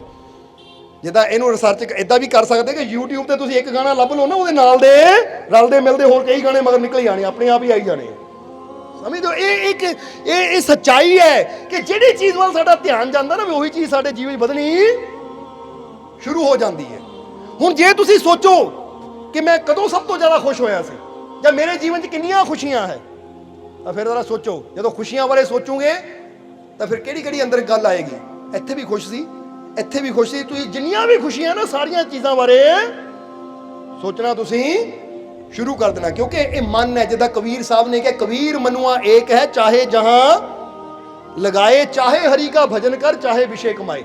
ਉਹ ਕਹਿੰਦੇ ਮਨ ਤੇਰੇ ਇੱਕੋ ਹੀ ਨੂੰ ਇੱਕ ਪਾਸੇ ਲਾ ਸਕਦਾ ਹੈ, ਤੂੰ ਜਿੱਧਰ ਮਰਜ਼ੀ ਲਾ ਦੇ, ਚਾਹੇ ਬੁਰਾਈ ਵਾਲੇ ਪਾਸੇ ਲਾ ਦੇ, ਚਾਹੇ ਅੱਛਾਈ ਵਾਲੇ ਪਾਸੇ ਲਾ ਦੇ। ਬੋਲੋ, ਸਮਝਦੇ ਹੋ ਕਿ ਨਹੀਂ? ਔਰ ਫਿਰ ਇੱਕ ਗੱਲ ਕਵਾਂਗੇ ਕਿ ਅਗਰ ਤੁਹਾਡੇ ਅੰਦਰ ਕੋਈ ਕਮੀ ਹੈ, ਕੋਈ ਬੁਰੀ ਆਦਤ ਹੈ, ਤਾਂ ਕਦੀ ਇਹ ਨਾ ਸੋਚੋ ਕਿ ਮੇਰੀ ਬੁਰੀ ਆਦਤ ਛੁੱਟਦੀ ਨਹੀਂ ਹੈ ਜਾਂ ਮੈਂ ਕਿੱਦਾਂ ਬੁਰੀ ਆਦਤ ਛੱਡਾਂ। ਨਹੀਂ, ਬਲਕਿ ਆਪਣੇ ਆਪ ਨੂੰ ਰੱਖਿਆ ਕਰੋ ਕਿ ਮੈਂ ਇਸ ਜ਼ਿੰਦਗੀ 'ਚ ਸ਼ਕਤੀਸ਼ਾਲੀ ਹਾਂ। ਮੈਨੂੰ ਮੇਰੇ ਮਾਲਿਕ ਨੇ ਪੈਦਾ ਕੀਤਾ ਹੈ। ਮੈਂ ਕਮਜ਼ੋਰ ਨਹੀਂ ਹੈ ਕਿ ਕੋਈ ਵੀ ਬੁਰੀ ਆਦਤ ਮੇਰੇ ਤੇ ਹਾਵੀ ਨਹੀਂ ਹੋ ਸਕਦੀ। ਮੈਂ ਹਰ ਬੁਰੀ ਆਦਤ ਨੂੰ ਛੱਡ ਸਕਦਾ ਕਿਉਂਕਿ ਮੇਰੇ 'ਚ ਇਹ ਸ਼ਕਤੀ ਹੈ। ਜਦੋਂ ਇਨਸਾਨ ਆਪਣੇ ਆਪ ਨੂੰ ਇਹ ਸੋਚਦਾ ਹੈ ਨਾ, ਤਾਂ ਬੰਦਾ ਫਿਰ ਹਰ ਬੁਰੀ ਆਦਤ ਨੂੰ ਹੌਲੀ ਹੌਲੀ ਛੱਡਦਾ ਚਲਾ ਜਾਂਦਾ ਹੈ। ਇਹ ਸਮਝਣਾ ਜ਼ਰਾ ਸਾਰਿਆਂ ਨੇ। ਤਾਂ ਜੇ ਬੰਦਾ ਸੋਚੇ ਕਿ ਹਾਏ ਮੇਰੇ ਤੋਂ ਛੁੱਟਦਾ ਨਹੀਂ, ਮੇਰੇ ਤੋਂ ਛੁੱਟਦਾ ਨਹੀਂ, ਮੈਂ ਛੱਡ ਹੀ ਨਹੀਂ ਸਕਦਾ, ਤਾਂ ਫਿਰ ਅਸੀਂ ਆਪਣੇ ਆਪ ਨੂੰ ਇੰਨਾ ਕਮਜ਼ੋਰ ਕਰ ਲੈਂਦੇ ਹਾਂ ਕਿ ਕੋਈ ਵੀ ਚੀਜ਼ ਹੈ ਉਹ ਸਾਡੇ ਵਾਸਤੇ ਛੱਡਣੀ ਮੁਸ਼ਕਿਲ ਹੋ ਜਾਂਦੀ ਹੈ। ਇਸ ਲਈ ਕਦੇ ਵੀ ਆਪਣੇ ਆਪ ਨੂੰ ਕਮਜ਼ੋਰ ਨਹੀਂ ਸਮਝਣਾ। ਅੱਛਾਈ ਵੱਲ ਧਿਆਨ ਦਿਓ। ਅੱਛੇ ਬਾਰੇ ਸੋਚਾਂਗੇ ਤਾਂ ਤੁਹਾਡੇ ਜੀਵਨ 'ਚ, ਜਿੱਦਾਂ ਹੁਣ ਆਪਾਂ ਤੁਹਾਨੂੰ ਕਿਹਾ ਕਿ ਥਿੰਕ ਬਿਗ, ਥਿੰਕ ਗੁੱਡ। ਅੱਛਾ ਸੋਚੋ ਕਿ ਮੈਂ ਅੱਛਾ ਕੀ ਕਰ ਸਕਦਾ ਹਾਂ। ਹੁਣ ਇੱਥੇ ਬੈਠੇ ਬੈਠੇ ਸੋਚਣਾ ਕਿ ਮੈਂ ਅੱਛਾ ਕੀ ਕਰ ਸਕਦਾ ਹਾਂ। ਇਹਨਾਂ ਹੱਥਾਂ ਨਾਲ ਮੈਂ ਅੱਛਾ ਕੀ ਕਰ ਸਕਦਾ ਹਾਂ। ਇਹ ਜ਼ੁਬਾਨ ਨਾਲ ਮੈਂ ਅੱਛਾ ਕੀ ਕਰ ਸਕਦਾ ਹਾਂ। ਆਪਣੇ ਇਹ ਜੀਵਨ 'ਚ ਮੈਂ ਅੱਛਾ ਕੀ ਕਰ ਸਕਦਾ ਹਾਂ। ਜਦੋਂ ਤੁਸੀਂ ਇਹਦੇ ਬਾਰੇ ਸੋਚਿਆ ਨਾ, ਤਾਂ ਅੰਦਰੋਂ ਤੁਹਾਨੂੰ ਜਵਾਬ ਆਣੇ ਸ਼ੁਰੂ ਹੋ ਜਾਣੇ ਕਿ ਤੂੰ ਅੱਛਾ ਕੀ ਕਰ ਸਕਦਾ ਹੈ। ਕਿਉਂਕਿ ਸਾਡਾ ਮਨ ਇਦਾਂ ਦਾ ਰੱਬ ਨੇ ਬਣਾਇਆ ਹੈ ਕਿ ਜੋ ਇਹਦੇ ਕੋਲੋਂ ਪੁੱਛਣਾ ਹੈ ਨਾ, ਇਹਨਾਂ ਉਹਦੇ ਬਾਰੇ ਦੱਸਣਾ ਸ਼ੁਰੂ ਕਰ ਦੇਣਾ ਹੈ। ਸਮਝਦੇ ਹੋ ਕਿ ਨਹੀਂ ਤੁਸੀਂ? ਹੁਣ ਇੱਕ ਬੰਦਾ ਸੋਚਦਾ ਮੈਂ ਆ ਬੈਂਕ 'ਚ ਚੋਰੀ ਕਿੱਦਾਂ ਕਰ ਸਕਦਾ, ਤਾਂ ਮਨ ਨੇ ਉਹਦੇ ਬਾਰੇ ਦੱਸਣਾ ਸ਼ੁਰੂ ਕਰ ਦੇਣਾ। ਆ ਵੀ ਇਦਾਂ ਵੀ ਹੋ ਸਕਦੀ ਹੈ, ਇਦਾਂ ਵੀ ਹੋ ਸਕਦੀ, ਆਈਡੀਆ ਮਿਲਣੇ ਸ਼ੁਰੂ ਹੋ ਜਾਣੇ। ਤੇ ਇੱਕ ਬੰਦਾ ਸੋਚਦਾ ਮੈਂ ਕਿਸੇ ਦਾ ਭਲਾ ਕਿੱਦਾਂ ਕਰ ਸਕਦਾ ਆ, ਆ ਮੁਸ਼ਕਿਲਾਂ ਚੋਂ ਕਿੱਦਾਂ ਨਿਕਲ ਸਕਦਾ ਆ, ਤਾਂ ਫਿਰ ਮਨ ਨੇ ਉਹ ਆਈਡੀਆ ਦੇਣੇ ਸ਼ੁਰੂ ਕਰ ਦੇਣੇ ਕਿ ਇਦਾਂ ਤੂੰ ਆਹ ਕੰਮ ਕਰ ਸਕਦਾ ਹੈ, ਇਦਾਂ ਮੁਸ਼ਕਿਲ ਚੋਂ ਨਿਕਲ ਸਕਦਾ ਹੈ। ਇਸ ਲਈ ਇਹ ਦੇਖਣਾ ਹੈ ਕਿ ਮੈਂ ਅੱਛਾ ਸੋਚਣਾ ਹੈ ਤਾਂ ਕਿ ਹਮੇਸ਼ਾ ਮੈਂ ਅੱਗੇ ਵਧਾਂ। ਔਰ ਬਲ ਮੰਗਣਾ ਹੈ ਆਪਣੇ ਮਾਲਿਕ ਤੋਂ ਕਿ ਐ ਮੇਰੇ ਮਾਲਿਕ, ਮੈਂ ਅੱਛਾ ਕਰਨਾ ਚਾਹੁੰਦਾ ਆ, ਮੈਨੂੰ ਕਾਮਯਾਬੀ ਦੇ, ਮੈਨੂੰ ਸਫਲਤਾ ਦੇ, ਤਾਂ ਕਿ ਮੈਂ ਇਹ 'ਚ ਕਾਮਯਾਬ ਹੋ ਸਕਾਂ। ਸਮਝਦੇ ਹੋ ਕਿ ਨਹੀਂ? ਇਹਨੂੰ ਇੱਕ ਮਿਸਾਲ ਦੇ ਕੇ ਸਮਝਾਈਏ। ਹੁਣ ਫਰਜ਼ ਕਰੋ ਤੁਸੀਂ ਹੁਸ਼ਿਆਰਪੁਰ ਜਾਣਾ ਹੋਵੇ, ਕੋਈ ਤੁਹਾਨੂੰ ਪੁੱਛਦਾ ਹੈ। ਹੁਣ ਸਮਝ ਲਓ ਇੱਕ ਆਦਮੀ ਤੁਹਾਨੂੰ ਪੁੱਛ ਰਿਹਾ ਕਿ ਤੂੰ ਮੈਂ ਹੁਸ਼ਿਆਰਪੁਰ ਜਾਣਾ, ਕਿੱਦਾਂ ਜਾਣਾ? ਤੁਸੀਂ ਕੀ ਦੱਸੋਗੇ ਉਹਨੂੰ? ਇਹ ਭਾਈ ਹੁਸ਼ਿਆਰਪੁਰ ਜਾਣਾ, ਜਾਂ ਤਾਂ ਬੱਸ ਫੜ ਲੈ, ਬੋਲੋ ਸਮਝਦੇ ਹੋ ਕਿ ਨਹੀਂ, ਜਾਂ ਟ੍ਰੇਨ ਪਕੜ ਲੈ, ਜਾਂ ਫਿਰ ਆਪਣੀ ਗੱਡੀ ਮੋਟਰਸਾਈਕਲ ਤੇ ਚਲੇ ਜਾ, ਇੱਥੋਂ ਜੰਡੂ ਸਿੰਘ ਚਲ ਜਾਏ, ਜੰਡੂ ਸਿੰਘ ਤੋਂ ਆਦਮਪੁਰ, ਆਦਮਪੁਰ ਤੋਂ ਕਠਾਰ, ਫਿਰ ਹੁਸ਼ਿਆਰਪੁਰ, ਇੱਦਾਂ ਦੱਸੋਗੇ ਨਾ। ਤਾਂ ਜੇ ਹੁਣ ਕੋਈ ਤੁਹਾਨੂੰ ਪੁੱਛਦਾ ਹੈ ਕਿ ਮੈਂ ਦਿੱਲੀ ਜਾਣਾ ਹੈ, ਤਾਂ ਫਿਰ ਤੁਸੀਂ ਉਹਨੂੰ ਕੀ ਕਹੋਗੇ? ਪਹਿਲਾਂ ਬੱਸ ਪਕੜ, ਜੰਡੂ ਸਿੰਘੇ ਪਹੁੰਚ, ਆਦਮਪੁਰ ਪਹੁੰਚ, ਫਿਰ ਹੁਸ਼ਿਆਰਪੁਰ ਪਹੁੰਚ ਜਾਏਗਾ। ਉਹ ਕਹਿਣਾ ਭਾਈ ਮੈਂ ਦਿੱਲੀ ਜਾਣਾ ਚਾਹੁੰਦਾ, ਇਹ ਮੈਨੂੰ ਕਿੱਥੇ ਦੱਸਣ ਲੱਗਾ? ਫਿਰ ਤੁਸੀਂ ਕੀ ਦੱਸੋਗੇ? ਫਿਰ ਤੁਸੀਂ ਦੱਸਣਾ ਆ ਜਲੰਧਰ ਹੈ, ਜਲੰਧਰ ਤੋਂ ਫਗਵਾੜਾ, ਫਗਵਾੜੇ ਤੋਂ ਲੁਧਿਆਣੇ, ਲੁਧਿਆਣੇ ਤੋਂ ਅੰਬਾਲਾ, ਅੰਬਾਲੇ ਤੋਂ ਕਰਨਾਲ, ਫਿਰ ਦਿੱਲੀ। ਤਾਂ ਹੁਣ ਜੇ ਕੋਈ ਤੁਹਾਨੂੰ ਪੁੱਛੇ ਮੈਂ ਅਮਰੀਕਾ ਜਾਣਾ, ਫਿਰ ਤੁਸੀਂ ਕੀ ਕਹੋਗੇ? ਜਰਾ ਗੌਰ ਕਰਨਾ। ਜੇ ਕੋਈ ਪੁੱਛੇ ਮੈਂ ਕੈਨੇਡਾ ਜਾਣਾ ਹੈ, ਕਿਉਂਕਿ ਜਿਹੜੀ ਚੀਜ਼ ਦਾ ਤੁਹਾਡੇ ਕੋਲ ਕਿਸੇ ਨੇ ਪੁੱਛਣਾ ਹੈ ਨਾ, ਤੁਸੀਂ ਜਵਾਬ ਵੀ, ਰਸਤਾ ਵੀ ਉਹੀ ਦਿਖਾਣਾ ਉਹਨੂੰ ਕਿ ਆਹ ਕਰ ਲੈ, ਏਦਾਂ ਇਹ ਦੱਸਣਾ ਕੀ ਚਾਹੁੰਦੇ। ਇਸੇ ਤਰ੍ਹਾਂ ਜਿੱਦਾਂ ਕਿ ਇੱਕ ਆਦਮੀ ਤੁਹਾਨੂੰ ਪੁੱਛੇ, ਹੁਣ ਸਮਝ ਲਓ ਕਿ ਤੁਸੀਂ ਆਪਣੇ ਮਨ ਨੂੰ ਪੁੱਛਦੇ ਹੋ ਮੈਂ ਹੁਸ਼ਿਆਰਪੁਰ ਜਾਣਾ ਹੈ, ਤਾਂ ਮਨ ਨੇ ਰਸਤਾ ਦਿਖਾਣਾ ਸ਼ੁਰੂ ਕਰ ਦੇਣਾ। ਫਿਰ ਤੁਸੀਂ ਆਪਣੇ ਮਨ ਨੂੰ ਯਾਰ ਮੈਂ ਆਗਰੇ ਜਾਣਾ ਚਾਹੁੰਦਾ ਹਾਂ, ਫਿਰ ਫੜ ਲਓ ਬੱਸ, ਫੜ ਲਓ ਟ੍ਰੇਨ, ਪਹੁੰਚ ਜਾਓ ਆਗਰੇ। ਇਸੇ ਤਰ੍ਹਾਂ ਜਦੋਂ ਇਨਸਾਨ ਸੋਚਦਾ ਹੈ ਨਾ, ਐ ਮੇਰੇ ਮਾਲਿਕ ਮੈਂ ਕਾਮਯਾਬ ਹੋਣਾ ਚਾਹੁੰਦਾ, ਮੈਂ ਅੱਛਾ ਇਨਸਾਨ ਬਣਨਾ ਚਾਹੁੰਦਾ ਹਾਂ, ਮੈਂ ਹਰ ਨਸ਼ੇ ਤੋਂ ਮੁਕਤ ਹੋਣਾ ਚਾਹੁੰਦਾ ਹਾਂ, ਮੈਂ ਹਰ ਬੁਰਾਈ ਤੋਂ ਮੁਕਤ ਹੋਣਾ ਚਾਹੁੰਦਾ, ਮੈਂ ਜੀਵਨ 'ਚ ਕਾਮਯਾਬ ਹੋਣਾ ਚਾਹੁੰਦਾ, ਮੈਨੂੰ ਰਸਤਾ ਦਿਖਾ। ਤਾਂ ਵੇ ਮਾਲਿਕ ਦੀ ਰਹਿਮਤ ਸਾਨੂੰ ਰਸਤਾ ਵੀ ਦਿਖਾਣਾ ਸ਼ੁਰੂ ਕਰ ਦਿੰਦੀ ਹੈ। ਹੁਣ ਤੁਹਾਡੇ ਜੀਵਨ 'ਚ ਕੋਈ ਰੋਗ ਹੈ ਨਾ, ਬਿਮਾਰੀ ਹੈ, ਤਾਂ ਤੁਸੀਂ ਇਹ ਨਾ ਸੋਚੋ ਹਾਏ ਪਤਾ ਨਹੀਂ ਇਹ ਦੁੱਖ ਨੇ ਮੇਰੀ ਜਾਨ ਲੈ ਕੇ ਜਾਣੀ, ਨਹੀਂ, ਬਲਕਿ ਵਿਸ਼ਵਾਸ ਰੱਖੋ, ਥਿੰਕ ਬਿਗ, ਬੜਾ ਸੋਚਣਾ ਹੈ, ਔਰ ਥਿੰਕ ਗੁੱਡ, ਅੱਛਾ ਸੋਚਣਾ ਹੈ ਕਿ ਮੈਨੂੰ ਆਪਣੇ ਮਾਲਿਕ ਤੇ ਪੂਰਾ ਯਕੀਨ ਹੈ, ਮੇਰੇ ਹਰ ਦੁੱਖ ਦਾ ਹੱਲ ਹੋਏਗਾ, ਮੇਰੀ ਹਰ ਮੁਸ਼ਕਿਲ ਦਾ ਹੱਲ ਹੋਏਗਾ, ਮੈਨੂੰ ਕਾਮਯਾਬੀ ਮਿਲੇਗੀ, ਮੈਨੂੰ ਸਫਲਤਾ। ਇਹਨੂੰ ਤਾਂ ਕਹਿੰਦੇ ਵਿਸ਼ਵਾਸ, ਇਹਨੂੰ ਤਾਂ ਕਹਿੰਦੇ ਯਕੀਨ ਆਪਣੇ ਮਾਲਿਕ ਤੇ। ਸੋ ਯਕੀਨ ਰੱਖੋਗੇ ਕਿ ਨਹੀਂ? ਫਿਰ ਕਹਿ ਦਿਓ ਮੈਨੂੰ ਆਪਣੇ ਮਾਲਿਕ ਤੇ ਪੂਰਾ, ਮੈਨੂੰ ਆਪਣੇ ਮਾਲਿਕ ਤੇ ਪੂਰਾ, ਮੈਨੂੰ ਆਪਣੇ ਮਾਲਿਕ ਤੇ ਪੂਰਾ, ਮੇਰੀਆਂ ਝੋਲੀਆਂ ਖੁਸ਼ੀਆਂ ਨਾਲ, ਮੇਰੀਆਂ ਝੋਲੀਆਂ ਖੁਸ਼ੀਆਂ ਨਾਲ, ਮੇਰੀਆਂ ਝੋਲੀਆਂ ਖੁਸ਼ੀਆਂ ਨਾਲ। ਔਰ ਇੱਕ ਗੱਲ ਹੋਰ ਕਹਿਣੀ, ਦਿਲੋਂ ਕਹਿਣੀ ਹੈ। ਫਿਰ ਜਿਹਦੇ ਕਿਤੇ ਮਾੜੀ ਮੋਟੀ ਦਰਦ ਹੋਵੇ ਨਾ, ਫੀਲ ਕਰਿਓ। ਫਿਰ ਹੈ ਕਿਸੇ ਦਾ ਕੋਈ ਦਰਦ, ਮਾੜੀ ਮੋਟੀ ਪੀੜਾ, ਗੋਡੇ ਕਮਰ ਕਿਤੇ ਹੈ, ਤਾਂ ਫਿਰ ਕਹਿ ਦਿਓ ਮੇਰੇ ਸਾਰੇ ਦੁੱਖ ਦੂਰ, ਮੇਰੇ ਸਾਰੇ ਦੁੱਖ ਦੂਰ, ਮੇਰੇ ਸਾਰੇ ਦੁੱਖ ਦੂਰ, ਮੇਰਾ ਮਾਲਿਕ ਮੇਰੇ, ਮੇਰਾ ਮਾਲਿਕ ਮੇਰੇ, ਮੇਰਾ ਮਾਲਿਕ ਮੇਰੇ। ਇਹ ਵਿਸ਼ਵਾਸ ਨਾਲ ਕਿਹਾ ਨਾ ਤੁਸੀਂ, ਤੁਹਾਨੂੰ ਫੀਲ ਹੋਏਗਾ। ਬੋਲੋ ਸਮਝਦੇ ਹੋ ਕਿ ਨਹੀਂ? ਤੁਹਾਨੂੰ ਫੀਲ ਹੋਏਗਾ ਕਿ ਜਦੋਂ ਇਹ ਵਿਸ਼ਵਾਸ ਨਾਲ ਕਹਿੰਦੇ ਆ ਨਾ, ਕਿਉਂਕਿ ਹਮੇਸ਼ਾ ਦੱਸੀਦਾ ਕਿ ਜਿਹੜਾ ਸਾਨੂੰ ਬਣਾ ਸਕਦਾ ਹੈ, ਸਾਨੂੰ ਜ਼ਿੰਦਗੀ ਦੇ ਸਕਦਾ, ਜੇ ਮਾੜੇ ਮੋਟੇ ਅਸੀਂ ਵਿਗੜ ਜਾਈਏ ਜਾਂ ਕੋਈ ਖਰਾਬੀ ਸਾਡੇ ਜੀਵਨ 'ਚ ਆ ਜਾਵੇ, ਇਹਨੂੰ ਠੀਕ ਵੀ ਉਹ ਕਰ ਸਕਦਾ ਕਿ ਨਹੀਂ? ਕਿਉਂਕਿ ਜਿਹੜਾ ਬਣਾ ਸਕਦਾ ਉਹ ਠੀਕ ਵੀ ਕਰ ਸਕਦਾ ਕਿ ਨਹੀਂ? ਹੁਣ ਤੁਸੀਂ ਕੋਈ ਗੱਡੀ ਖਰੀਦਦੇ ਹੋ, ਚ ਕੋਈ ਨੁਕਸ ਆ ਜਾਵੇ, ਤੁਸੀਂ ਕਿਹ ਕੋ ਲੈ ਕੇ ਜਾਂਦੇ ਹੋ? ਏਜੰਸੀ ਕੋ ਲੈ ਕੇ ਜਾਂਦੇ ਹੋ, ਕਿਉਂਕਿ ਤੁਹਾਨੂੰ ਪਤਾ ਜਿਹੜੀ ਏਜੰਸੀ ਗੱਡੀ ਬਣਾ ਸਕਦੀ, ਕੰਪਨੀ, ਇਹਨੂੰ ਠੀਕ ਵੀ ਕਰ ਸਕਦੀ ਕਿ ਨਹੀਂ? ਚਾਹੇ ਸਕੂਟਰੀ ਹੋਵੇ, ਚਾਹੇ ਘੜੀ ਹੋਵੇ, ਟੀਵੀ ਹੋਵੇ। ਜੇ ਹੁਣ ਕਿਸੇ ਕੋਲ LG ਜਾਂ ਸੈਮਸੰਗ ਦਾ ਟੀਵੀ ਹੈ ਤਾਂ ਉਹ ਕਹਿੰਦਾ ਕੰਪਨੀ ਵਾਲੇ ਨੂੰ ਫੋਨ ਕਰੋ ਭਾਈ, ਕਿਉਂਕਿ ਜੇ ਖਰਾਬ ਹੋ ਗਿਆ ਇਹਨੂੰ ਠੀਕ ਵੀ ਉਹ। ਹੁਣ ਉਹਨੂੰ ਕਿਉਂ? ਕਿਉਂਕਿ ਪਤਾ ਜਿਹੜੀ ਬਣਾ ਸਕਦੀ ਠੀਕ ਵੀ, ਤਾਂ ਤੁਹਾਨੂੰ ਕਿਹਨੇ ਬਣਾਇਆ ਹੈ? ਕਿਹਨੇ ਬਣਾਇਆ ਤੁਹਾਨੂੰ? ਉਸ ਮਾਲਿਕ ਨੇ ਬਣਾਇਆ ਨਾ, ਉਹ ਪ੍ਰਮਾਤਮਾ ਨੇ ਬਣਾਇਆ, ਪ੍ਰਭੂ ਨੇ ਬਣਾਇਆ ਨਾ। ਤਾਂ ਫਿਰ ਇੰਨਾ ਵੀ ਉੱਤੇ ਯਕੀਨ ਰੱਖੋ, ਜਿਹੜਾ ਮੈਨੂੰ ਬਣਾ ਸਕਦਾ, ਮੈਨੂੰ ਠੀਕ ਵੀ, ਮੈਨੂੰ ਵਿਗੜੇ ਨੂੰ ਠੀਕ ਕਰਨਾ ਉਹਦੇ ਵਾਸਤੇ ਕੋਈ ਬੜੀ ਗੱਲ ਨਹੀਂ ਹੈ। ਬਸ ਉੱਥੇ ਇੱਕ ਵਿਸ਼ਵਾਸ ਹੋਣਾ ਚਾਹੀਦਾ ਹੈ, ਉੱਥੇ ਇੱਕ ਯਕੀਨ ਹੋਣਾ ਚਾਹੀਦਾ ਹੈ। ਇਦਾਂ ਦੀਆਂ ਹਜ਼ਾਰਾਂ ਹੀ ਮਿਸਾਲਾਂ ਅਸੀਂ ਸਤਸੰਗਾਂ 'ਚ ਦੇ ਚੁੱਕੇ ਹਾਂ, ਹਜ਼ਾਰਾਂ ਹੀ ਦੱਸ ਚੁੱਕੇ ਹਾਂ ਕਿ ਜਿਨ੍ਹਾਂ ਨੂੰ ਡਾਕਟਰਾਂ ਨੇ ਜਵਾਬ ਦੇ ਦਿੱਤਾ ਸੀ। ਇੱਥੇ ਤੱਕ ਕਿ ਜਿਹੜੇ ਆਪ ਖੁਦ ਡਾਕਟਰ ਸੀ ਔਰ ਉਹਨਾਂ ਨੇ ਉਹ ਹਾਦਸੇ ਹੋ ਗਏ ਕਿ ਜਿਹੜੇ ਡਾਕਟਰ ਕਹਿੰਦੇ ਚੱਲ ਨਹੀਂ ਸਕਦੇ, ਅੱਜ ਉਹ ਚੱਲ ਫਿਰ ਰਹੇ ਹੈ। ਕਾਹਦੇ ਕਰਕੇ? ਇੱਕ ਆਪਣੇ ਵਿਸ਼ਵਾਸ ਕਰਕੇ। ਬੋਲੋ ਸਮਝਦੇ ਹੋ ਕਿ ਨਹੀਂ? ਇਸੇ ਲਈ ਤਾਂ ਕਿਹਾ ਜਾਂਦਾ ਹੈ ਕਿ ਜਿਹੜਾ ਵਿਸ਼ਵਾਸ ਹੈ ਨਾ, ਮੈਜਿਕ ਤੋਂ ਘੱਟ ਨਹੀਂ ਹੈ। ਬੋਲੋ ਸਮਝਦੇ ਹੋ ਕਿ ਨਹੀਂ? ਇਸ ਲਈ ਇੱਕ ਹੋਏ ਬਹੁਤ ਬੜੇ ਰਾਈਟਰ ਕਲਾਊਡ, ਉਹਨਾਂ ਨੇ ਦੱਸਿਆ ਹੈ ਕਿ ਵਿਸ਼ਵਾਸ ਇੱਕ ਸਭ ਤੋਂ ਬੜਾ ਜਾਦੂ ਹੈ। ਅਗਰ ਇਨਸਾਨ ਵਿਸ਼ਵਾਸ ਆਪਣੇ ਰੱਬ ਤੇ ਕਰਨਾ ਸ਼ੁਰੂ ਕਰ ਦੇਵੇ ਤਾਂ ਇਨਸਾਨ ਨੂੰ ਕਾਮਯਾਬੀ, ਸਫਲਤਾ, ਤੰਦਰੁਸਤੀ ਮਿਲਣੀ ਸ਼ੁਰੂ ਹੋ ਜਾਂਦੀ ਹੈ। ਇਸ ਲਈ ਹਮੇਸ਼ਾ ਐਸੀ ਦੱਸੀਦਾ ਹੈ ਕਿ ਰੱਬ ਦੀ ਰਹਿਮਤ ਤਾਂ ਹਰ ਜਗ੍ਹਾ ਹੈ, ਪਰਮਾਤਮਾ ਦੀ ਕਿਰਪਾ ਤਾਂ ਹਰ ਜਗ੍ਹਾ ਹੀ ਹੈ। ਬਸ ਉਹਨੂੰ ਪ੍ਰਾਪਤ ਕਰਨ ਦਾ ਇੱਕ ਢੰਗ ਹੁੰਦਾ, ਇੱਕ ਯੁਕਤੀ ਹੁੰਦੀ। ਜਦੋਂ ਉਹ ਯੁਕਤੀ ਨਾਲ ਅਸੀਂ ਜੁੜ ਜਾਂਦੇ ਆ ਨਾ, ਤਾਂ ਫਿਰ ਬੜੀ ਸਹਿਜਤਾ ਨਾਲ ਆਪਣੇ ਰੱਬ ਦੀਆਂ ਰਹਿਮਤਾਂ ਤੱਕ ਅਸੀਂ ਪਹੁੰਚ ਜਾਂਦੇ ਆ। ਕਿਉਂਕਿ ਬੜੇ ਮਾਲਕ ਦੱਸਦੇ ਹੁੰਦੇ ਸੀ ਕਿ ਸੰਤਾਂ ਦੀ ਸੋਹਬਤ ਰੇਲਵੇ ਸਟੇਸ਼ਨ ਦੀ ਤਰ੍ਹਾਂ ਹੈ। ਸਮਝਦੇ ਹੋ ਕਿ ਨਹੀਂ? ਸੰਤਾਂ ਦੀ ਸੋਹਬਤ, ਸੰਗਤ ਕਾਦੀ ਤਰ੍ਹਾਂ ਹੈ? ਰੇਲਵੇ ਸਟੇਸ਼ਨ ਦੀ ਤਰ੍ਹਾਂ। ਕਿਉਂਕਿ ਸੂਬੇਦਾਰ ਹੁਸ਼ਿਆਰ ਸਿੰਘ ਜੀ ਹੁੰਦੇ ਸੀ ਜੋ ਮਾਲਕਾਂ ਦੇ ਨਾਲ ਸੇਵਾਦਾਰ। ਮਾਲਕਾਂ ਨੇ ਯੂਪੀ ਜਾਣਾ ਸੀ, ਟ੍ਰੇਨ 'ਚ ਜਾ ਰਹੇ ਸੀ, ਤਾਂ ਟ੍ਰੇਨ 'ਚ ਬੈਠੇ ਬੈਠੇ ਮਾਲਕਾਂ ਨੇ ਗੱਲ ਕਹੀ ਸੀ ਕਿ ਸੂਬੇਦਾਰ ਜੀ, ਨਾਲ 10 ਕੁ ਸੇਵਾਦਾਰ ਹੋਰ ਵੀ ਸੀ, ਕਿ ਫਕੀਰਾਂ ਦੀ ਸੋਹਬਤ ਰੇਲਵੇ ਸਟੇਸ਼ਨ ਦੀ ਤਰ੍ਹਾਂ ਹੁੰਦੀ ਹੈ। ਉਹ ਕਹਿੰਦੇ ਮਾਲਕੋ ਇਹ ਸਮਝੇ ਨਹੀਂ। ਤਾਂ ਮਾਲਕਾਂ ਨੇ ਕਿਹਾ ਆ ਬਾਹਰ ਦੇਖੋ, ਟ੍ਰੇਨ ਜਾ ਰਹੀ ਸੀ, ਤਾਂ ਜਦੋਂ ਹੁਣ ਟ੍ਰੇਨ ਜਾਂਦੀ ਤਾਂ ਨਾਲ ਨਾਲ ਪਟਰੀਆਂ ਵੀ ਜਾਂਦੀਆਂ ਹੈ। ਟ੍ਰੇਨ ਪਟਰੀ ਹੁੰਦੀ ਨਾ, ਲਾਈਨ ਹੁੰਦੀ ਹੈ, ਰੇਲਵੇ ਲਾਈਨ, ਉਹ ਵੀ ਨਾਲ ਨਾਲ ਜਾਂਦੀ ਹੈ। ਕਹਿੰਦੇ ਦੇਖੋ ਰੇਲਵੇ ਲਾਈਨ ਇੱਥੇ ਹੈ। ਸੂਬੇਦਾਰ ਜੀ ਕਹਿੰਦੇ ਹੈ। ਕਹਿੰਦੇ ਹੁਣ ਜਿੱਥੇ ਤੱਕ ਅਸੀਂ ਜਾਣਾ ਰੇਲਵੇ ਲਾਈਨ ਹਰ ਜਗ੍ਹਾ ਹੈ, ਪਰ ਜਦੋਂ ਅਸੀਂ ਰੇਲਵੇ ਲਾਈਨ ਦੇਖਦੇ ਹਾਂ ਹਰ ਜਗ੍ਹਾ ਹੀ ਹੈ, ਪਰ ਜਦੋਂ ਅਸੀਂ ਰੇਲ ਫੜਨੀ ਹੋਵੇ ਤਾਂ ਕਿੱਥੇ ਜਾ ਕੇ ਫੜੀਦੀ ਹੈ? ਜਵਾਬ ਤੁਸੀਂ ਦੇਣਾ। ਜੇ ਤੁਸੀਂ ਰੇਲ ਤੇ ਬੈਠਣਾ ਹੋਵੇ, ਰਿਜ਼ਰਵੇਸ਼ਨ ਕਰਾਣੀ ਹੋਵੇ, ਰੇਲਵੇ ਸਟੇਸ਼ਨ 'ਚ ਜਾ ਕੇ ਹੀ ਅਸੀਂ ਗੱਡੀ ਦੀ ਟਿਕਟ ਬੁੱਕ ਕਰਾ ਕੇ ਗੱਡੀ 'ਚ ਆਰਾਮ ਨਾਲ ਬੈਠ ਸਕਦੇ ਹਾਂ। ਕਹਿੰਦੇ ਲਾਈਨ ਤਾਂ ਹਰ ਜਗ੍ਹਾ ਹੀ ਹੈ, ਪਰ ਗੱਡੀ ਫੜਨ ਵਾਸਤੇ ਸਾਨੂੰ ਸਟੇਸ਼ਨ ਤੇ ਜਾਣਾ ਪੈਂਦਾ ਹੈ। ਇਸੇ ਤਰ੍ਹਾਂ ਫਕੀਰਾਂ ਦੀ ਸੋਹਬਤ ਸਟੇਸ਼ਨ ਦੀ ਤਰ੍ਹਾਂ ਅਸੀਂ ਕਿਉਂ ਕਿਹਾ ਕਿ ਰੱਬ ਦੀ ਰਹਿਮਤ ਵੀ ਹਰ ਜਗ੍ਹਾ ਹੀ ਹੈ, ਪਰ ਜੇ ਰੱਬ ਦੀਆਂ ਰਹਿਮਤਾਂ ਦੀ ਗੱਡੀ 'ਚ ਬੈਠਣਾ ਹੈ ਨਾ, ਤਾਂ ਫਿਰ ਸਟੇਸ਼ਨ ਤੇ ਯਾਨੀ ਫਕੀਰਾਂ ਦੀ ਸੋਹਬਤ ਸਤਸੰਗ 'ਚ ਸਾਨੂੰ ਜਾਣਾ ਹੀ ਪੈਂਦਾ ਹੈ।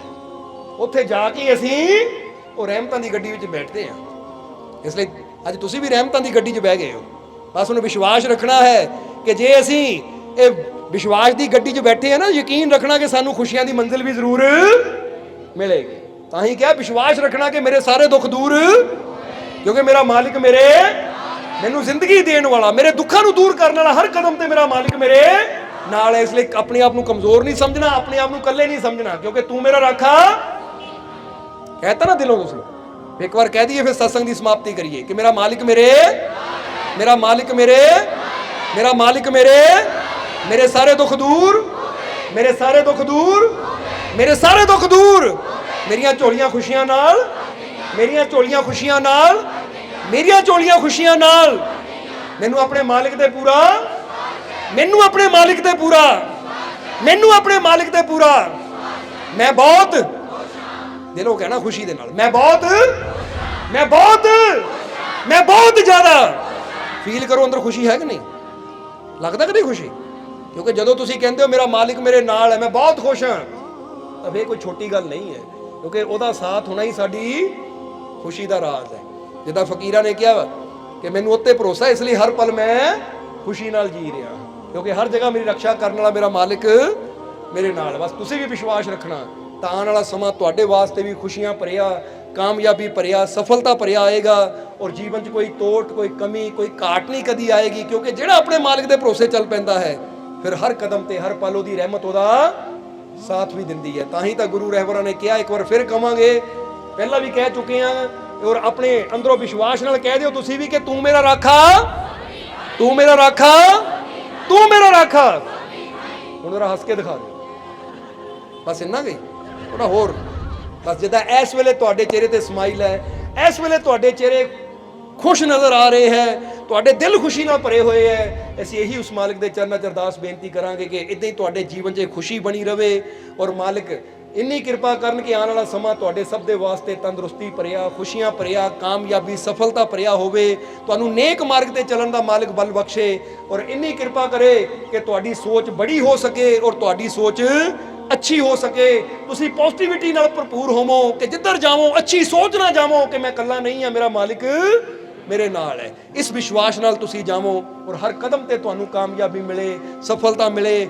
ਅਗਰ ਤੁਹਾਡੇ ਜੀਵਨ 'ਚ ਅੱਜ ਕੋਈ ਤਕਲੀਫ, ਦੁੱਖ, ਪਰੇਸ਼ਾਨੀ ਹੈ ਤਾਂ ਮਾਲਿਕ ਤੁਹਾਡੀਆਂ ਤਕਲੀਫਾਂ, ਦੁੱਖਾਂ, ਪਰੇਸ਼ਾਨੀਆਂ ਨੂੰ ਦੂਰ ਕਰਨ, ਔਰ ਆਉਣ ਵਾਲਾ ਸਮਾਂ ਤੁਹਾਡੇ ਸਾਰਿਆਂ ਵਾਸਤੇ ਕਾਮਯਾਬੀ, ਸਫਲਤਾ ਭਰਿਆ ਹੋਵੇ। ਇਹੀ ਸਾਡੀ ਉਸ ਮਾਲਿਕ ਦੇ ਚਰਨਾਂ ਵਿੱਚ ਅਰਦਾਸ ਹੈ, ਇਹ ਬੇਨਤੀ ਹੈ। ਔਰ ਹੁਣ ਇਹਨਾਂ ਵਚਨਾਂ ਦੇ ਨਾਲ ਹੀ ਅਸੀਂ ਅੱਜ ਦੇ ਸਤਸੰਗ ਦੀ ਸਮਾਪਤੀ ਕਰਾਂਗੇ। ਪਰ ਸਤਸੰਗ ਸਮਾਪਤ ਕਰਨ ਤੋਂ ਪਹਿਲਾਂ ਆ ਯਾਦ ਆ ਗਿਆ ਕਿ ਲੜਕਿਆਂ ਨੇ ਬੇਨਤੀ ਕੀਤੀ ਹੈ ਕਿ 19 ਤਰੀਕ ਦਿਨ ਸ਼ਨੀਵਾਰ ਬਿਲਕੁਲ ਕਰਤਾਰਪੁਰ ਦੇ ਨੇੜੇ ਫਤਿਹ ਜਲਾਲ ਇੱਕ ਪਿੰਡ ਪੈਂਦਾ ਹੈ, ਫਤਿਹ ਜਲਾਲ ਹੀ ਹੈ ਨਾ, ਫਤਿਹ ਜਲਾਲ ਇੱਕ ਪਿੰਡ ਪੈਂਦਾ ਹੈ।